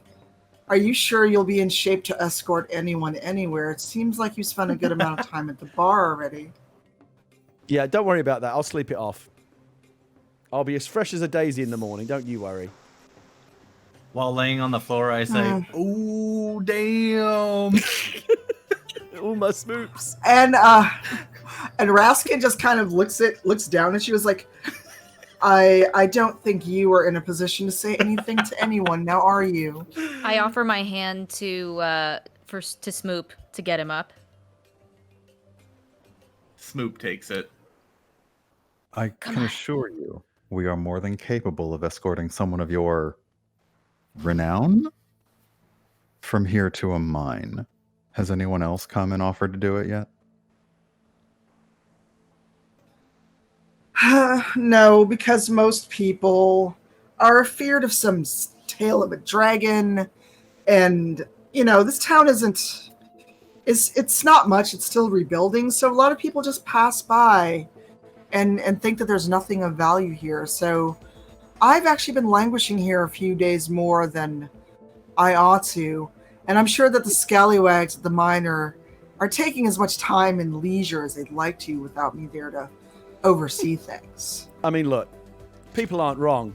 I've only been in this town for half an hour. The beer is awful. The people are terrible, from what I can tell. Yeah, I can understand why people go right through. Frankly, I wouldn't piss on this town if it was on fire. So let's just get out of here first thing in the morning, get paid, and get on with it. I'm not here to make friends. You don't say. I couldn't have told that at all. I'm very curious if there's more to this gentleman than we are first seeing. Can you can I do something like investigate or insight to try and learn more about this gentleman? Because he keeps just saying the exact same thing over and over. And can I use my perceptiveness in the same token? Yes, you both could absolutely either do a perception check or sense motive. You could see if you can detect what his motives are. And sense motive, oh god, I have to look that up because I'm terrible at sense motive. But I believe that goes under your...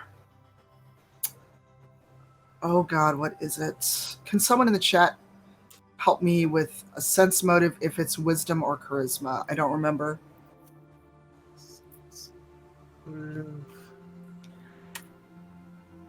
But for now, if you want to... Okay, wisdom. So yes, insight check. Yes, so do an insight.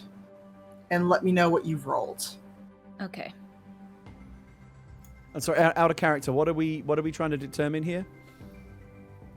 If there's more to this character than you think, if there's more to him than the bluster. Back, okay. Cypher. Because it seems like yes. On the board, it was just he's going to take over this mine or something, but it was like, I don't know, he keeps talking about his renown and whatnot, and so why would this renowned and well-off person be going to take over a mine? It seems kind of unusual, doesn't it? Cypher, do I add... It does seem very unusual. Do I add the +3 to my roll? Yes, so when you click on Insight on your character sheet, it will add your bonus by automatically. I got 23. Okay, I rolled a 10, and then I have +3 in the column. Okay, so you have 13 total for Barbara. Is anyone else rolling? I rolled a 23. Okay. It actually said Merengue, D. are you? Do I need to roll? You don't need to roll. You can if you like, or you could not do anything and just kind of keep observing the moment. Yeah, because I'm not really. Well, I don't know. I am suspicious by nature. I have no faith in human nature at all. So I am going to roll. What do I need to roll here? Insight. Insight. Insight. Okay, here we go. I got +1 insight. 5 total. Yeah, nothing is coming to you for this dude. He's like every other jackass you've come across in your travels. He's full of himself. You don't care anything about him. And then Archon, are you rolling? No, I'm waiting. Okay, so Smoop, you rolled very well. You get a sense that there is a layer of shine over him, not literally, but he's the guy that's going to try to sell you rain on a wet day, and sometimes he manages it. Mm-hmm. He really thinks a lot of himself. He thinks he's far too important for this job, and he thinks everyone is far beneath him. And a lot of tales of his renown are greatly, greatly, greatly exaggerated. So he is basically a legend in his own mind that is going to go save this town and its mine, because if not him, who would save these poor, hapless peasants from themselves? Can I float an idea at this point? In character or out of character? In character. This is Merengue. Go for it. Go. What? Let us know who you are addressing and what your idea is. Be aware that this NPC is right there, so he will hear your idea. I don't care if he's here or not. I'm just going to say I'm just going to say to the party, look, I don't like the look of this guy. He's clearly a slime bag. You can't, there's no guarantee that he's even going to pay up. I mean, I think we should absolutely demand full payment in advance, because there's no way this guy's not going to stiff us at the other end. And also, I just want to raise the idea, this guy clearly is rich. He's got a lot of money. He might be worth a lot of money to the mining company. I mean, we could just kill him and take whatever he got, whatever money he's planning on paying us. We don't even have to leave the tavern. Or maybe kidnapping and see if the mining company will pay more than 100 gold. I mean, I'm just looking to maximize our, time investment versus possible cash outcome. Okay, so despite all your criminal intentions there, maybe one thing you said is very interesting, that he definitely is exaggerating how great he is. I don't care if he's standing right here. So I say we just get the payment up front, because this guy, he's desperate for someone to take him, because I can tell he's just afraid of these rumors of the dragon. He's not going to go on his own. He needs someone to take him. Yeah. But he cannot do this job unless someone takes him. So he's going to have to pay us ahead of time. And I also think that at the very least, we could probably negotiate a little bit. You never take the first offer. That's bad business. Oh my God. But Smoop, you're right for once. This guy's desperate. So why would we take his first offer? Let's see if we can jack up the price a little bit. Honestly, we wouldn't normally do this in front of looking him up and down. Archon is like a client, but my friends here do bring up a fair point. It does feel like perhaps you could make it a little worth our while, more than the posted board that no one has responded to in days, and this little pissant town that you suddenly find yourself trapped in. Also a good point. And the bartender seems to have, he didn't necessarily sing your praises. Yeah, so you may not be sleeping so comfortably knowing there's all these people who either A, don't trust you, B, don't believe any of your ridiculous nonsense about how great you are, or C, want you out of their goddamn inn. And just 15 miles separates you from getting away from them. It's a seller's market right now, not a buyer's market. And we're the sellers. We're selling our services. You're the buyer. So what's it going to be? All right, so pause as the DM. So normally, if you were to do something like this in front of an NPC that is the quest giver, this NPC or the DM, depending on how they want to run things, would either have the NPC probably turn on you and attack you, but it would be 4-on-1. So that may not be the wisest idea. But what they could do is decide not to take your services at all and go, you literally plan to murder me right here in front of my salad. No, to be fair, I floated the idea. We didn't say we were going to do that. But floating the idea means you said it, correct? As an idea, but the whole group has to agree. We didn't. It's not like we took a vote in front of the guy and said, yeah, let's kill him. But hold on. But whether or not the group agrees, they still the NPC was still standing there out loud, 2 feet away from me. Out loud in front of the mark. I mean, in front of the client. Out loud. Also, can I just ask a question? Did you say in front of my salad? I did. Yeah. I did. What the hell does that mean? What? You've never seen that? You don't know what that means. Wait, what? Oh, Brian. Is this a D&D thing? Brian or someone, please. Oh my goodness. No, I think Cypher's disappeared again. Where's she gone? She's standing. Oh, She yeah. moved. I don't know if drift hit or not. Oh, When the drift hits. Sorry. Hit. In front of my salad. I'm out. Simply Goodbye. I'm buying new Joy-Cons for all of you and sending them to you. in front of my salad refers need to a the new Pro controller. incredulity of someone doing something astonishingly flagrant while you are just kind of minding your own business, doing something like you're really gonna do this right here, right now, in front of me, while I'm just trying to have my salad. That's great. I just saw the YouTube video. Where, just look it up later, because that's not that is not content for this stream. All right, so It's content, but I would like to keep my Twitch channel, please. okay, so we floated the idea of killing this guy or kidnapping him, but that we didn't agree to do that. I run it up the flagpole to see if anyone saluted it, but nobody went for it. I shut it down pretty damn quick. So note to the DM, what is Don John? Yes. Ron John? John Ron? I don't know, whatever. Don Juan. Don.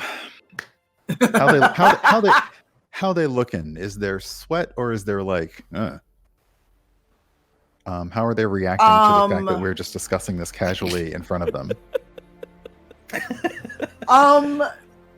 So there's not a real good description of Don John Raskin. So just because I'm evil, imagine Dorian Pavis as this character.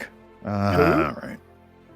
Don't worry. Yeah. So have you played Dragon Age Inquisition? No. You need more universal references. Okay.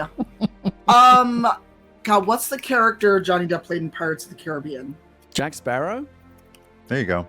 A clean version of Jack Sparrow. Okay. A cleaned up version of Jack Sparrow. So a bit of a bullshitter, bit flamboyant. Correct. Okay. And so he's standing there, like literally hand on hip, staring at you specifically, Merengue, going, you do realize that I could hear this idea, don't you? Yeah, and it doesn't matter whether you hear it or not. If I decide to kill you, I'm going to fucking kill you. Like, it doesn't matter if you know about it or not. So I don't really care. I'm happy, I'm not, it would be inconvenient for me to, move this whole conversation down the corridor and have it in private. I'm just, these are my boys right here. This is the Order of the Sunfish. Yeah, he'll also, just so you know, if you decide to not take this offer we're offering here, he may also just get drunk and kill you in the night. So yeah, that's true. I mean, even if we agree not to kill you, I could just, kill you in a drunken, because I do have these psychotic nightmares, and I do often act them out. I sleepwalk I have a scimitar and a flail, and you could just be in the wrong place at the wrong time in the middle of the night. Out of character. This is just Gary's character saying, I'm not rooming with any of you. Yeah. Yeah. When I say like I'm staying in my own, I'm not sharing with anyone. That's really for your safety, not mine. All right. So, you know what? This is a moment that I'm going to use this as a teaching moment, Gary. That your actions and your words in character have consequences. Oh God, have I done wrong? Are you really asking that? Usually saying and was like, Sorry, come Gary, on. Are you serious? you literally What's said wrong? I might just murder you, and I don't care if you agree. Not What do you only think is actively about murder to you, happen? passively murder you, maybe sleepwalking mean- murder you. I mean, murder was the only option you I put out for mean, this I am person. What do you as think was gonna Merengue, happen? I am still banking on the fact that this guy is desperate. He needs to get to this mine. He doesn't want to stay in this podunk town. There's a dragon. No one else has answered his job. We're the only game in town. So, But he you loves know, the smell of his own farts, Gary. He probably thinks he can take you. listen, the strongest person in a negotiation is always the one who's more willing to walk away. And I will walk away. But this guy, he needs us more than we need him, basically. That's You what don't know that. Well, Tanya's I going to can't- tell me, I guess. You don't if know I that. miscalculated, but that's Oh, the wait a card sec. I'm playing because I think we Can't can wait. get more money out of this guy. Oh boy. Oh boy. Should've saved the All right, elbow. so I feel like can Tanya's I- gonna. I feel like Tanya's about Yeah. to punish Yeah. me. Can I Oh, yes. Yes, I am. use perception to see if we he's reload going to from attack Gary? I mean, Uh, Merengue. for the sake of this moment, no, you may not, because again, Okay. this is one of those yes but moments, Gary, where no. yes, you can say these things, but there will be a consequence. So, Don John Raskin is no stranger to fisticuffs or to people trying to murder him. And don't forget, he believes his own hype. Oh no! So he just gives you a smile, and he basically gives you that roguish look, like, all right, I see through you. I've met men like you before.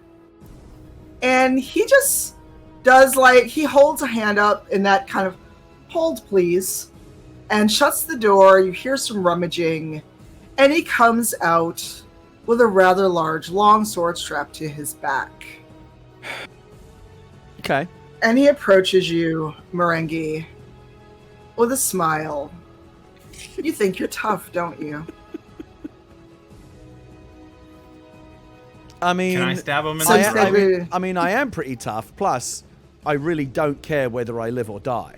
So, you know, I have nothing to lose. And so if you want to fight, I mean, you seem like someone who is fairly in love with yourself, and I feel like you want to keep going on living. I personally, I'm all out of fucks, and I have been for a long time. I don't care if I die right here on the spot. It means nothing to me.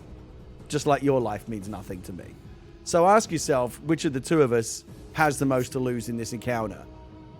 And ask yourself if you All really right. want to do this. Plus, there's 4 of us. You know, the numbers don't add up for you, frankly. Archon quickly does a side see, eye and here's the- starts whistling. Smoop So looks at here- the camera and so- rolls his eyes. Like, So, Don John Raskin, because I just like saying his whole name, actually. He just gives you that smile. You know the smile before someone does something really, really bad and they don't care if they get caught? He just points to you, Merengue, and then downstairs. You, me, in front of the inn, 5 minutes. You win. I'll pay you all up front and you won't hear another peep out of me. You lose, and I'm going to beat an apology out of you. I mean, I like where this is going. Fair but terms. I like where we're going, but like the stakes are pretty low. Are we not fighting to the death? Because those are the only stakes I understand. I mean, he's got a job to do, and he does think a lot of himself. So, sidebar, out of character, the other characters could try to intervene, or you can role play out what you are doing while the shenaniganry is happening right in front of you. Just so a quick can- question. So, If he goes out of character, if he goes to attack Merengue, could I not throw a dagger at his throat? you could. So, if they go out in front of the inn and decide to duel or fight, and you decide to interfere, then you will all roll initiative. Or whoever decides to get in between this fight. yeah. How bad do you want to essentially- do this, Merengue? Essentially, That's if you get to murder Merengue. Yeah, the other characters right now have a moment to like intervene, do an action, anything, or we can just sit back, Correct. get some popcorn. I mean, get some popcorn. Why don't we all just take a deep breath and save our energy for the 15-mile trek in the morning? I think everyone's a little drunk. Brilliant idea. I haven't had a drink. Look, this is an opportunity for the other members of the Order of the Sunfish to demonstrate their faith in. You may not have much faith in me as a person, and you shouldn't, but you should have faith in me as an ass kicker. And if all I need to do, take me 5 minutes, take this guy up front, kick the shit out of him, and what is it? Double the money? We're getting paid up front, right? So, job done. Like, I mean, seriously, what do you think the chances are that this guy's going to beat me? Come on. It's time for you. It's time for the Order of the Sunfish to demonstrate that they know Merengue can kick this guy's ass. I'm Or- sure Yeah, he you- can kick his ass, but I want you probably 25 could. gold, and I want it early in the morning. So why don't we Yeah. just do this another time? And honestly, I'm just insulted that you didn't actually try to extort more money out of him should you win. So I really like to get this over with as soon as possible. Could I mean, I wanted to fight to the death, in which potentially- case we could have taken every penny that he had. Have we even seen how many pennies he has? I mean, Out we of know he's got character. at least 100. Tanya, I Yes. have cook's utensils, right? Now, Yes. does that contain a frying pan? For the sake of argument, let's say yes. Oh, here we go. Okay, so I want to go do this quest in the morning, and I think we should. Okay. I'll get to sleep, and Merengue's not gonna give up on this whole shtick about how tough he is.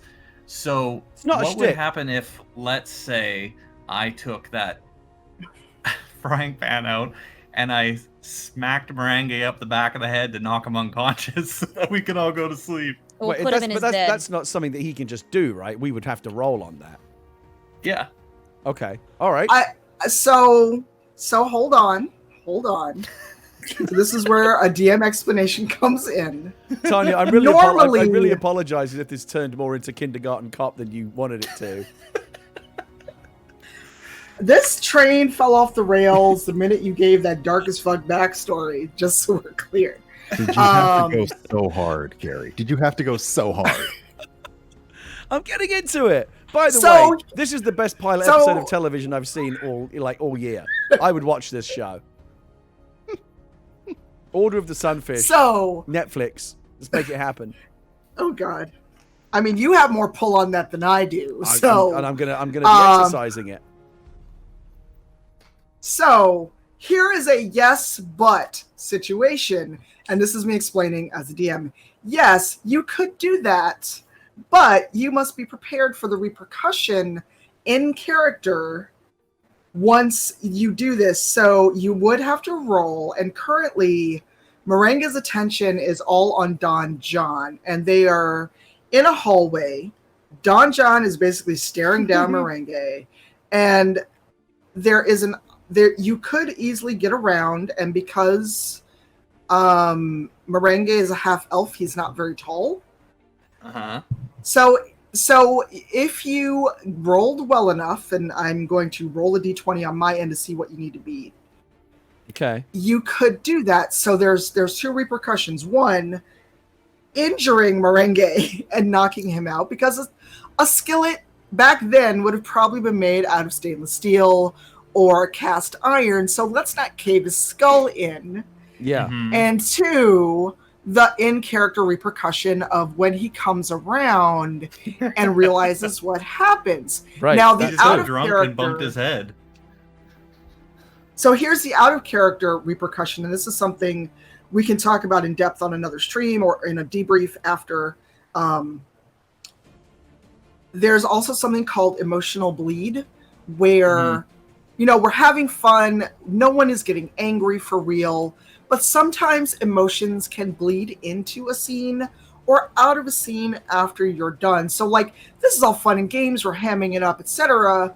But what if perhaps, let's say Gary really got angry at us kind of thwarting his attempt to be over the top or whatever, and it comes out later, and either your character is really mean, really, really angry, like you're unduly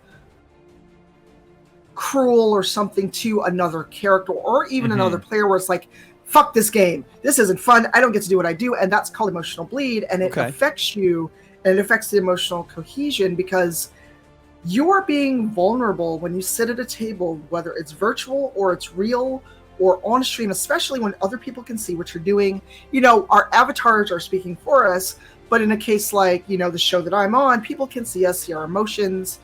And that's why it's always important, if you can't debrief immediately, to debrief after the fact. Right. Or, you know, like chat, like be it in a Discord or a Zoom call or what have you. So like Rivals, when we were before COVID, we would go out every week after the show and kind of talk through everything that happened and debrief, make sure everyone was doing okay, especially if we had a really hard emotional scene that happened.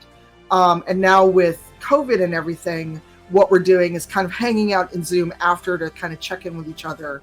So you don't want that emotional bleed to follow you post-session. If anyone ever does anything, or like, you know, we're being silly, we're having fun, and I don't think anyone is getting actually angry, but in a debrief session, once the quote-unquote camera's off and we're not live, it's like, were you okay with that? Maybe I know I went over the top, or this is something I did.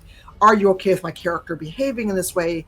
And if that bothered you as a player, please tell me so we can address it and know going forward, okay, there's a limit to which, let's say, Merengue can have this anger problem, this drinking problem, whatever. Or if, you know, Archon is aloof to the point where I feel like maybe Brian's not engaged, or the character is like, you know, not into it. So that's just something to be aware of, because again, we're all at the table, we're all supposed to have fun, and it's supposed to be collaborative. And again, I'm not saying anyone's doing this, but it was just a good moment to kind of jump in and explain emotional bleed. No, that's good. That's like really insightful to learn that stuff. And it's I was thinking, like, since we're at this point, what if we took a cliffhanger here and we come back, if we're gonna come back, and finish up another time at this point? So then, I mean, afterwards we can talk more about that. Wait, so I don't know if you threatening to hit me over the head with a frying pan is much of a cliffhanger. No, the cliffhanger is Gary's gonna get killed probably if we don't figure out a good solution.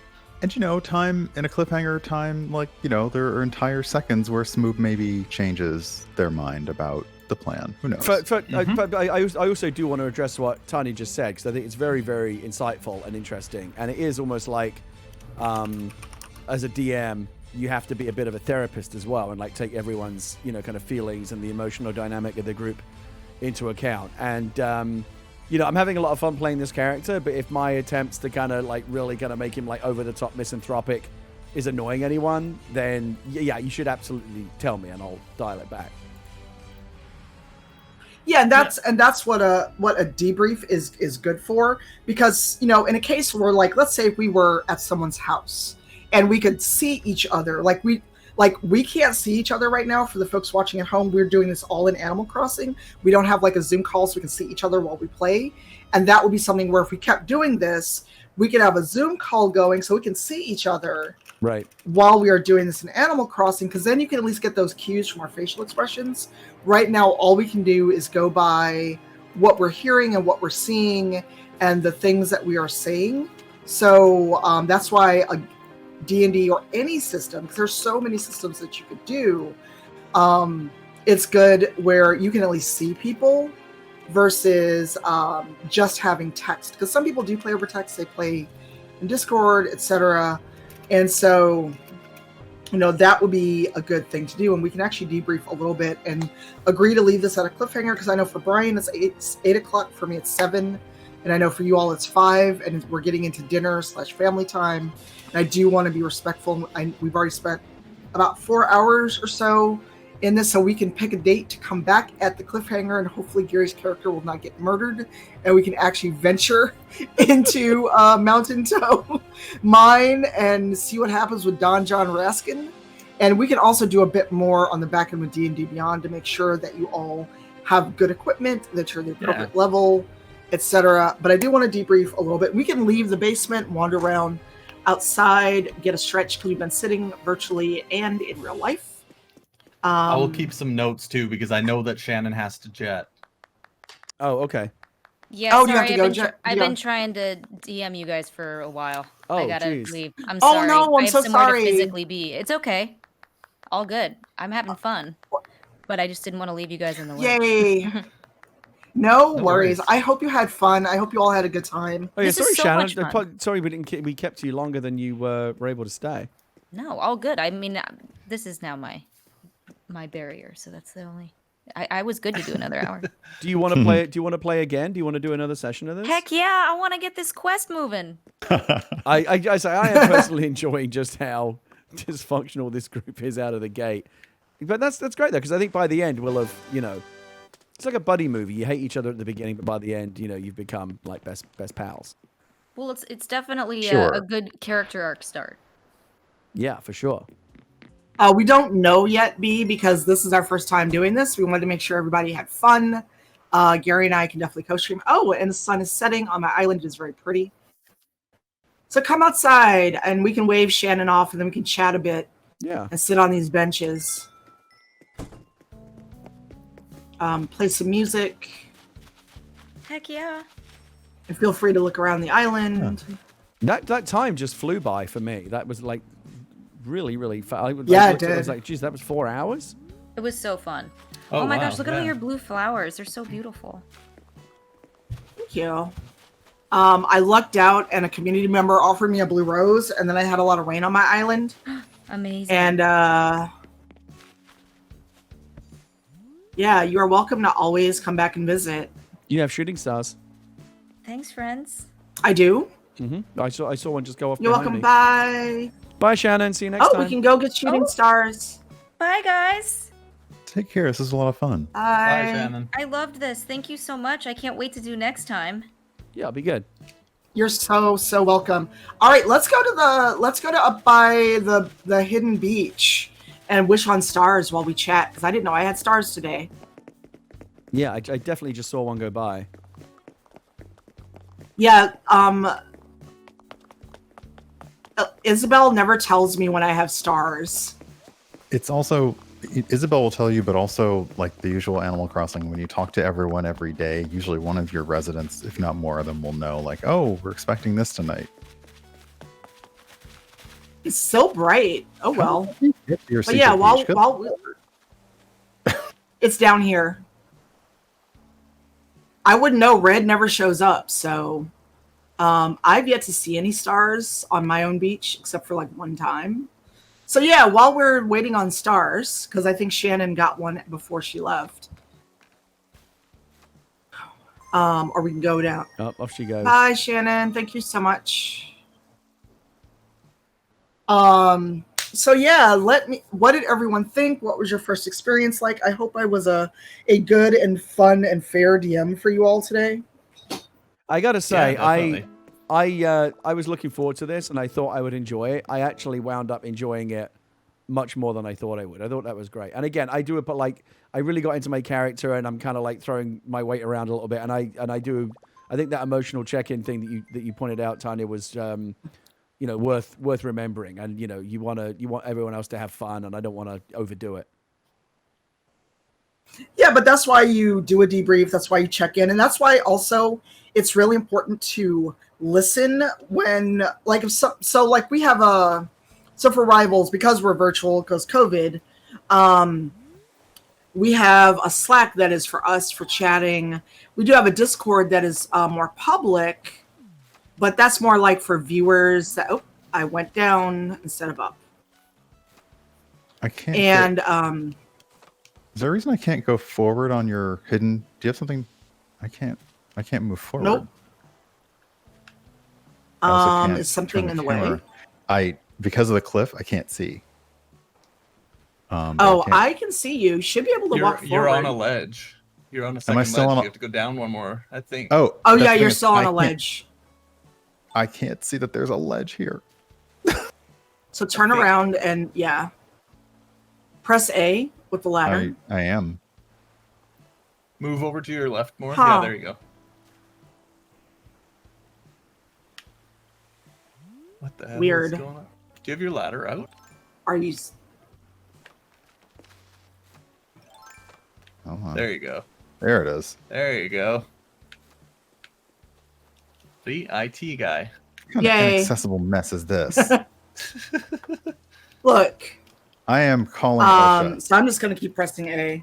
You can call OSHA all you want. So I'm gonna press A until we start seeing some stars. And I see Adam is like front and center with his golden poop hat. It could have been a one-off. I really did just see one. I saw two. That's fair. With you. So they're definitely happening, but it doesn't start until about 7 o'clock. So it's the beginning. Well, it's 7 for me and 8 for you. We're on your But island. yeah, so things like that.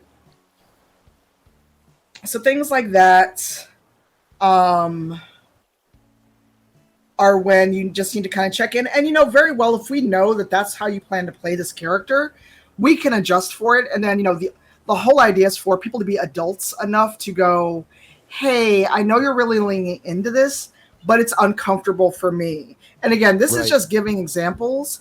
I can't speak for anyone else. And, and as the DM, if I notice, so like if we had a Zoom call going and I could see, ooh, someone's cringing when you do this, then I can kind of like whisper you or something, go, hey, maybe scale it back. Or I could even throw down the X card if it was too much for me, Got it. I think for me also, because we can't see each other, like with me, it's a work thing where I'm like, we have to kind of remember conference call rules where you have to make sure you're giving everybody an equal moment to talk and you're making sure to not step on anyone. Because I feel like that was happening where like Gary, you were actually still working through like verbally what your character would do and didn't really give like Tanya as the DM voicing a character to answer or respond. Yeah. And I was like, that's the kind of give and take that like it's easier to see when you can see each other, but either way, it's like just kind of remember like not to say you have to like shorten and clip off everything you're doing, but to make sure that everybody kind of has a moment to do an action before your character completely barrels through everything and threatens to kill the mark. Listen, you're totally right, and half of that is I take a lot of the responsibility for that because that's just I do that a lot. I'm very alpha and I talk over people, and it's like I really dislike that part of my personality, and I'm working on it.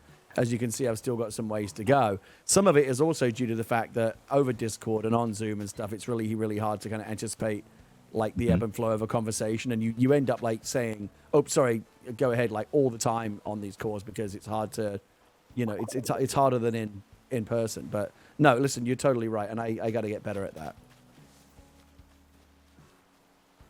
And so, Tanya, I also apologize to you if you felt that way as well. It was a little bit. So the hard part with D&D too, especially when you're new, is like it's exciting and you want to jump in and you want to like kind of do things. And even as a DM, you have to be careful not to over narrate for people and go. You walk into this tavern and you see the barkeep and kind of, you talk to him and then knowing when to step back and let people play out their characters. And it's learning. Everyone has to learn.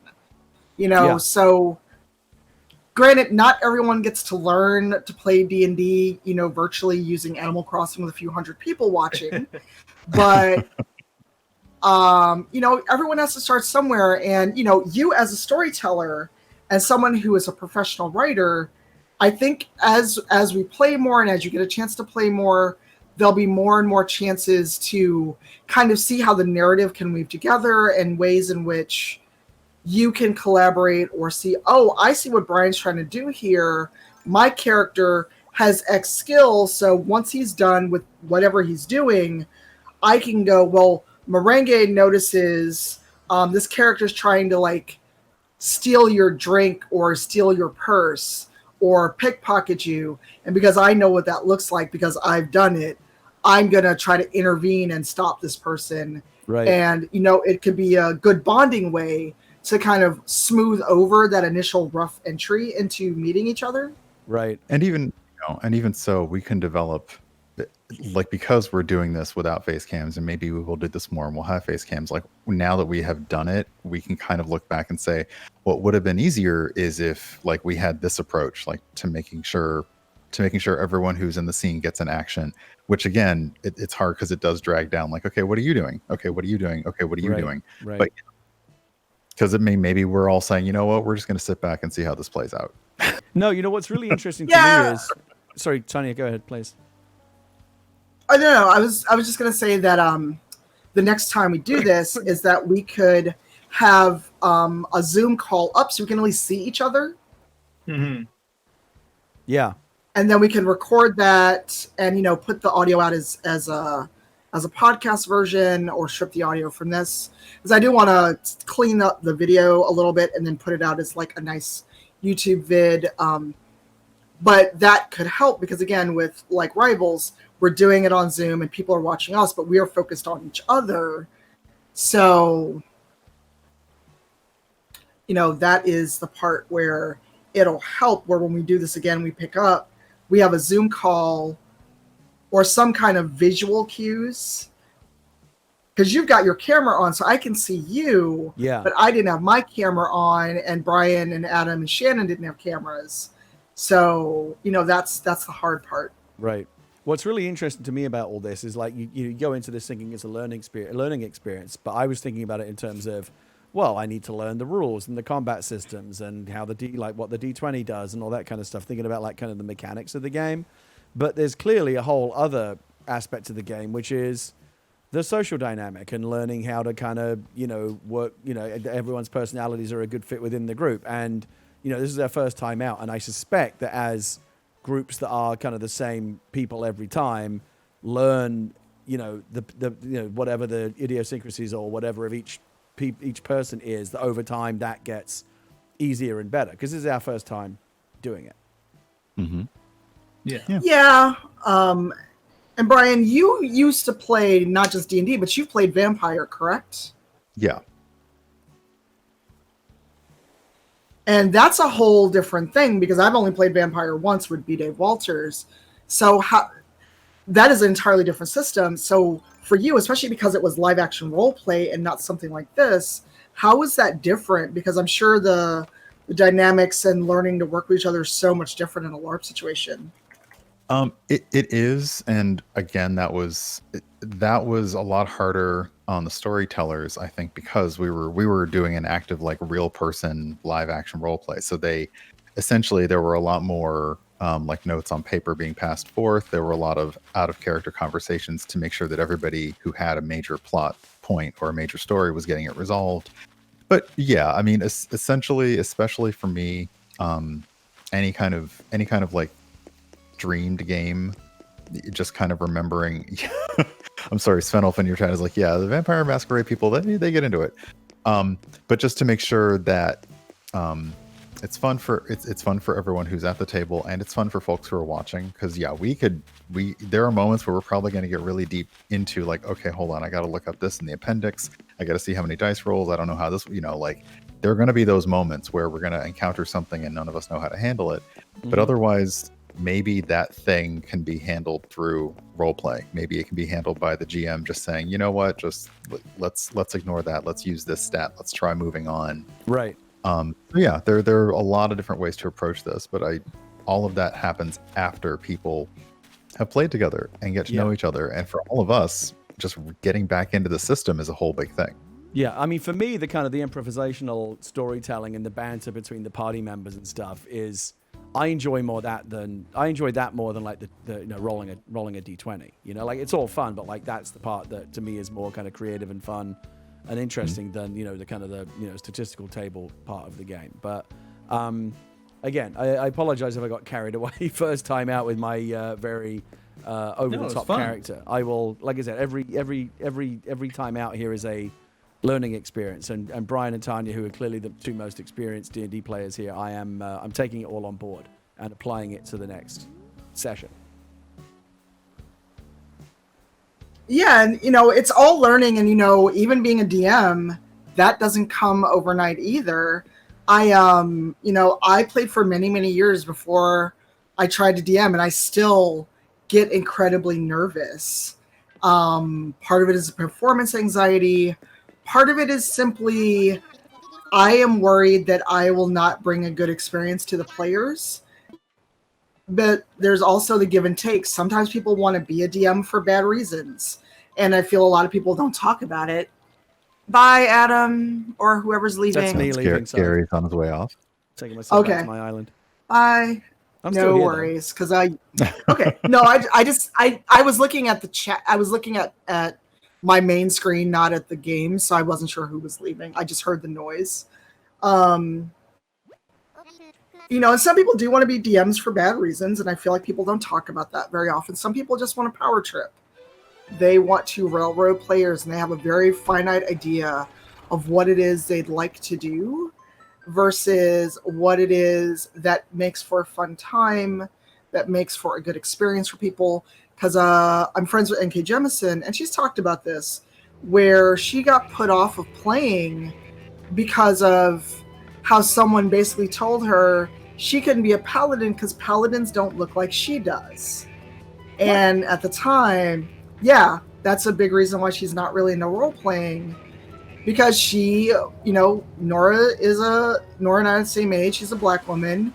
And a friend, another kid, teenager, I think, told her, you can't be a paladin, and pointed at, the blonde, blue-eyed paladin in the current edition at that time. And it's like, well, that's a plain message that I don't belong in this. And so many people have... Yeah. That's a lot of reasons a lot of us have not. Isn't the whole point of role playing that you get to be someone that you're not? It's like I'm not a muscle-bound barbarian either, but I can play one in World of Warcraft. Yeah. But the kind of experience a lot of people get is a very gatekeeping experience by those who think that they know the only way that particular game can be played, and a lot of them have drawn their ideas from how that game can be played by the source books, by the pictures, by the descriptions, which are kind of, not even to be kind about it, they're steeped in a lot of whiteness. So there was a whole lot of, oh, you want to play this?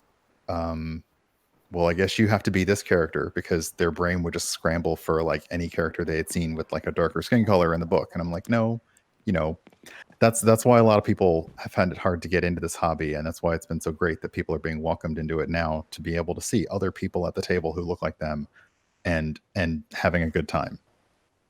Yeah, I quite agree. Yeah, and that's a big part of why Rivals of Waterdeep was put together. And unfortunately, a lot of people just look at us as a diverse show. They don't look at us as a group of storytellers that do a damn good job. They go, oh, but it's such a diverse show. And the whole point of Rivals of Waterdeep was to show that anyone can learn to play. Some people on our show had never played before we sat on stage at D&D Live in 2018. And now Shreve Jackson, I don't know if he's still in the chat, he'd never played before our show. He's now DM'd 3 seasons of the show. He's DMing on his own and using D&D in his teaching. He's adjunct teaching and using math and using puzzles to torture us during our sessions. Ugh, but, I mean, I was never good at puzzles. I've never been great at them. But, that just shows that anyone can learn to play, and you don't need to memorize every single rule. You don't need to know all the mechanics. The book is there for a reason. It's a guide, but it is not a tablet written in stone that the great D&D gods have brought down off the mountain. So, but people act that way, and they still act like, oh, well, what do you mean you haven't been playing since Red Box first edition? You didn't know, you never met Gary Gygax. How dare you say that you know how to play D&D? It's like, I have dice. Yeah, weird fact. I actually have met him.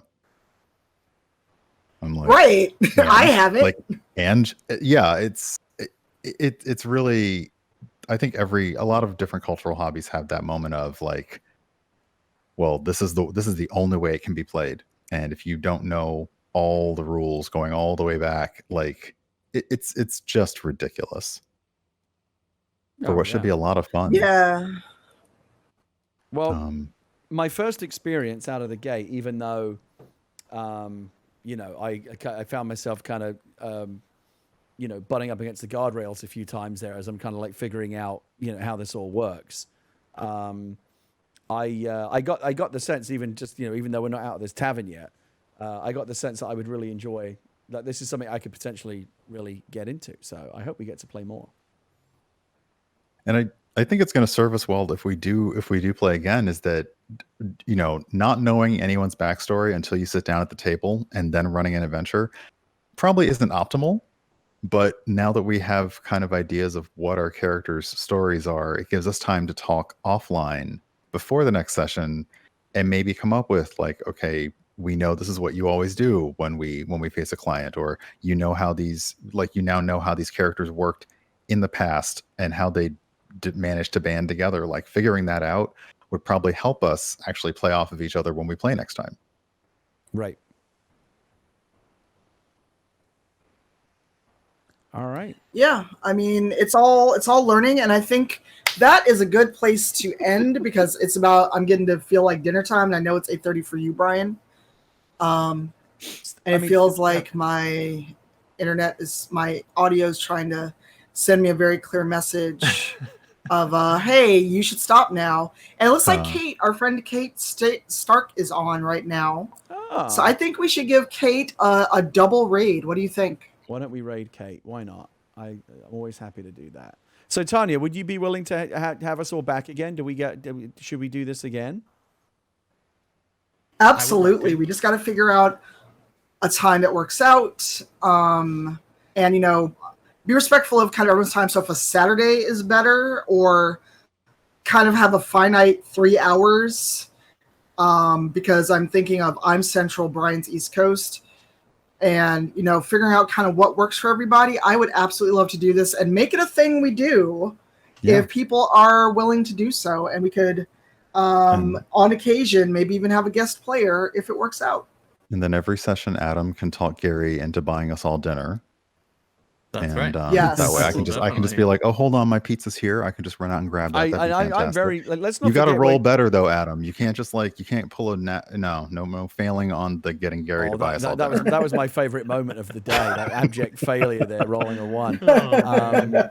And let's not forget where we were. Let's not forget where we left off. Smoot was planning to sucker punch me in the back of the head with a frying pan. I feel like we need to pick up right where we left off. Yeah, he was. Yep. So yeah, when next Dungeon Crossing returns, will Smoop get to bean Merengue with the frying pan? Who knows? We'll find out next time. Tune in next week. I'm going to see if I can get us a logo whipped up as well, because I think that would be cool. Oh my goodness. That'd be great. Why don't we talk to Adam? Why don't we talk to Panda, see if he'll do something for us? Or I can. We should definitely do that. Or I can talk to Chandaya, who did our animal talking logo. Yeah. Okay. Yeah, both good options. And also, Tanya, right. I know you said I'm going to start this raid. Yes. Sorry, one last question. I know you said you were going to put this on YouTube. Are you okay if I post my version as well? Of course. Okay. Just checking. Absolutely. I don't want to commit an internet faux pas. No. Feel free, because we each can have our own versions, and then we can maybe do a chat about it on someone's island, or, oh my God, actually show our faces. Yeah, I love What? it. I'm in. I like my first experience was enough to convince me that I would definitely want to do this again. So I do hope we can make definitely. the schedules line up and do it. Thank again. you so much for including us. Yeah, this was great. You're welcome. And, you know, shout out to Kate and Brandon Stennis, who are the reason I went up on Animal Talking, and we got a chance to chat and come up with this idea. That's right. That's right. Look what came out of it. I love it. My favorite thing about Animal Talking is when guests kind of hit it off and make friends, and other things come out of it. It's brilliant. That's my favorite part. And this is an example of that. Yeah. Yeah, and it sounds like stars are happening. So I'm going to chase stars. We're going to raid Kate, who's playing. I'm raiding. Animal I'm starting Crossing. the raid right now. Same. We'll hit her with the double one. Dungeon Crossing raid. Here we go. I'm sending my people over. I'm trying to type raid, and I'm trying to press A for the stars. All right, I have no